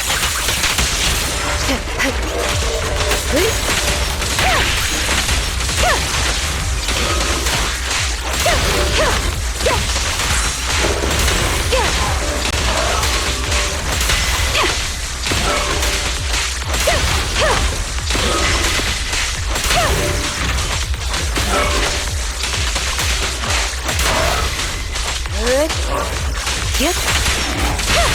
What a pain. Distance here.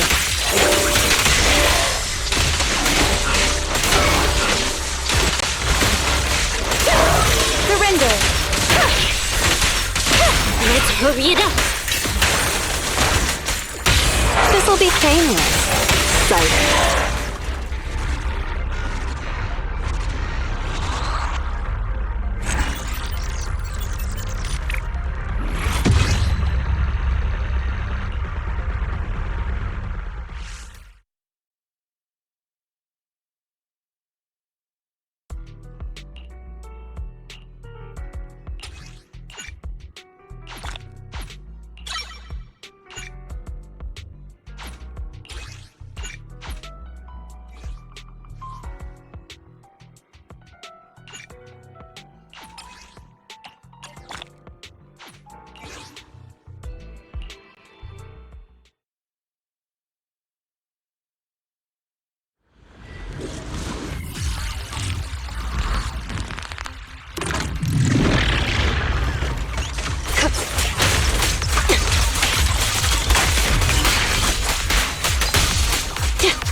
No escape.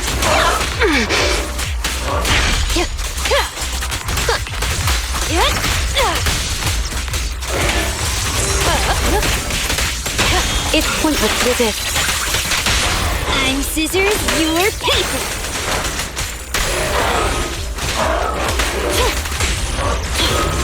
Sick. Sick.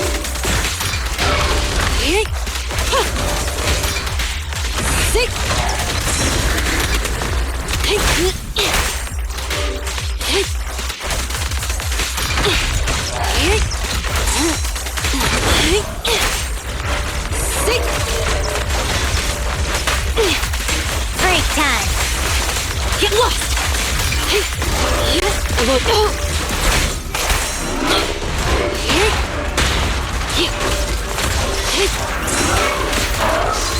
Get back. How naive. Let's hurry it up. This'll be painless. Sight.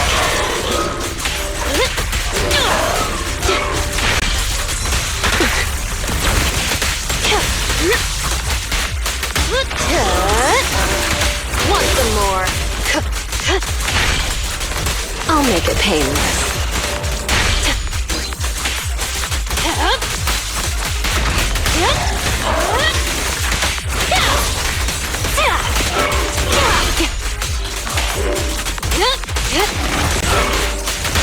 Let's finish the job. Don't mess up my nails. You're the boss, Master. Get lost!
Let's finish the job.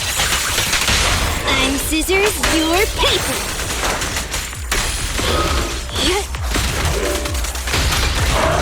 Sick. You're the boss, Master.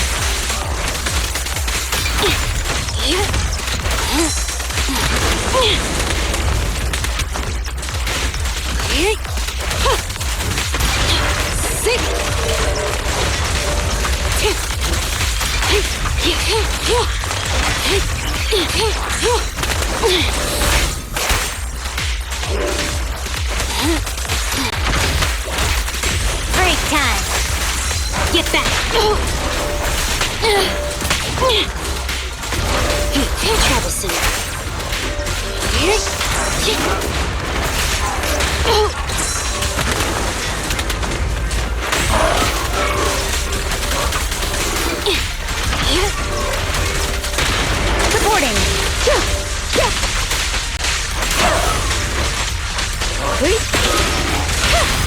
A little gift for ya.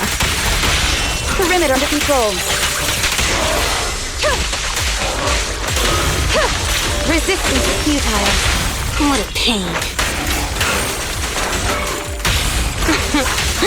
How do you like me now? No escape.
Sorry.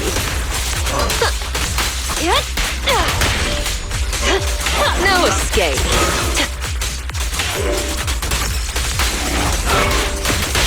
It's pointless to resist. Don't mess up my nails. You're the boss, Master. Get back.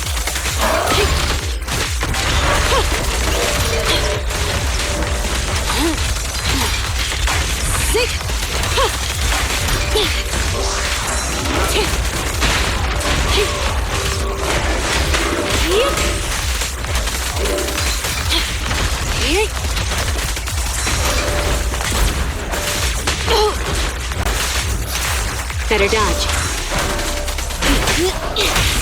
The pressure's on. This ends here.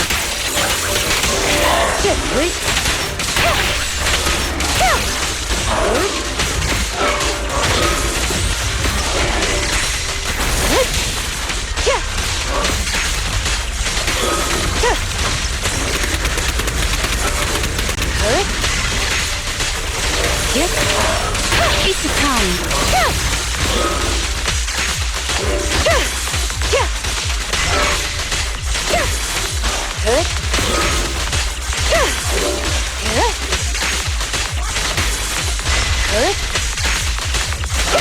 What a pain. How do you like me now?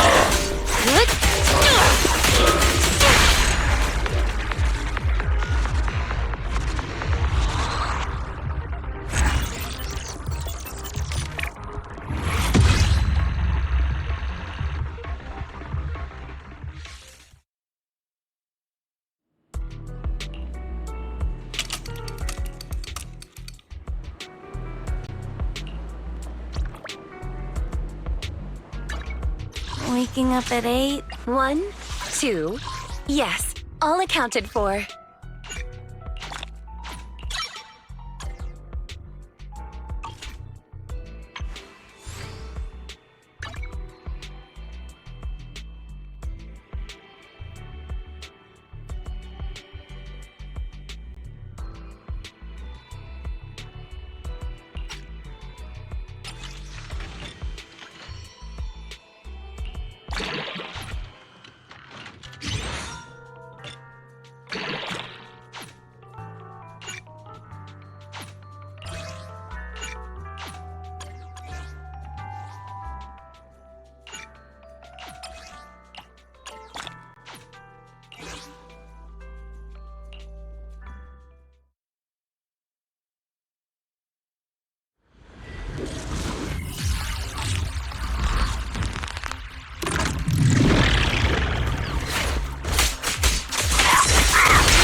The pressure's on.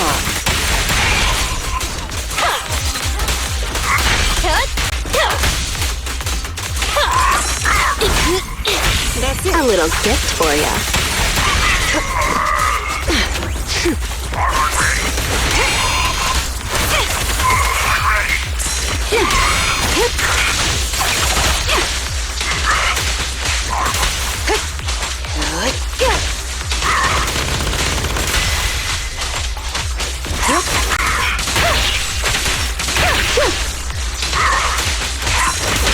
Let's hurry it up.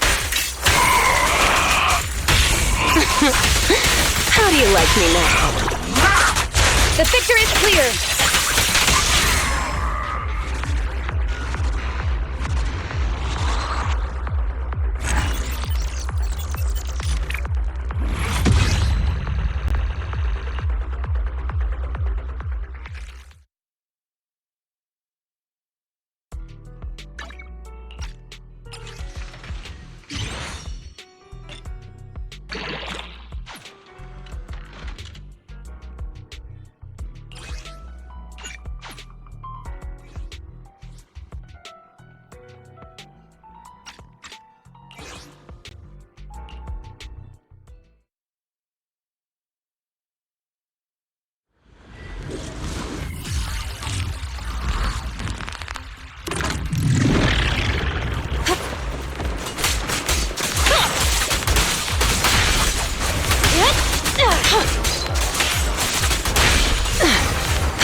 Let's make this quick.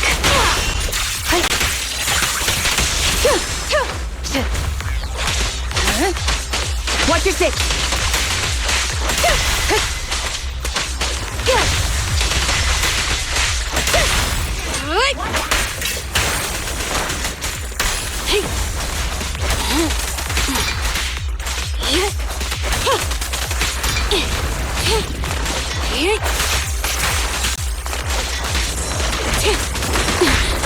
My turn.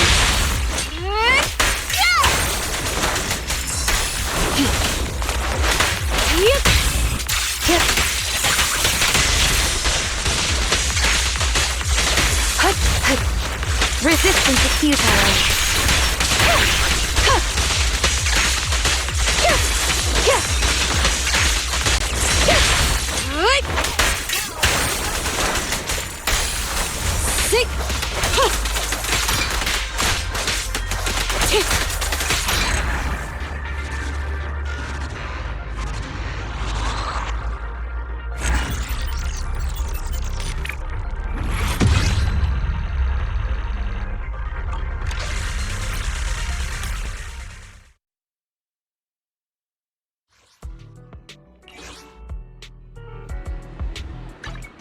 Do I really need to take this class? Headmaid Rena, at your service.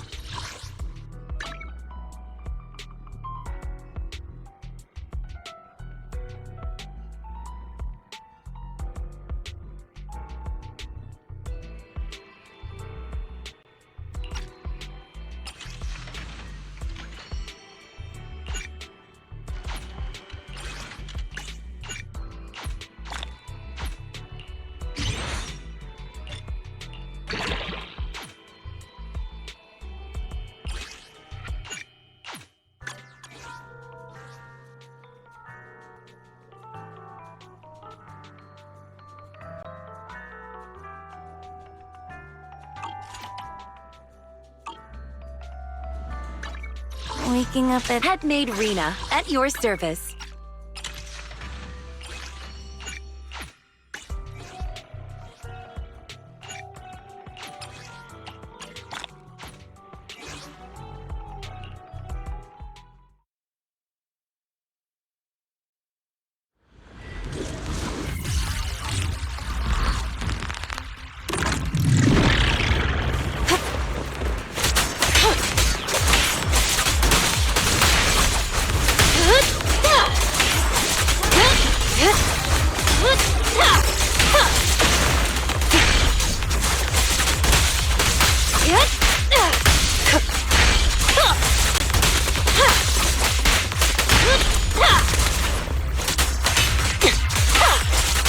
I'll play it long.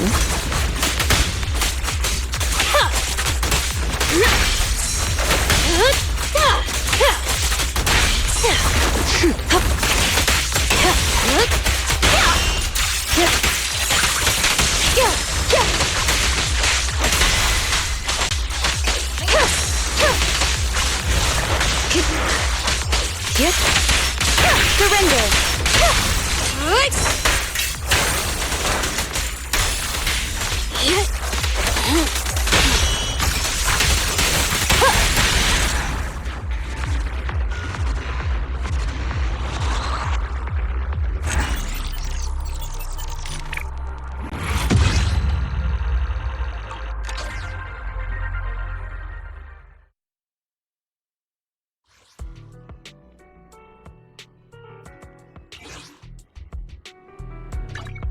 Do I really need to... 1, 2. Yes, all accounted for.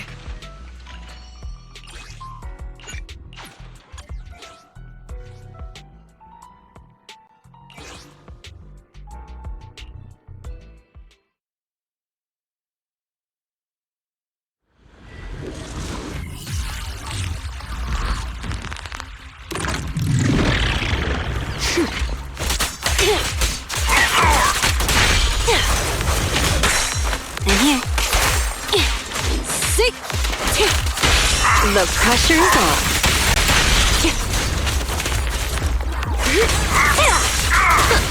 I'll hope this time. My turn. Got your back.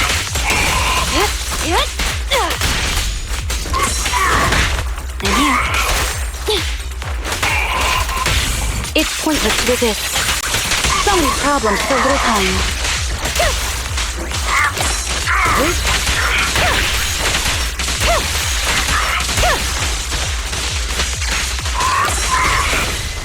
Easy. Let's finish the job.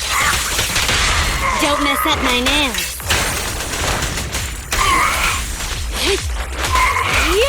Time to go home. Take this. Supporting.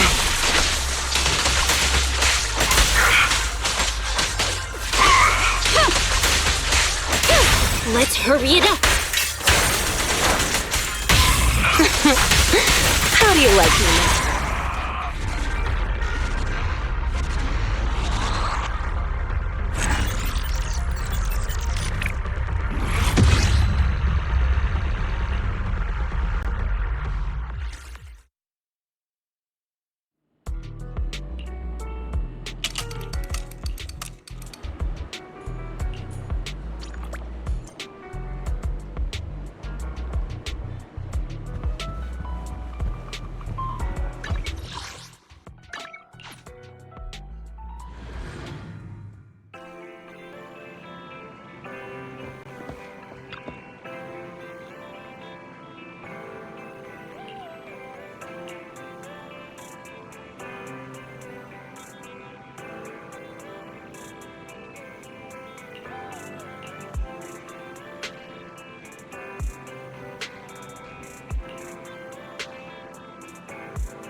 Waking up at 8? Headmaid Rena, at your service.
Seems like an infestation.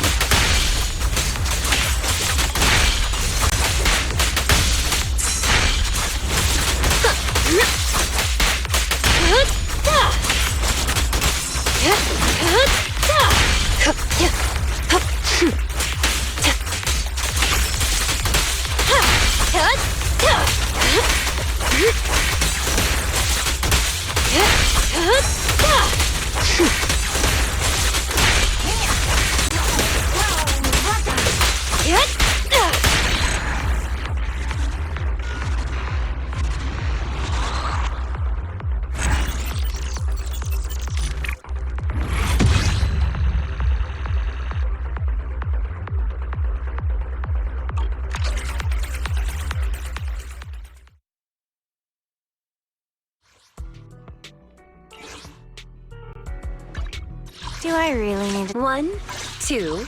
Yes, all accounted for.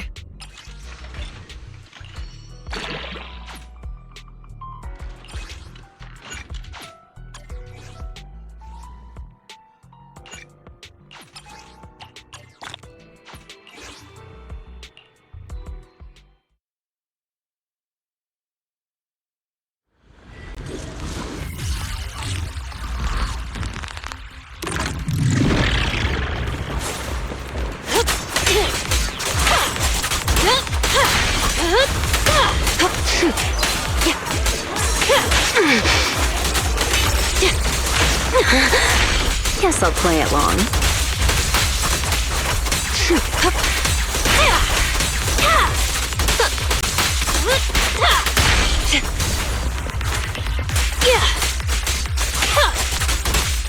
Seems like an infestation.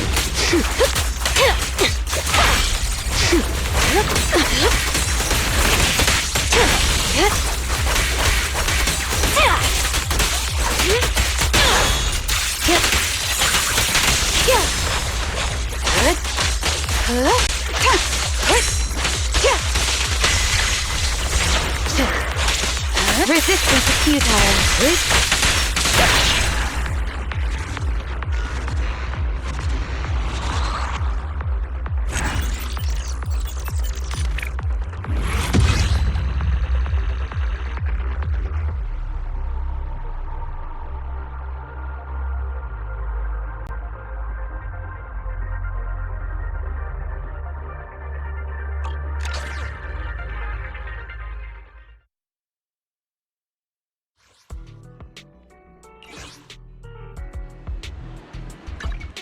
Waking up at... Headmaid Rena, at your service.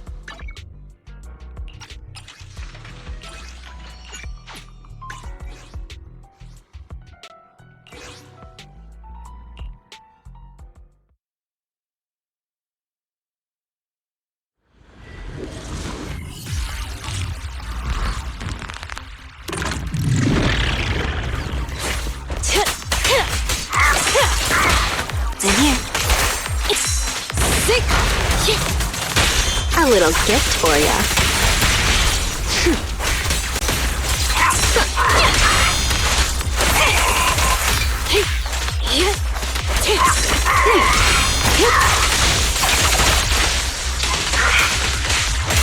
What a pain. This'll be painless. Psych. Let's make this quick. Don't get too comfortable. Donut.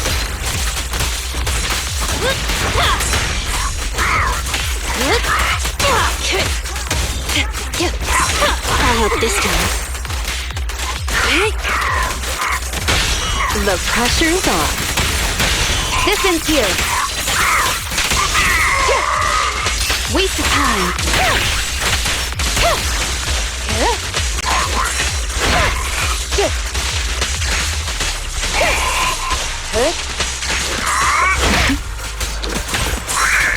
No escape.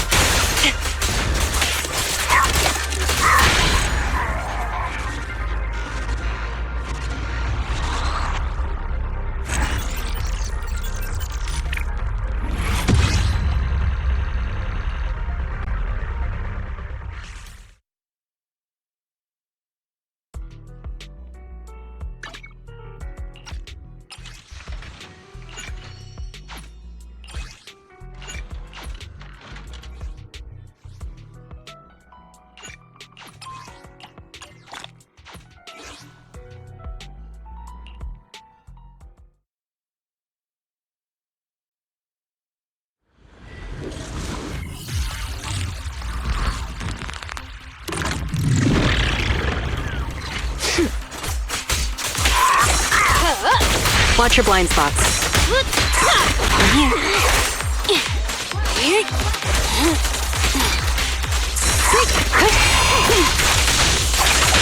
Let's hurry it up.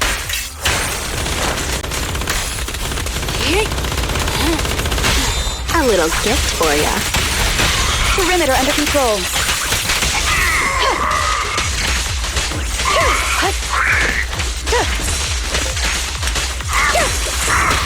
Got your back. I'll help this time.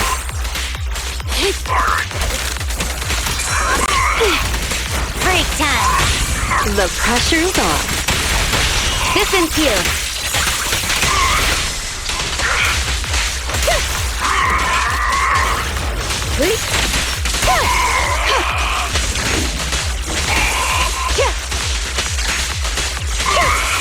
Surrender.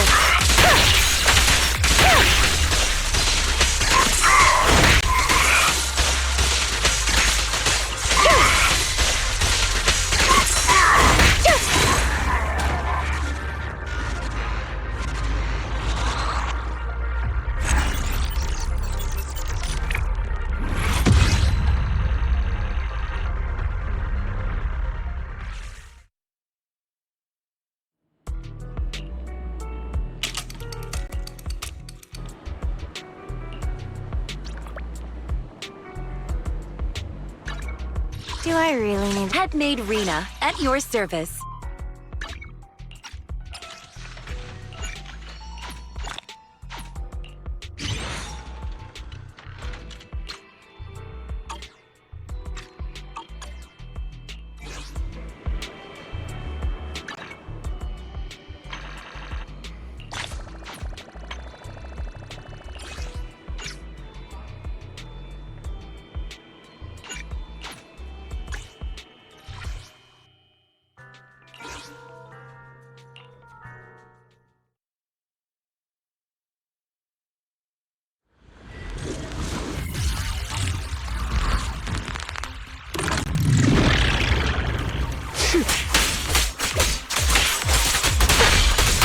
Don't get hit.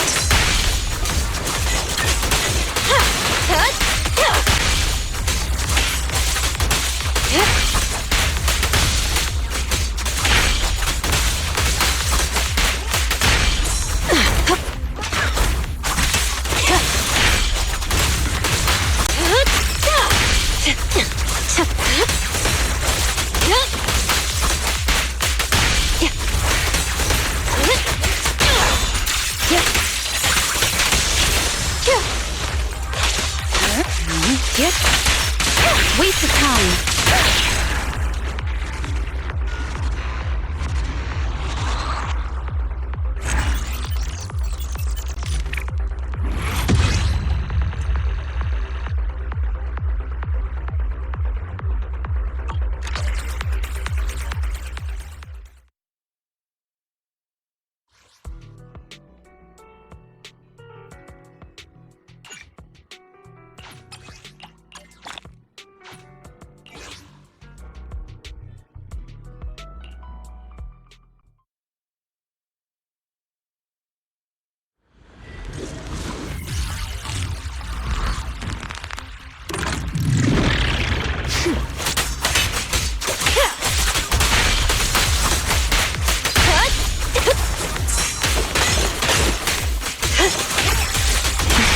Go ahead.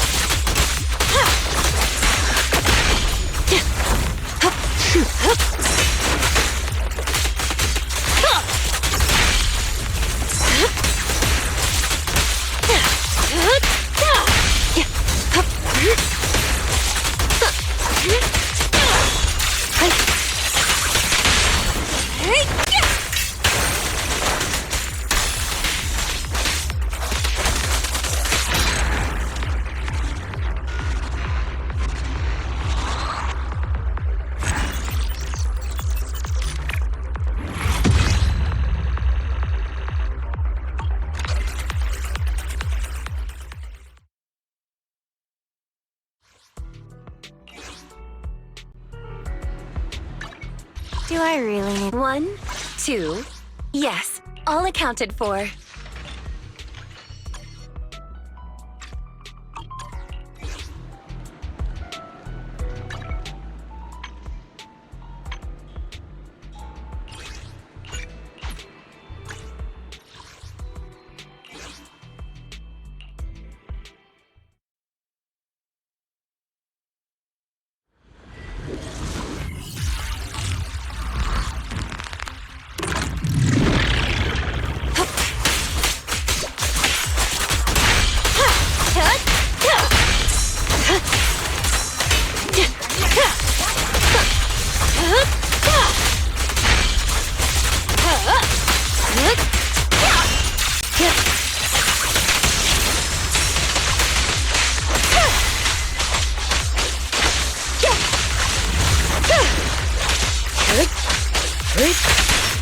Resistance is futile.